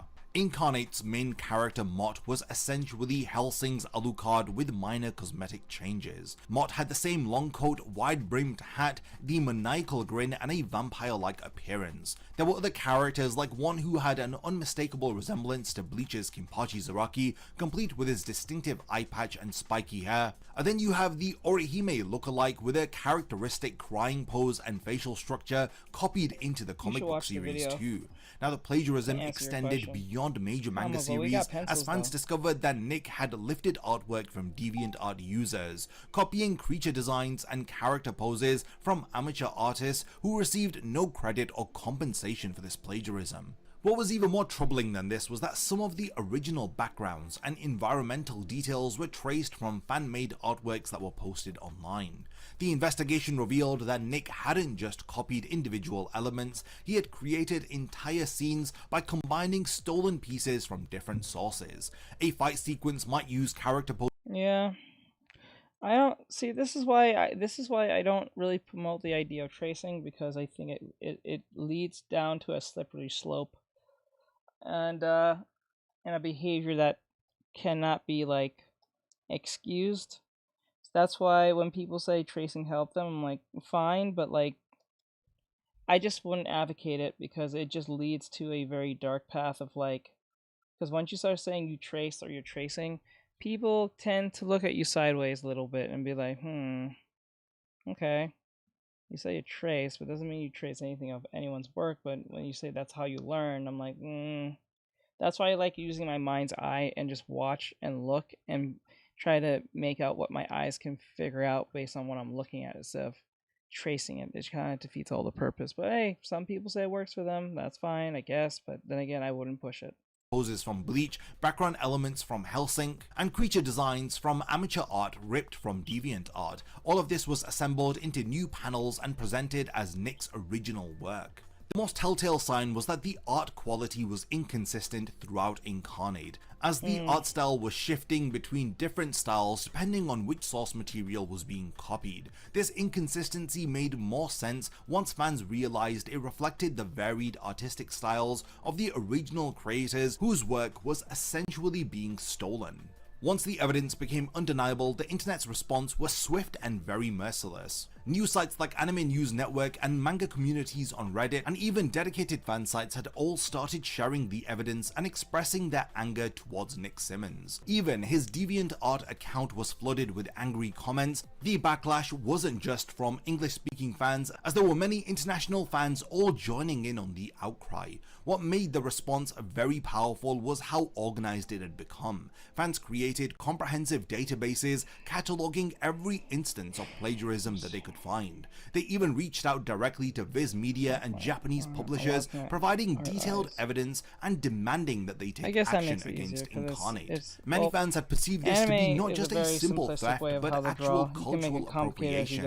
An American creator is stealing from Japanese artists and potentially profiting from their work without any permission or acknowledgement from the original works or their authors. The fact that Nick Simmons had positioned himself as a respectful student of manga had made the betrayal feel even more personal to fans who had welcomed him into their community. With fan pressure increasing, industry stakeholders had found themselves forced to respond to the controversy. The speed and decisiveness of these responses showed just how seriously the situation was being taken. Viz Media, the North American publisher of Bleach, was among the first to acknowledge the situation. Their senior director of public relations called Evelyn had issued a statement thanking fans for bringing the matter to their attention and confirming that they were currently investigating the issue. This wasn't just corporate speak, it's a sign that the rights holders were exploring potential legal action against Nick Simmons. Radical Comics was also caught in an impossible position as they acted with speed, and on the 25th of February 2010, just days after the evidence went viral, they announced that they were halting all production and distribution of Incarnate until the matter could be resolved with all concerned parties. This was a pretty major move, effectively pulling their own product from the market based on fan accusations before any legal proceedings had even started. But the most memorable response had actually come from an unexpected source, and this is from the author of Bleach, Tite Kubo himself.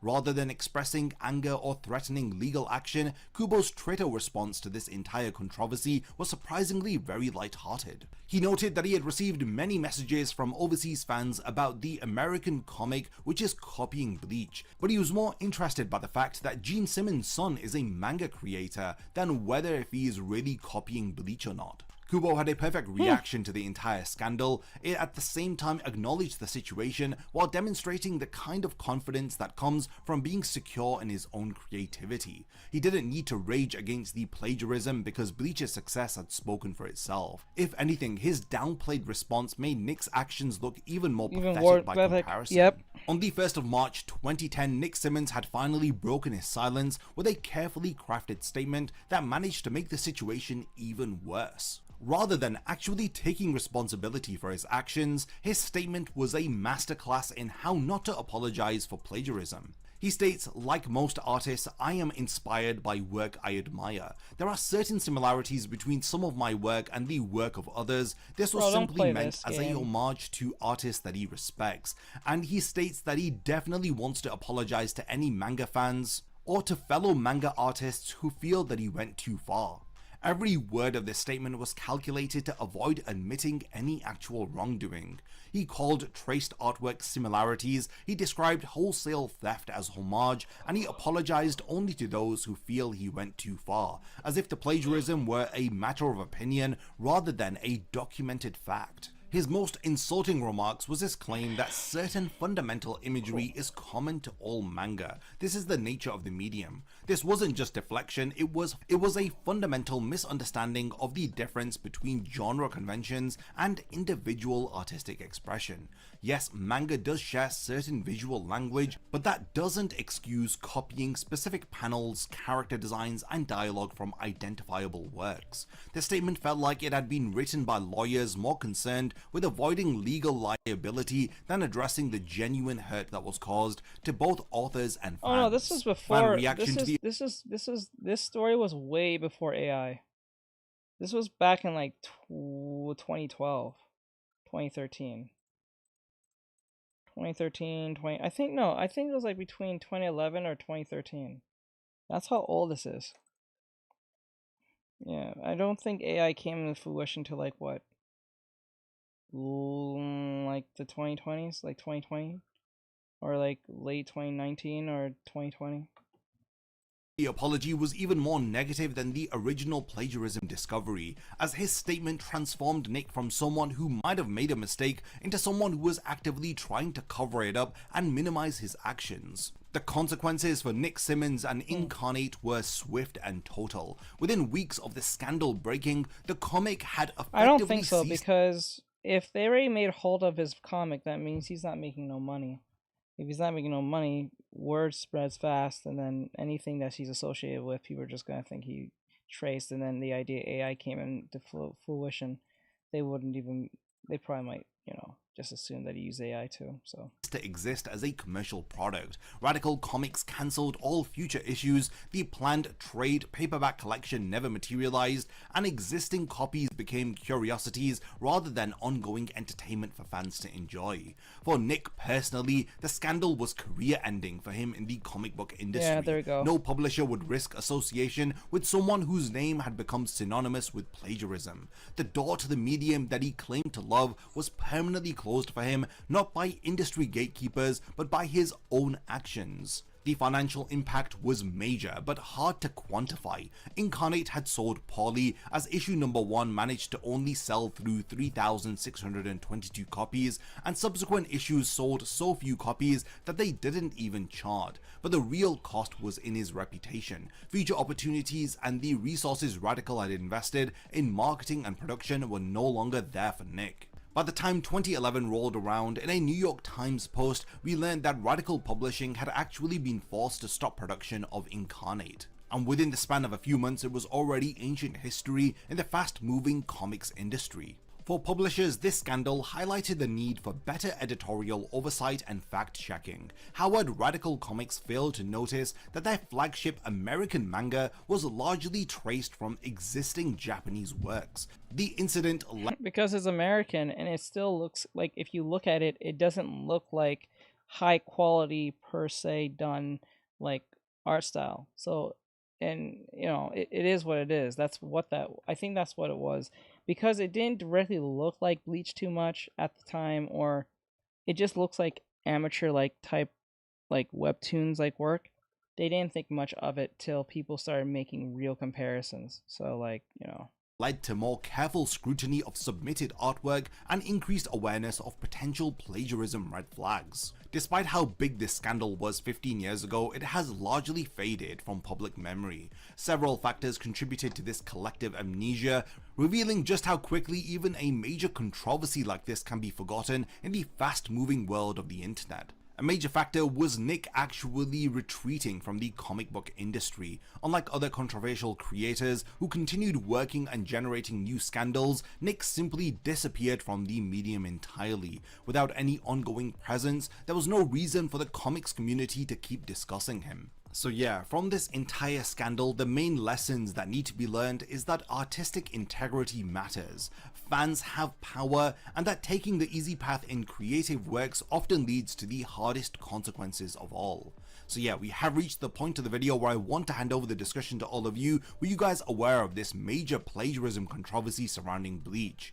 If there's anything that I've forgotten to mention about Nick Simmons' work Incarnate and how he plagiarized so many different series, then let me know by continuing the discussion in the comments. But I do think that this is a very comprehensive breakdown detailing the entirety of the scandal, how it had unfolded, and how quickly it had also been forgotten. So yeah, thank you for making it to the end of the video, and I look forward to seeing you all in my next Bleach video. A massive thank you goes out to all of my amazing Patreon supporters for helping to make this video possible. If you also want to support the channel and see your name in the end of my videos, then check out my Patreon, which has loads of perks like early video access and so much more. Thank you for sticking around till the end of the video, and whatever you contribute will mean a lot to me.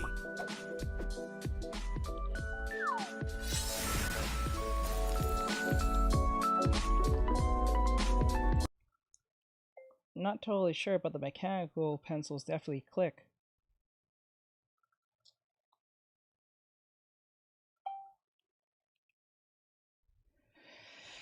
These people are so stupid. Okay. Yeah, so he pretty much fucked this whole situation there. It's kind of sad. That's really sad. But hey, don't plagiarize, boys.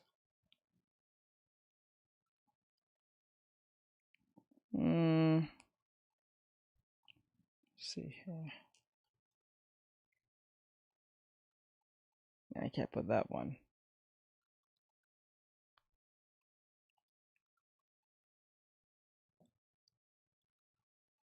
No, that one.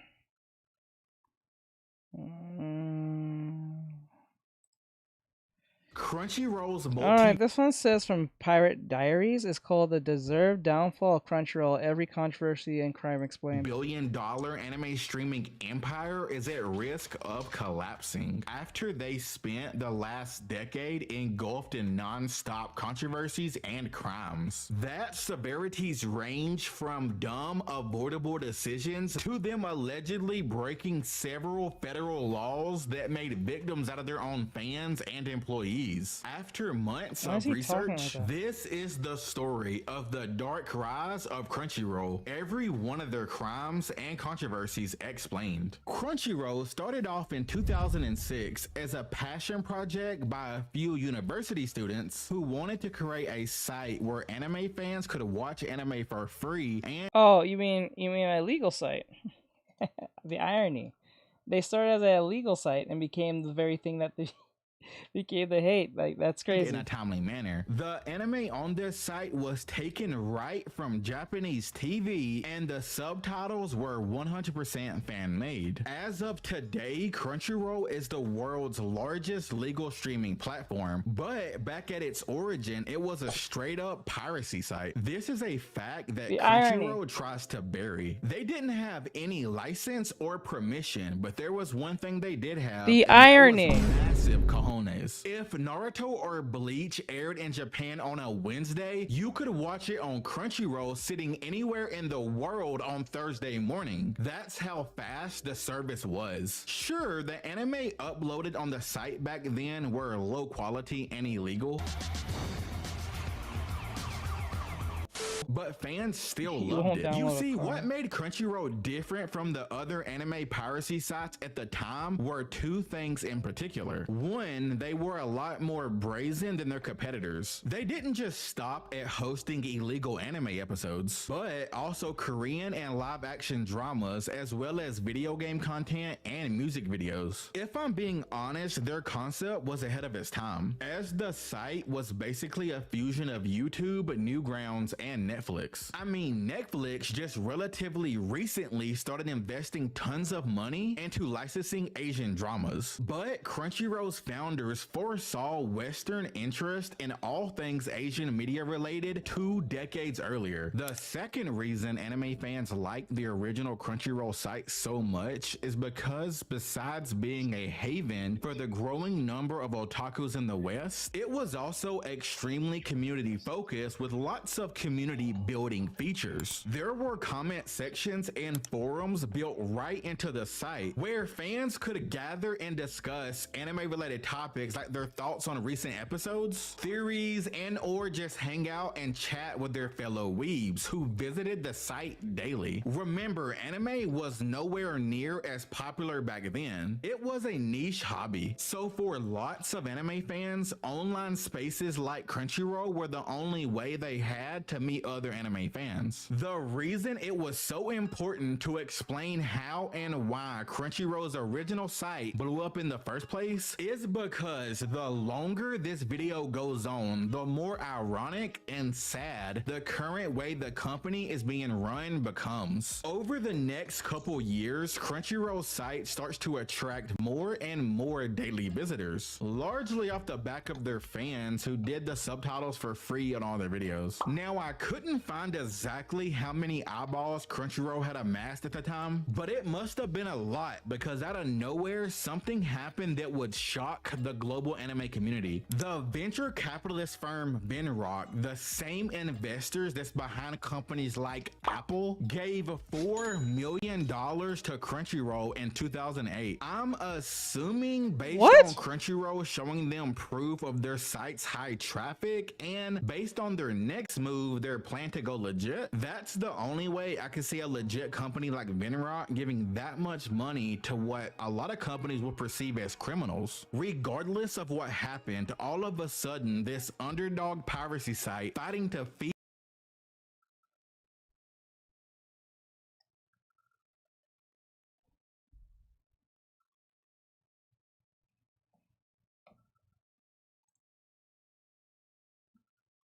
broke anime fans daily doses of their favorite shows went legal. What Crunchyroll realized is if they wanted to make real money off their newfound brand recognition, they needed to clean up their image in the eyes of the Japanese companies that hold the rights to all the biggest anime. Because if they played their cards right, they could be the flagship anime streaming site that could capitalize off the Western anime boom they rightfully predicted was approaching.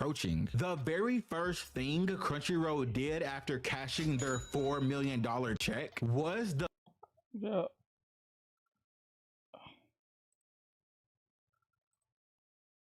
maybe it's you.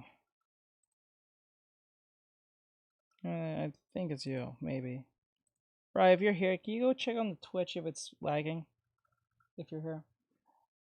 I do not like this guy speaking. He's just horrible. I don't know if it's the accent or he's just talking really wide-like. It's annoying. Delete all of their pirated content and the thousands of fan-made subtitles along with it. They purged the entire site. Their community was understandably enraged and confused. But what happened next, no one saw coming. Crunchyroll's rebrand worked. On January 8th, 2009, Crunchyroll announced that they had signed a deal with TV Tokyo to begin simulcasting episodes of Naruto Shippuden. This was massive news. Naruto was by far the most popular anime at the time. Crunchyroll had just caught their golden goose and they weren't looking back. As time went on and Crunchyroll acquired the rights to host more and more sought after anime titles, fans started to forgive them. I mean, yeah, it sucked. They had to pay a small fee for something they used to get free, but Crunchyroll was building a reputation of selecting the exact right shows to license that their fans wanted to see. Plus, by watching Crunchyroll's new legal service, they were in theory directly supporting the creators of the series they enjoyed so much. So it was kind of a net positive. And they not only had the same community features the fans enjoyed before, but Crunchyroll was also adding new services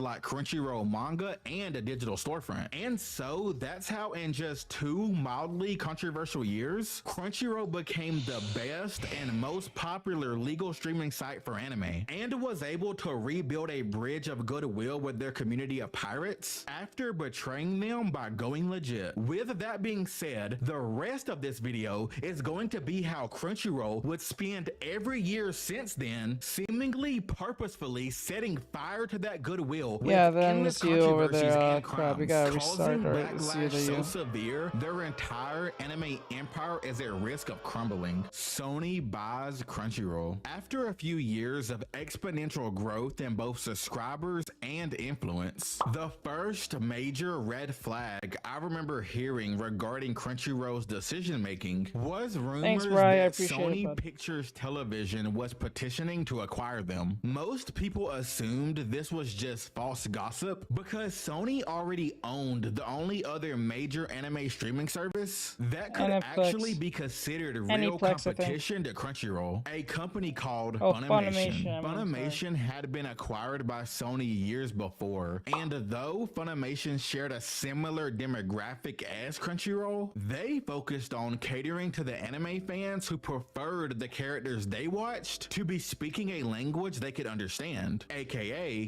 dubbed anime. Funimation, the company, has been around even before their streaming service and rebrand launched. Before they became Funimation Now, they was the company that first helped Dragon Ball syndicate on Western TV in the 1990s via their partnership with Cartoon Network's Toonami segment. After Dragon Ball became the segment's highest rated show, Funimation was able to acquire the licensing rights to a lot of popular anime, which means eventually Sony acquired the rights to a lot of popular anime. So by the time Crunchyroll and Funimation Now was considered rivals, Crunchyroll had a monopoly over the fans who preferred English sub, as well as the ones who liked niche or lesser known series, whereas Funimation Now, aka Sony, had a monopoly over the anime fans who preferred English dubs, as well as the ones who preferred mainstream anime, since Sony owned the rights to many of them. Now, because of a future controversy, it's important to mention that Funimation also offered an extra service that Crunchyroll didn't, and that was the ability to buy digital copies of your favorite anime, which was cool because, as I'm sure you're already aware, these streaming companies gain and lose their rights to stream specific shows and movies all the time. What I hate the most is when they have like one season on one platform and another season on a different platform. Oh my god, I fucking hate that too, dude. That shit is annoying, dude.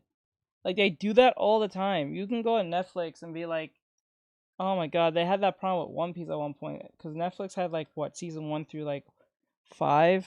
Or, like, I think they was even missing some show, like, some episodes, like, not episodes, some seasons. It would be, like, seasons 1, 2, 3, or arcs or voyage, like, 1, 2, and, like, 5, 7, and then 10. It's, like, it's weird.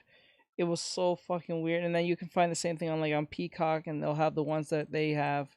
It was so annoying. That is so fucking dumb. Ugh.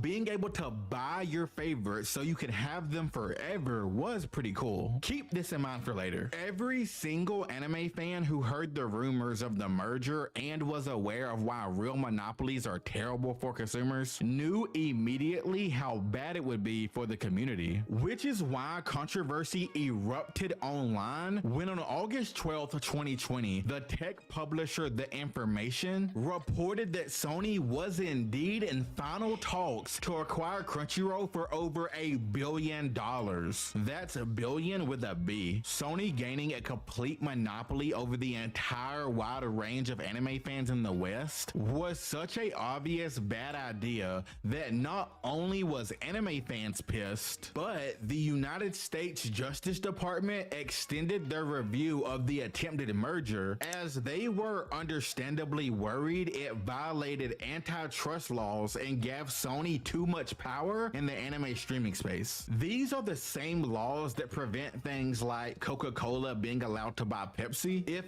big companies were allowed to just buy up all their competition, they would be able to control us more than they already do. Having at least two big dogs in any market keeps the prices down, keeps them innovating, and just keeps corporations on their toes in general. Recently, the same Department of Justice asked the courts to force Google's parent company to sell off Google Chrome because they felt like it had a monopoly over the search engine market. But unfortunately for anime fans, the Department of Justice sided against the consumers in the Sony Crunchyroll case through what I could only allegedly assume was the result of some sort of backroom deals with alleged bribes or alleged payoffs. Allegedly, in my opinion. What's really crazy is that Sony wasted no time at all proving everyone's fears to be justified, as they immediately took all the various anime streaming services owned by Sony and Crunchyroll and combined them under the Crunchyroll umbrella. This resulted in all the non-Crunchyroll platforms being shut down, really rubbing off in our faces they won. Sony doing the fusion technique dance with all of their anime streaming platforms was just the tip of their drama iceberg, as it leads us right into their next controversies.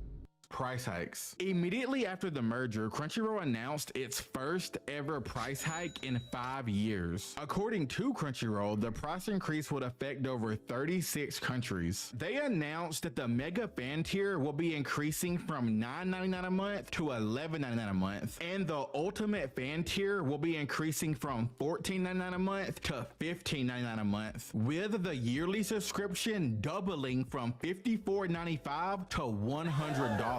Both Crunchyroll's longtime subscribers and their new ones they obtained via buying Funimation were irate. They were paying more because of a business decision they had no say in. But it actually gets worse, because following the price increase announcement, the real controversy came when Crunchyroll sneakily informed their subscribers that anyone who had bought any digital copies of anime over the years through Funimation would lose all access to it. But did you know that even though Crunchyroll keeps increasing their subscription prices, here on this channel, it's still 100% free to subscribe and like the video, which will put the deepest dives into all things anime and manga directly onto your YouTube feed. And any follow-up videos about if Crunchyroll sends any of their lawyer assassins after me, Nintendo style.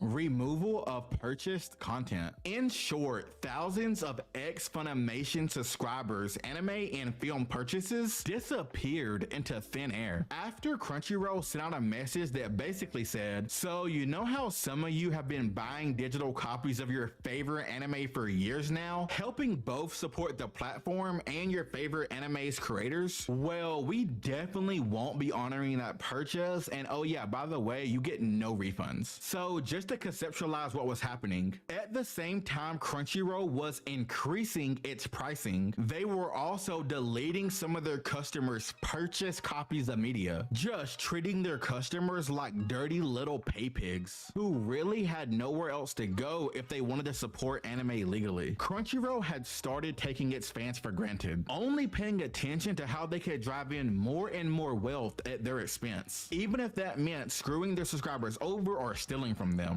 I love stealing. I love taking things. This bad habit of theirs would only get worse. The class action lawsuit. In 2023, Crunchyroll was hit with yet another PR disaster. Crunchyroll was accused of sharing its users' anime viewing histories with third parties without any proper consent. This included companies like Google, Adobe, Meta, etc. Now, that accusation was no small issue. If true, it was a federally illegal privacy violation. They were allegedly collecting their paid subscribers' personal information and selling it for profit to the biggest companies in the world, all without disclosing this in their TOS. Later that same year, the accusations would seemingly be confirmed after Crunchyroll would settle the class action lawsuit, basically admitting they did indeed violate the United States Video Privacy Act. After learning about this privacy breach, Crunchyroll's users completely lost their minds. It felt like they were being tracked and their anime watching habits were being sold off to random advertisers. And if you know anime fans, their watch history being leaked isn't a good thing. No, no, no, no, no, no, no. Wait. Lolicon 69 20 We 420. all, and yes, I mean all, including you, have those anime I call guilty pleasure anime. The ones you delete from your watch history after you finish them. Well, thanks to Crunchyroll exposing its fans, they had no idea who all had whole profiles built on their watching habits and personal information. This is another example of a completely avoidable controversy. Anyway, this betrayal caused severe backlash that further damaged Crunchyroll's reputation. It was becoming obvious to Crunchyroll subscribers that they were just a number that the company would squeeze for as much profit as possible, even if that meant bending or breaking laws. Honestly, I'm starting to think Crunchyroll likes being engulfed in drama because as of the 2020s, they are on a generational run of brand destroying decisions as well as have been exposed by ex-employee whistleblowers for how horrible the company allegedly is to its workers and freelancers. As we mentioned, by this point, Crunchyroll was bringing in insane amounts of moolah, but apparently that cheddar cheese did not roll downhill. Reports started coming out that alleged Crunchyroll severely underpaid its voice actors and its translators slash localizers, sometimes paying them half of what's industry standard. These specific roles are basically the backbone of this type of company. Without them, Crunchyroll would just be a place where you would have to watch anime with a Japanese audio and Japanese subtitles. Trying to understand how Crunchyroll treats its employees leads us to one of their most high-profile controversies that sent shockwaves through the anime community: union busting and the Kyle McCarley drama. Kyle McCarley is a respected American voice actor known for his work in many popular anime and Emmy! Hey, Emmy. Yeah, it's pretty bad. It's pretty bad. video games, but he is probably best known for his role as the voice of Kageyama. Oh, yes! Oh, yes, he gave some type of... He said something that was not all that out of line, but something that they didn't like. Then they replaced his voice as Mob as someone else. That shit was wild. Petty as fuck too. The protagonist of Mob Psycho 100, one of my personal favorite anime and manga. I did an entire deep dive into its creator. It's one of my favorite videos I've ever done. And so, as an expert in all things Mob, I can confidently say Kyle did an outstanding job bringing one of my favorite characters to life. Mob Psycho 100's anime adaptation was without a doubt a hit for Crunchyroll, as both a fan favorite and award-winning series, which is why fans of the anime were shocked when it was announced in September 2022 Kyle McCarley's contract to voice Kageyama would not be renewed by Crunchyroll. Simply put, they fired him. After the news went public, Kyle would actually post a heartfelt video on his YouTube channel explaining his side of the story. I don't see this happen often, but I really appreciated it. In the video, Kyle touches on just how much he loved his role as Kageyama and how he resonated with this role more than any other he has ever done. However, because he is a member of SAG-AFTRA, oh yeah, it was that. Doesn't want to work with him. Yeah, the SAG-AFTRA thing. SAG-AFTRA is a union that protects actors from discrimination, being underpaid, and their other rights being violated, as is very common in the art and entertainment industry. What really upset Mob fans is that in the video, Kyle made it clear that it wasn't about the money. It was just that it was really important to him that the show was produced on a union contract, because unions only work when its members hold their ground against union busting attempts. And Crunchyroll in particular, yeah, Crunchyroll don't like that when you try to buck up on them. Asian type markets don't like it when you buck up on them. They like compliance. If you don't comply to their shit, they'll get rid of you as fast as possible. Usually just on the spot too. They don't like playing that game. That's why a lot of MiHoYo people got a lot of, that's why they keep, that's right, Ron. That's why they keep, what's the right word? That's why they keep, rotating these voice actors from MiHoYo from Genshin. Particular already had a history of accusations of anti-union practices dating back to right after the pandemic, when they shifted back to studio recording from at-home recording. But instead of hiring their normal voice actors and freelancers, they started to primarily hire Texas-based actors. Since Texas is a right-to-work state, the Coalition of Dubbing Actors alleged that this policy shift was an attempt to thwart union organizing among dubbing actors, and so the coalition encouraged them to pressure Crunchyroll to sign a union contract with SAG-AFTRA. FYI, right-to-work states laws prohibit union security agreements between employees and labor unions. Companies that operate in these states can fire the employee and then just lie about why. No explanation required. This acts as a deterrent to stop other employees from speaking up. So this is why it's so important that prominent actors speak up when things like this happen, because lesser known employees' complaints will just be swept under the rug. In the video, Kyle says that for 99% of the work that he has done, the first time the company refused to even talk to him or SAG representatives about the issue would have been the end of the conversation, and he would have parted ways of his own volition, because it's just better for both parties, since they obviously have different values and he doesn't want to waste either party's time. But he was such a fan of this project and loved his role so much, he tried to... I was so certain that it was Yuri Withethal, I think his name, Yuri Withethal, the guy who does the voice of Spider-Man and Sasuke. I thought he was the voice of Mob. I was so convinced it was him. Compromise in ways I thought was incredibly fair. With 99.9% of the work that I do, that would be the end of the conversation for me. I would say, thank you very much for the opportunity, but I don't work non-union. It seemed like maybe there was an opportunity to change that. So I went back to Crunchyroll with the offer that I would agree to work on this season of this show, non-union, on the condition that they agree to sit down and meet with SAG-AFTRA representatives with the purposes of negotiating a potential contract for them to use on future productions. Straight no. That's all I was asking.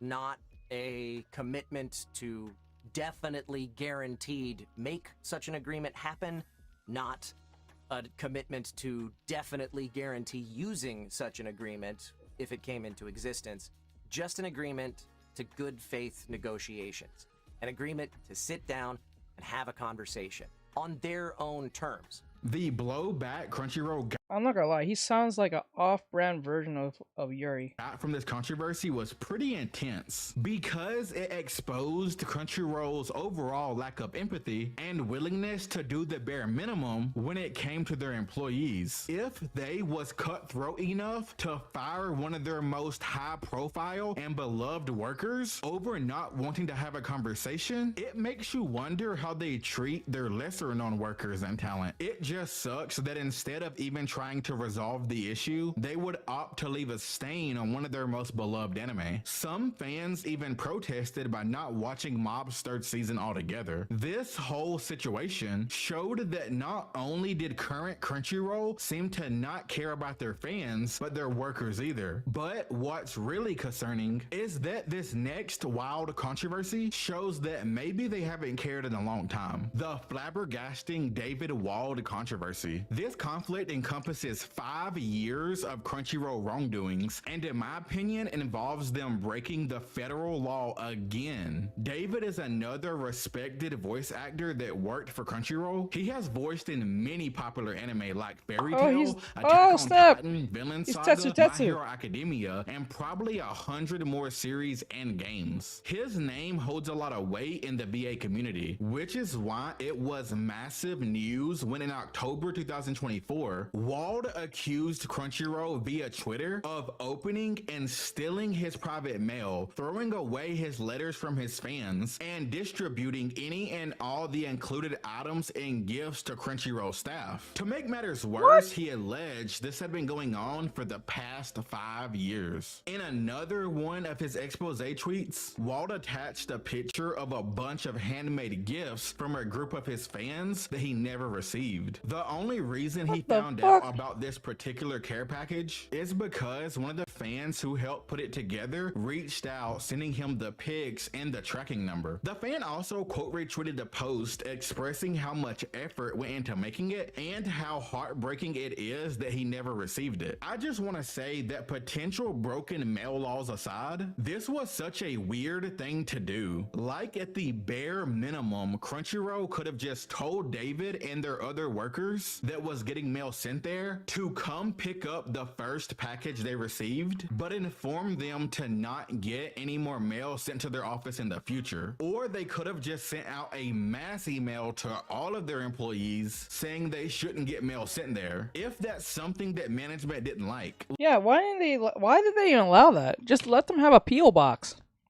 Why are you having it come to the company itself? That's fucking weird. Don't most of these voice actors have a P.O. box anyway? Why are you going to the company? That doesn't make any sense.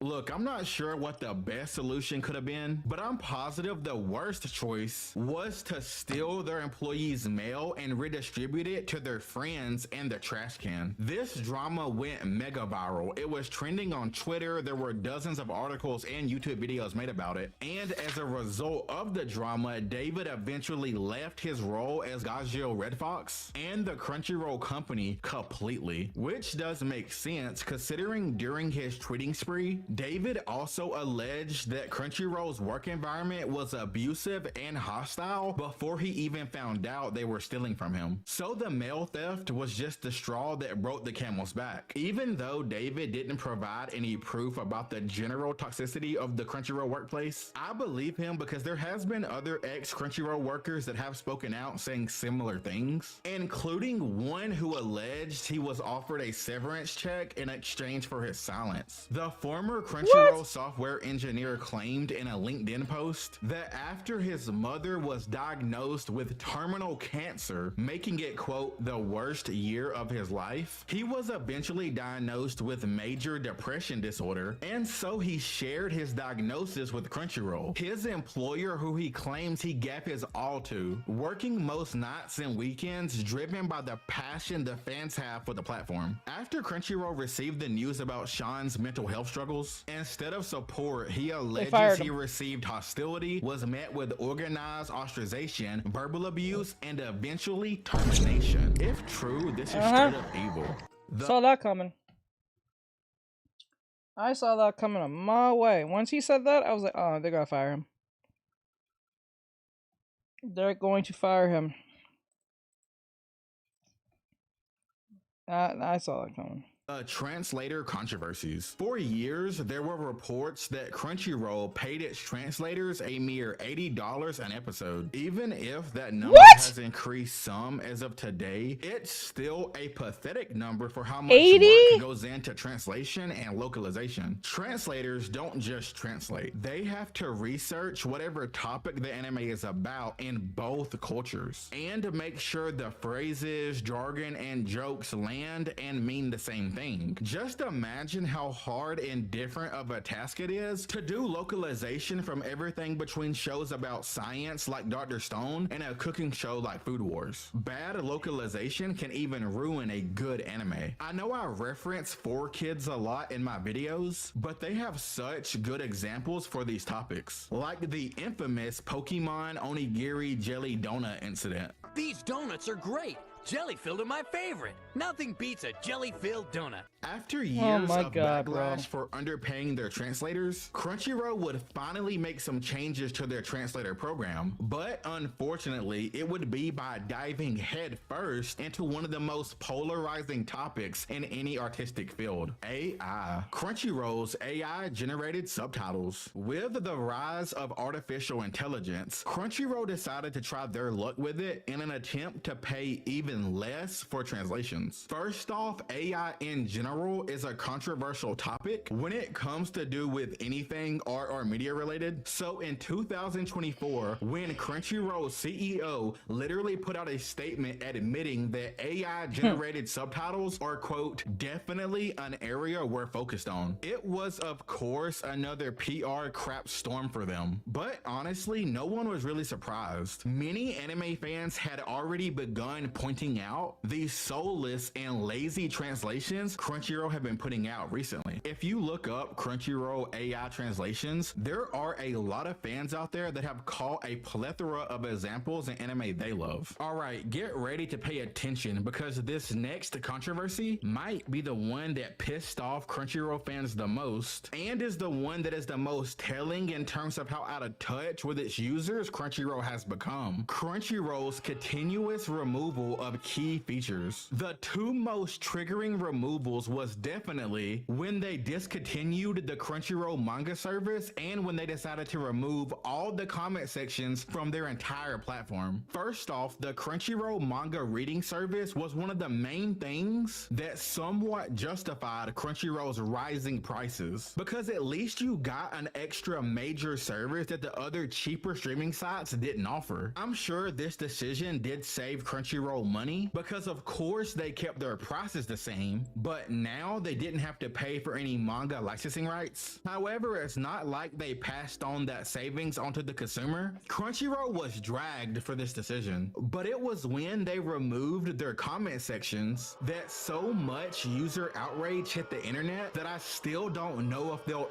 ever recover PR-wise. Let me explain why. Crunchyroll stated the reason they removed the ability to comment from all of their individual episodes is because some toxic anime fans were hate review bombing a comment section of a new Crunchyroll BL anime called Twilight Out of Focus. And so they had to take some action against the people that were not criticizing the show but was using the situation as an excuse to be bigots, which, don't get me wrong, does suck. And as a private company, they do have the right to handle situations like this however they see fit. But personally, I can't help but feel that removing the ability to leave comments and criticize in general was something that Crunchyroll wanted to do for a while. And this was their chance to do it, but try to look like the good guys doing it for the fans and not for financial reasons. Their statement reminded me of whenever YouTube removed the dislike button and said it was for YouTubers' mental health. No, the reason was because whenever big corporations or celebrities dropped a YouTube video that got a bunch of dislikes, it hurt their feelings and then they called up YouTube and complained about it. I would bet that there were similar conversations that happened with Crunchyroll execs anytime an anime got negative reviews. This is one of Crunchyroll's bad decisions that affected me personally, because I am one of those people that would start an anime and head to the comments of the first episode or an extra good or bad episode to see if other viewers thought the same thing or different than I did about a specific topic. To those who didn't partake in this, it might seem like one of the more trivial controversies, but for a lot of Crunchyroll subscribers, this community feature was the heart of what made the Crunchyroll community different than that of the other platforms that was building up their own impressive library of anime, like HiDive, Netflix, and Hulu, etc. Before, if the same anime was on Crunchyroll and another platform at the same time, I would actively choose to watch it on Crunchyroll because their comment section made it feel more like a group activity between anime fans. This was the final FU to any original Crunchyroll members that still use the site as a place for anime fans to share their love of the medium. And you want to know something ironic? Arguably, Crunchyroll caused most of these problems themselves because they sold out to that corporate greed. But based on recent events, those same connections might be the ones putting the nail in their coffin. Crunchyroll is officially at risk of losing the goodwill they have with Japanese anime corporations. Several of Japan's largest anime companies have started to voice their concerns about Crunchyroll's never-ending reach and influence over anime. For example, Toho, one of Japan's most popular production companies, directly accused Crunchyroll of purposely hindering the promotion of the highly anticipated anime Dandadan. Basically, even though the hype for Dandadan was extremely high before and during its season 1 premiere, Crunchyroll allegedly refused to properly promote it for personal reasons. Toho, Toei, and top manga publishers are arguing that the total monopoly Crunchyroll has over a large percentage of the world's anime fans and anime is a serious problem, and their repeated shocking mismanagement of popular anime titles proves it. I found one article that claims that Crunchyroll now controls a a mind-blowing 75%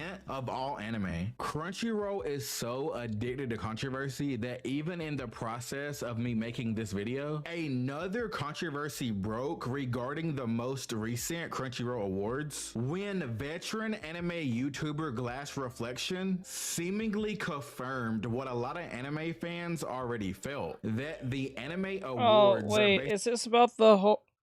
Is this about the whole what do you call it? The I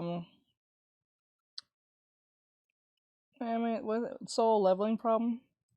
basically rigged for whatever anime is the most popular. He was actually a judge on this year's awards, and on the quest for the best podcast, he goes into detail about how awful Crunchyroll's award winner process is, since the system is severely biased towards whatever anime is the most popular, because their whole system is biased in nature to make it with the most popular anime will win. This is for the benefit of Crunchyroll and the news networks that review anime, because if less popular anime win, they will get less clicks on their articles on their website about the winners. And wouldn't you know, some of the judges also work for these same anime reviewing websites. The real problem is if Crunchyroll is corrupt from the platform level to their work environment to their award shows, because they are such corpo money hungry sluts, they will do whatever makes them the most money 100% of the time. I fear they might be beyond saving at this point, which explains why anime pirate sites have seen a surge in popularity for the first time in a decade. One of these ARG sites has garnered so many new viewers, it surpassed both Crunchyroll and Disney Plus in monthly visits. Given Crunchyroll's own origins, it's ironic they are fumbling the anime fans who like to stream legally and are playing a hand in the revival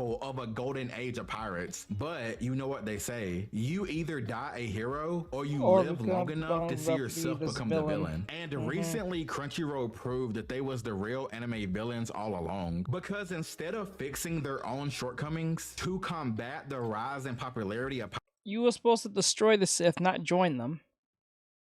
That's pretty much what he sealed. pirating, they launched over 680 million URL takedown requests in an attempt to just crush these sites, who are really just doing the same thing that gave them their start. But this just further proves how out of touch they really are with anime fans, because it's not that they are just selling the high seas again because it's cheaper. It's because they are disappointed with the direction Crunchyroll has been headed. I know this because they are also starting to lose the legal anime streaming wars as well. Bloomberg put out a report that speculates that Crunchyroll's early lead in anime is under attack because of services like Netflix and Hulu and other sites cutting into their market share more and more every day. Just like you gained my respect by making it to the very end of this video. Drop sushi roll in the comments, the word or the emoji, so I know you're one of the real ones.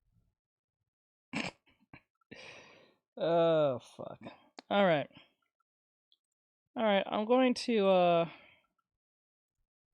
should we do one more video and then call it a night?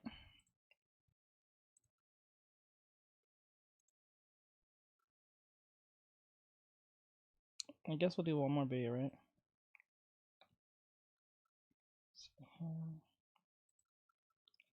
Yeah, I'll do one more video, fuck it. Why not? Oh. Okay.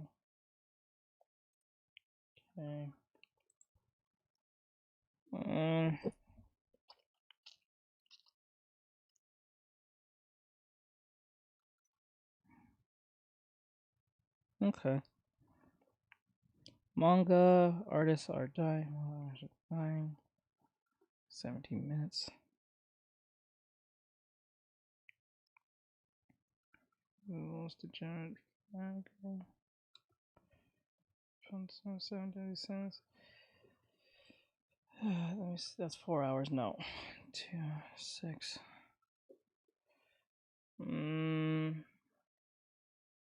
Oh, fuck it. Let's go. I believe that One Piece. Oh no, not his voice again. I can't. I'm sorry, I can't. Crunchyroll's multi-billion.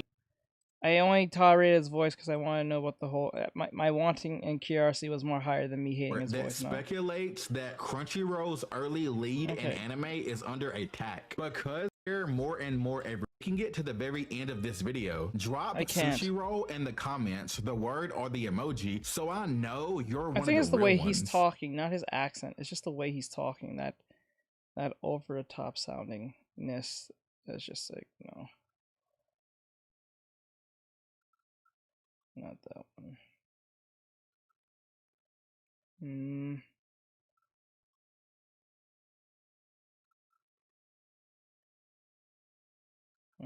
The art of ignoring controversy.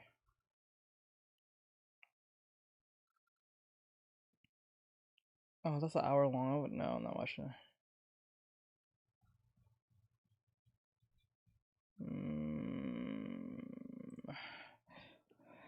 Trying to find something that's worth a damn. I don't want something too long or anything too short.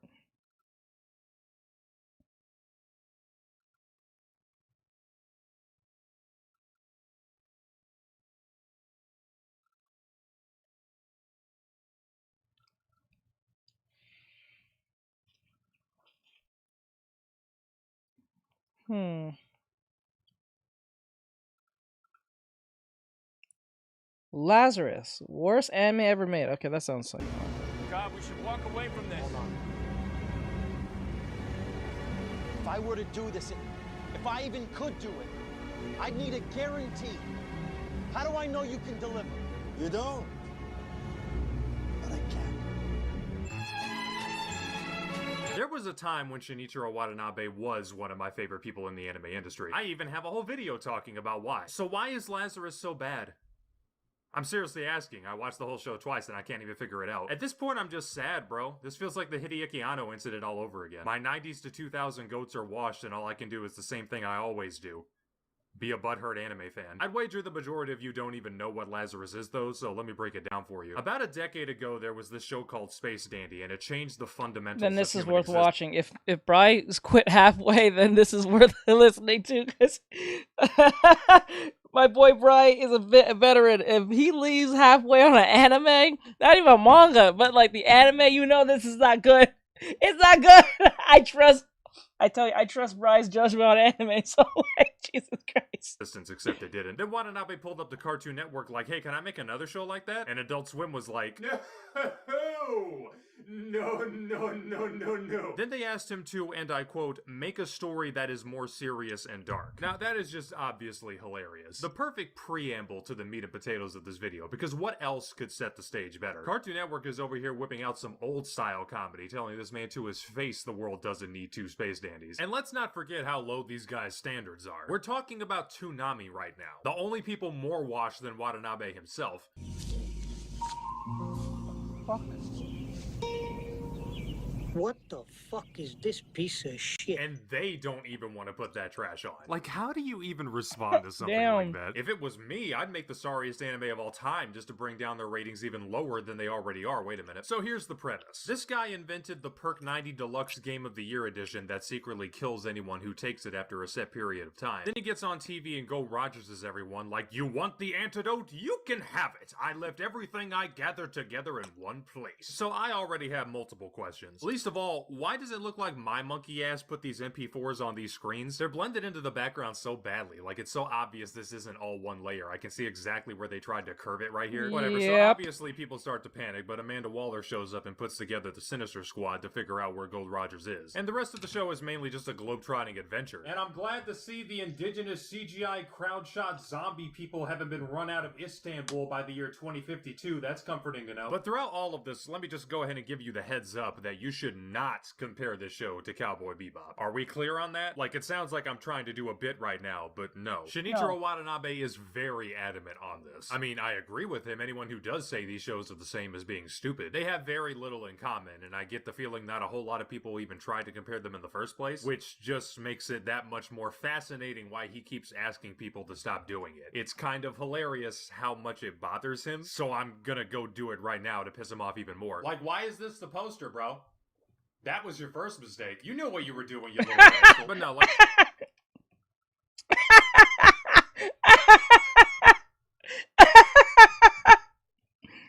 that similar poster and expect people to say, this looks really similar.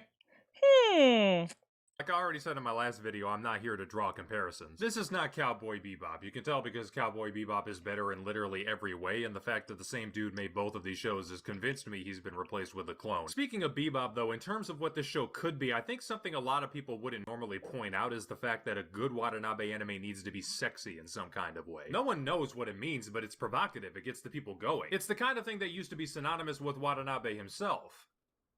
There's just one problem, though. These people look like background characters from The Great Pretender. I don't want to have sex with any of them. Well, except the blonde boy in episode 4. You're not wrong.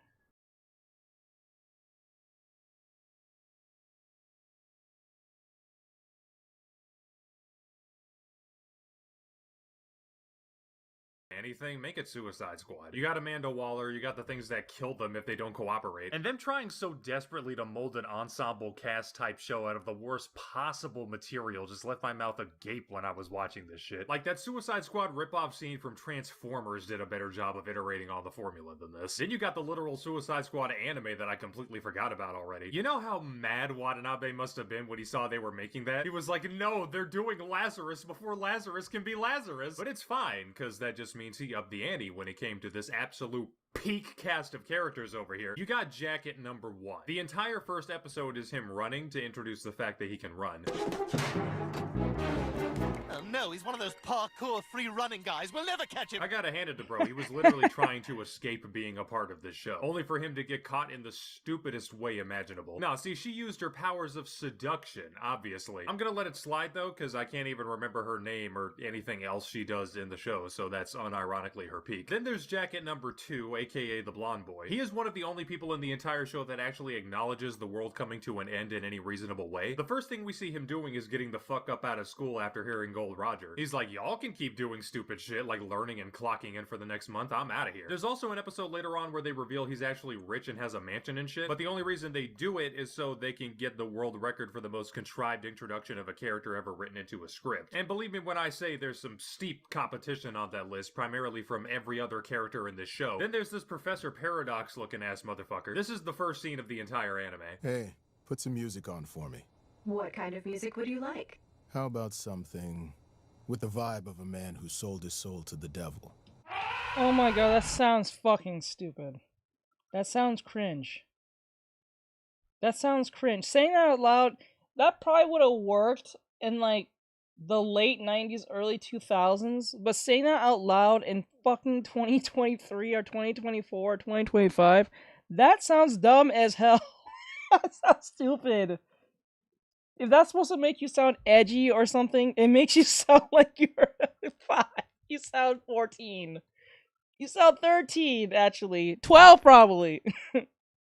Oh my god. What up, though? All my niggas cutthroat. Cut a nigga head off. You looking like you Bumbo. Smoking like oh my god. No. Then we got the final member of the team, this hacker girl. The only member of the team who seriously does their job, which is a shame because the lens you view her carrying that way through is oh my god, that was hilarious. Disgusting. People using the internet in this show is like, I mean, you got basic shit like how there are 0 letters on this keyboard, but since this takes place in the 2050s, they take the opportunity to go off on climate change, and I cannot stress enough how much I didn't edit this. This video is going viral. According to my calculation, the ice in the North Pole will melt and be lost forever. Bruh. What are we doing? Setting aside the fact that the concept of end of the world memes are already a type of meme, and none of them look like this, what did you think was gonna happen in terms of influence? You think people are gonna watch your straight booty cheeks anime and suddenly have a change of heart about the environment? Man, I didn't give a fuck what Kamala or Bernie or Al Gore were saying. But have you seen this show called Lazarus? It's gonna open up your mind, bro. Did you not even try for 5 fucking seconds to realistically envision how people would react if this happened? Motherfuckers on Instagram would be posting the funniest shit. Yeah, bro. Oh, this was a bit of a disappointment. Was hoping it would be more modern. Yeah, probably.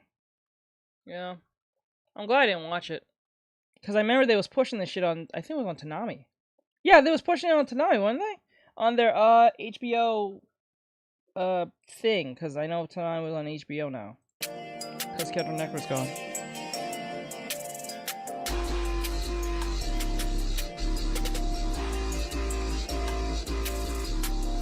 just reeks of old dude trying to be hip with the times. Like, hey, kids these days like websites and self-driving vehicles and crypto and AI. Let's make a show about that with the least style and grace possible. And I can already hear that one motherfucker in the comments. It's a show that takes place in 2052. What do you expect them to do? Shut the fuck up.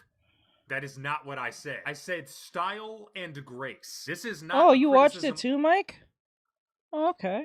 Of if they should have done what they did, it's how they did what they did. Someone at Delta Medicinal has been uploading music from their servers weekly to an audio site called SoundCloud. What's so strange about that? Check this out. You niggas done messed up now.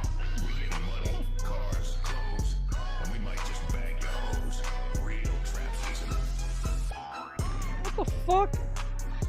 What the hell is that? Like when Final Fantasy XIV is running circles around you with Neuralink and Metaverse commentary, you gotta stop and take a long look in the mirror, bro. That shit is just sad. Even outside technology, though, this entire premise with the painkillers is so stupid. The framing of it being a dare or a challenge or whatever it is to come find Gold Roger just hurts my brain to levels I can't even describe. How are people supposed to distribute this shit? You're telling me the time of death after use of the drug is specifically delayed down to the day? If I'm on the case, the first thing I'm asking is what happens if I find you and the antidote on day 29 and some change out of 30 before the first users start dying off? Oh, they're just gonna die no matter what then. See, it's about sending a message by purposefully not just giving out the formula for the antidote here and now. Even though those particular people haven't done me any more wrong, I equally haven't met 99% of them compared to the rest of the population. They try to spin it so he's not the villain too, as if being the most irresponsible man in human history is any better. Instead, we get this guy. Man, whoever did this to us, I'm gonna beat their ass! You got any ideas, who? We gonna find the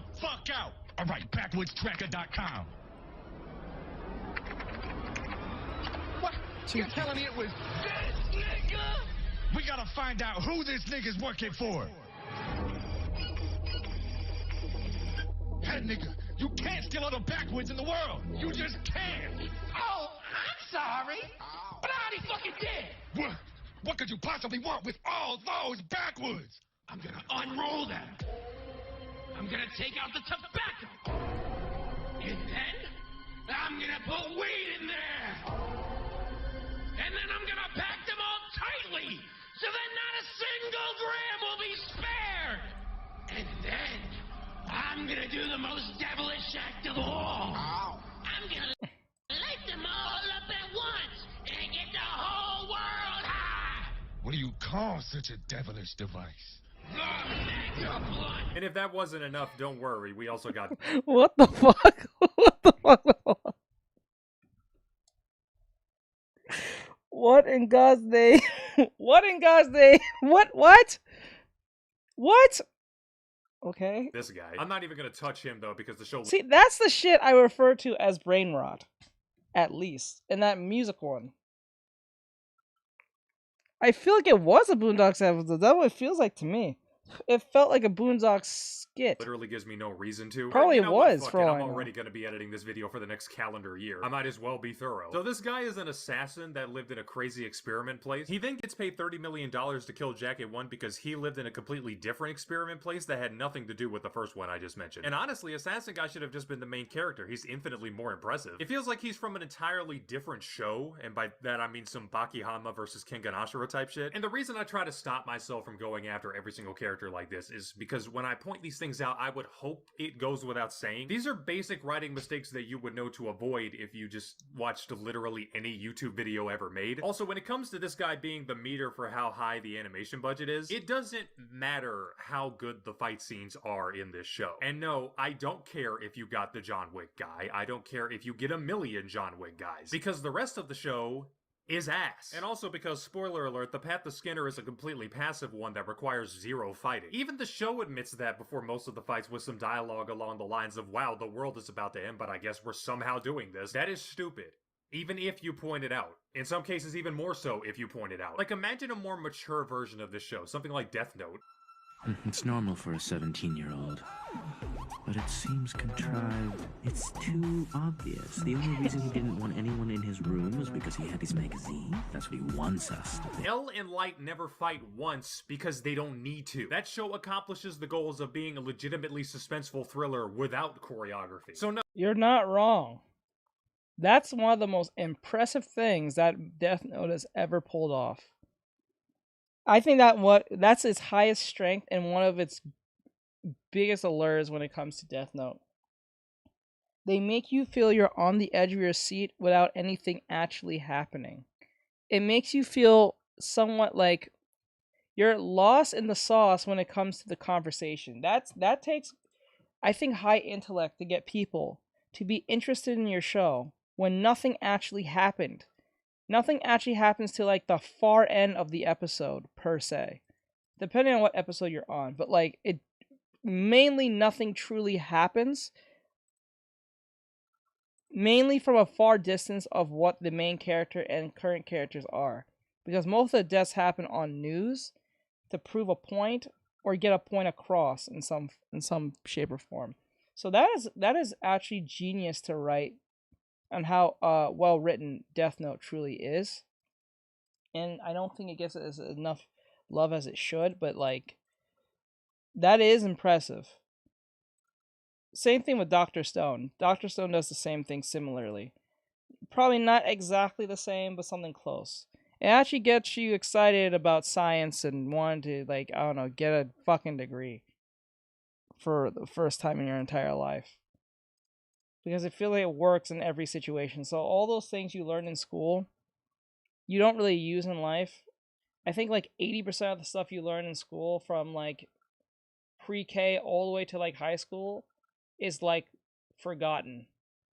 And 20%, if it's even up to 20%, gets used, if ever rarely, depending on what it is. No, I don't want to see the arbitrary action figures slamming up against each other if it has nothing to do with the plot. But no, let me see those writing chops of yours. Come on, Watanabe, you're one of the most respected names of all time. Hit me with your best shot, I fucking dare you. We're looking for a man named Claude. I was told he's been seen somewhere around this area recently. Listen, I'm a transgender woman with a record who's also gone through bankruptcy, so you have to understand that it's common courtesy not to go digging up anybody's past. Well... What?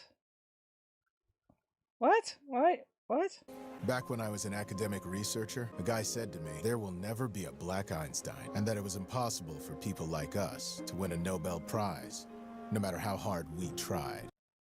Bro, that is the most dumbest thing I've ever heard. That is not true. Obama exists. Jay-Z exists. Michael Jackson exists. Michael Jordan exists. Serena Williams exists. Beyonce exists. What are you talking about? This is in the future. This is not like in 19-something or 1960s or something. This is in the far future, like in our current time or a little bit further. What are you talking about? Why do people make these statements? This is not true. This is far from true. What might be true is that they may not want a certain minority in that type of position. But the fact that you think that minority will never make it there is bullshit. You think people in 1940, 50, 60, 70, 80, 90, in the 90s never thought or ever thought there was going to live a time there was going to see a somewhat black president in office? It's happened. Jay-Z is a billionaire. Actually, this might sound horrible to say, but like come on. 2015. This is a 2000 bullshit. Come on. There's no way as a man in 2050 making this, a black man in 2050 making that response. There's no way. There's no way. We all still saying the DEI bullshit that they don't want us here. They don't want us to do anything. They'll never get us. We'll never get recognized. All that bullshit. Are you serious right now? In 2050? What the fuck? No, bullshit. Now, you're the most uncoolest black guy right now. I'm dead serious. What? Bullshit. Stop lying. Like, I understand lying gets you somewhere, but don't lie. What? There's a bunch of, like, famous black actors, famous black singers, rappers, rock idols, Jimi Hendrix and so. What are you talking about? Athletes? Tiger fucking Woods? He's like the only black guy that I probably know who actually plays golf. I can't think of any other black guy. Like, what are you talking about? That is the ultimate white man sport. What are you talking about? Other than probably hockey. And probably foosball. Or lacrosse. That's a white man sport, I think. But then again, I was just saying, like, what the fuck? There's no way. You are full of shit. I can understand it was like 1940s, 1950s, 1930s. Shit, I'll believe you said 1980s and in the 90s. Fuck, even the early 2000s, but 50 years plus later, fuck you. There is no way. There are so many black actresses, black scientists. What's his name? That one physicist? What's his name? Neil deGrasse something, I think his name is. He's kind of woke himself, but then again, he is still a physicist. I will not ask him anything about biology, but I'll definitely ask him about physics. This man is kind of underpaid with that. He's paid under. Let's be honest. That man is paid under the table for that woke shit he was trying to pull. That was the worst conversation in entertainment history. Correct. Listen, you may be trans, but I'm black. So how about you just give me the information I need and we'll call it even. Like, what kind of dick measuring contest are you trying to have? It's a Olympic oppression like dick measuring statement. That's what it is. That's what it ultimately is, and you can never truly win, even if you have a point, because no matter how much you may have a point saying you as a minority of whatever race, gender, or whatever case may be that's going on with you right now, someone is not going to see it as problematic as the other because they know their plight is they feel like their plight is much more bigger than yours. So it makes no sense to bring something as subjective as that into a conversation because it's just not something you can just measure up. You can try. You could, because that's like saying, "Oh, I'm a SA victim of assault," right? But I said, "Well, I'm a black guy, and I didn't get I got cut in line because I was black. I feel just as violated as you." And then someone says, "I'm trans," but then again, no one assessed me because of this reason, so I'm the same situation as you. And then someone's like, "No, because I'm a real woman, and no one takes me seriously. They want to see me for my looks, and no one want to hear what I have to say. So I have as much problems as you." Do you see what the problem here is? Everyone is constantly a victim of their own situation, so therefore you can never win.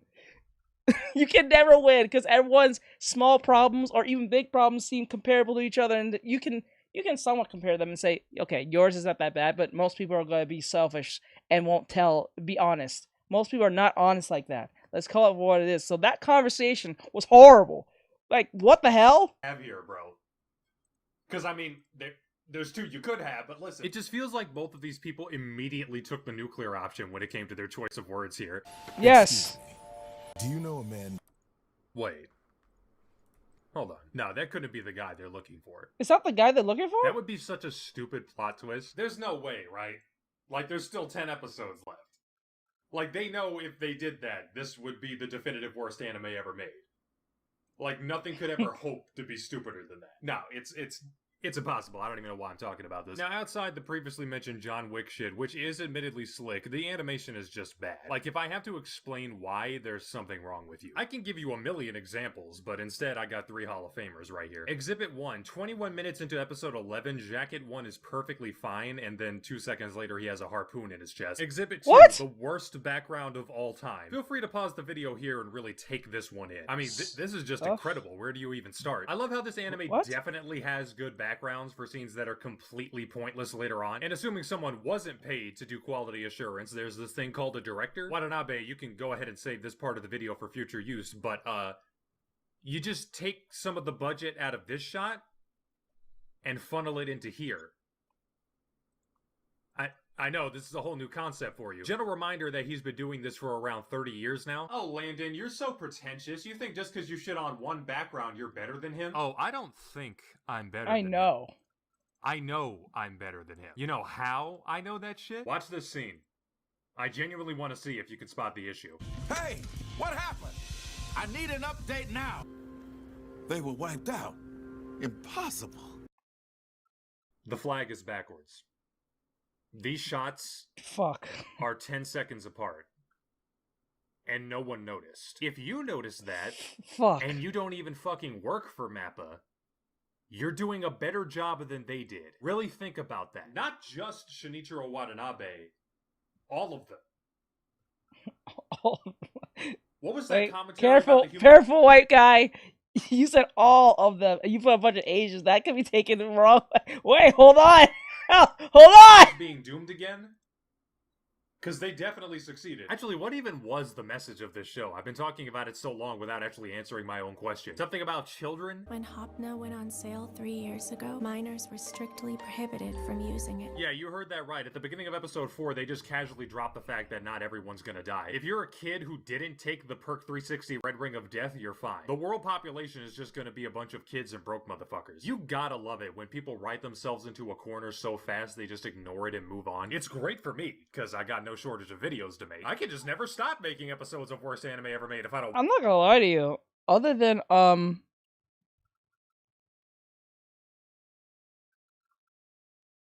what's his name? Who's that footballer's name? That football guy who died recently. Oh my god. The dude who got away with murder.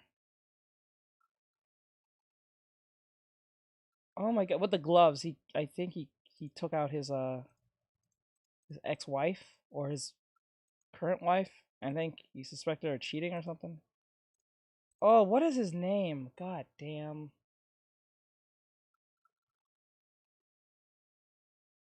Oh my god. Oh, O.J. Simpson.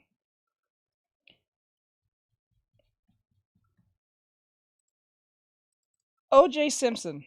Yeah, there we go. So O.J. Simpson was one of the most prolific black guys to get away with well, we don't know if they say they're not sure if he did it or did. There was not enough evidence, or whatever case may be. We all kind of knew he did it to a degree. Let's just be honest. But the thing is, him and Diddy are the only two people who did egregious things or did something egregious and got away with it scot-free. I think Diddy is more impressive compared to like O.J. Simpson. Because that situation, well, that was like a one situation type thing. Diddy had a whole plethora of people and things behind him. And somehow he's not in jail. So that proves to me that when that black guy made that statement, I'm like, bro, anything's possible. If Diddy can exist, anything is possible. I know that's not the best example for like a motivational saying, but anything's possible. You never really know. Or if you have money, then fuck. I want to. You know what? I'm getting too heated. Let's have fun for a second. As always, here's the funniest scene in the whole show.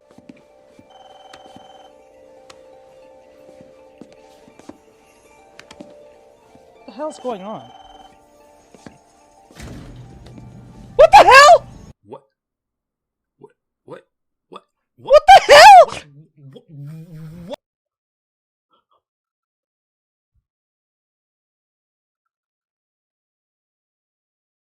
Right, I hope this was the part you left. What the hell just happened? What the fuck? Oh, hell no. I was not ready for that. Oh my god.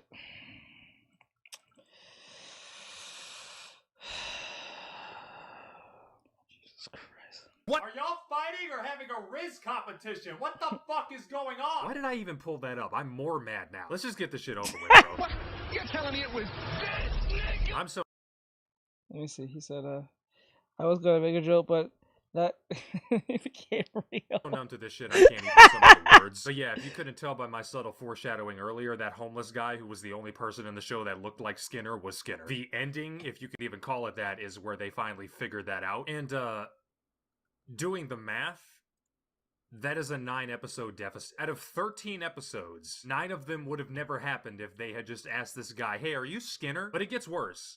He writes down the formula for the cure, which still won't save everyone because there's only a few hours left before people start dying. Because that 9-episode deficit equated out to 25 days. Oh, but it doesn't matter because everything else gets resolved in like 10 minutes. They don't even say what the formula is. If you're a scientist and you can read this shit, you're the only one capable of understanding it. Because the cure going out is covered in a zero dialogue montage at the same time that the credits roll at the end of the show. Meaning you're expected to assume the ingredients to this shit were just readily available without a problem. Great job, everyone. We saved the world, even though if we had talked to this motherfucker for an extra 10 seconds back in episode 3, we could have saved weeks of time. You know the worst part about all this? They didn't even need to show him in episode 3. This is his appearance. This is what he does. Excuse me. Do you know a man named Jerry? Hey, buddy.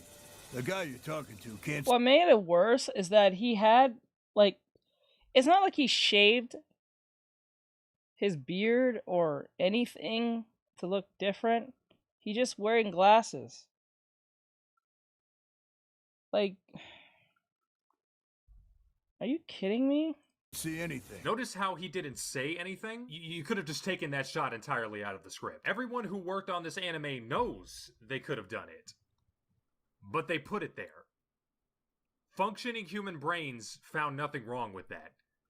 Yeah. This is like the flag shit all over again, just times infinity. And notice how I'm not even bothering with a conversation about how stupid the characters are.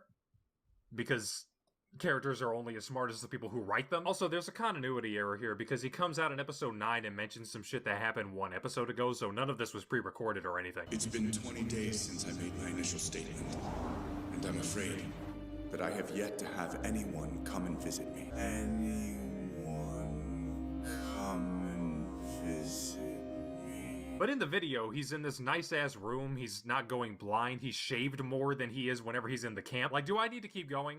How many hours long does this video need to be? It's funny too, because I remember when I thought it couldn't get worse than episode 6. I was so innocent halfway through this show, especially because of the Punch Bowl episode. It's Punch Bowl time! If you're wondering what the Punch Bowl episode is, they basically did a Mission Impossible date rape episode that was so cliche and on the nose it looped back around to being well written. To the point that even if you agree with me 100% on everything I've said in regards to shitting on this anime, you should still probably watch the Punch Bowl episode. I promise you, it's worth it. You will have a fantastic time. Anime episodes that rip off Final... Wait. Oh my god. Is it like an aphrodisiac that makes you go crazy when you drink it and you just gotta let the demons out? Is that what that is? Is that literally what that is? Oh my god, bro. I hope that's not what that is. Fantasy VII so perfectly only come around so often. They should be celebrated thoroughly. But beyond that, I don't know how to describe how bad this anime is with words. This is like the same speechlessness I had in the other worst anime ever made, just all stacked on top of each other. There's so many random things I didn't even talk about too. Like when they brought the statutory rapist from the Punch Bowl episode back because they wrote themselves into corner number 3042. Those other women seemed like a bunch of sluts. They don't spark my interest. Let me put it this way. My type of woman is someone innocent and still untouched. Almost. Oh my god, dude. Fucking Jesus Christ.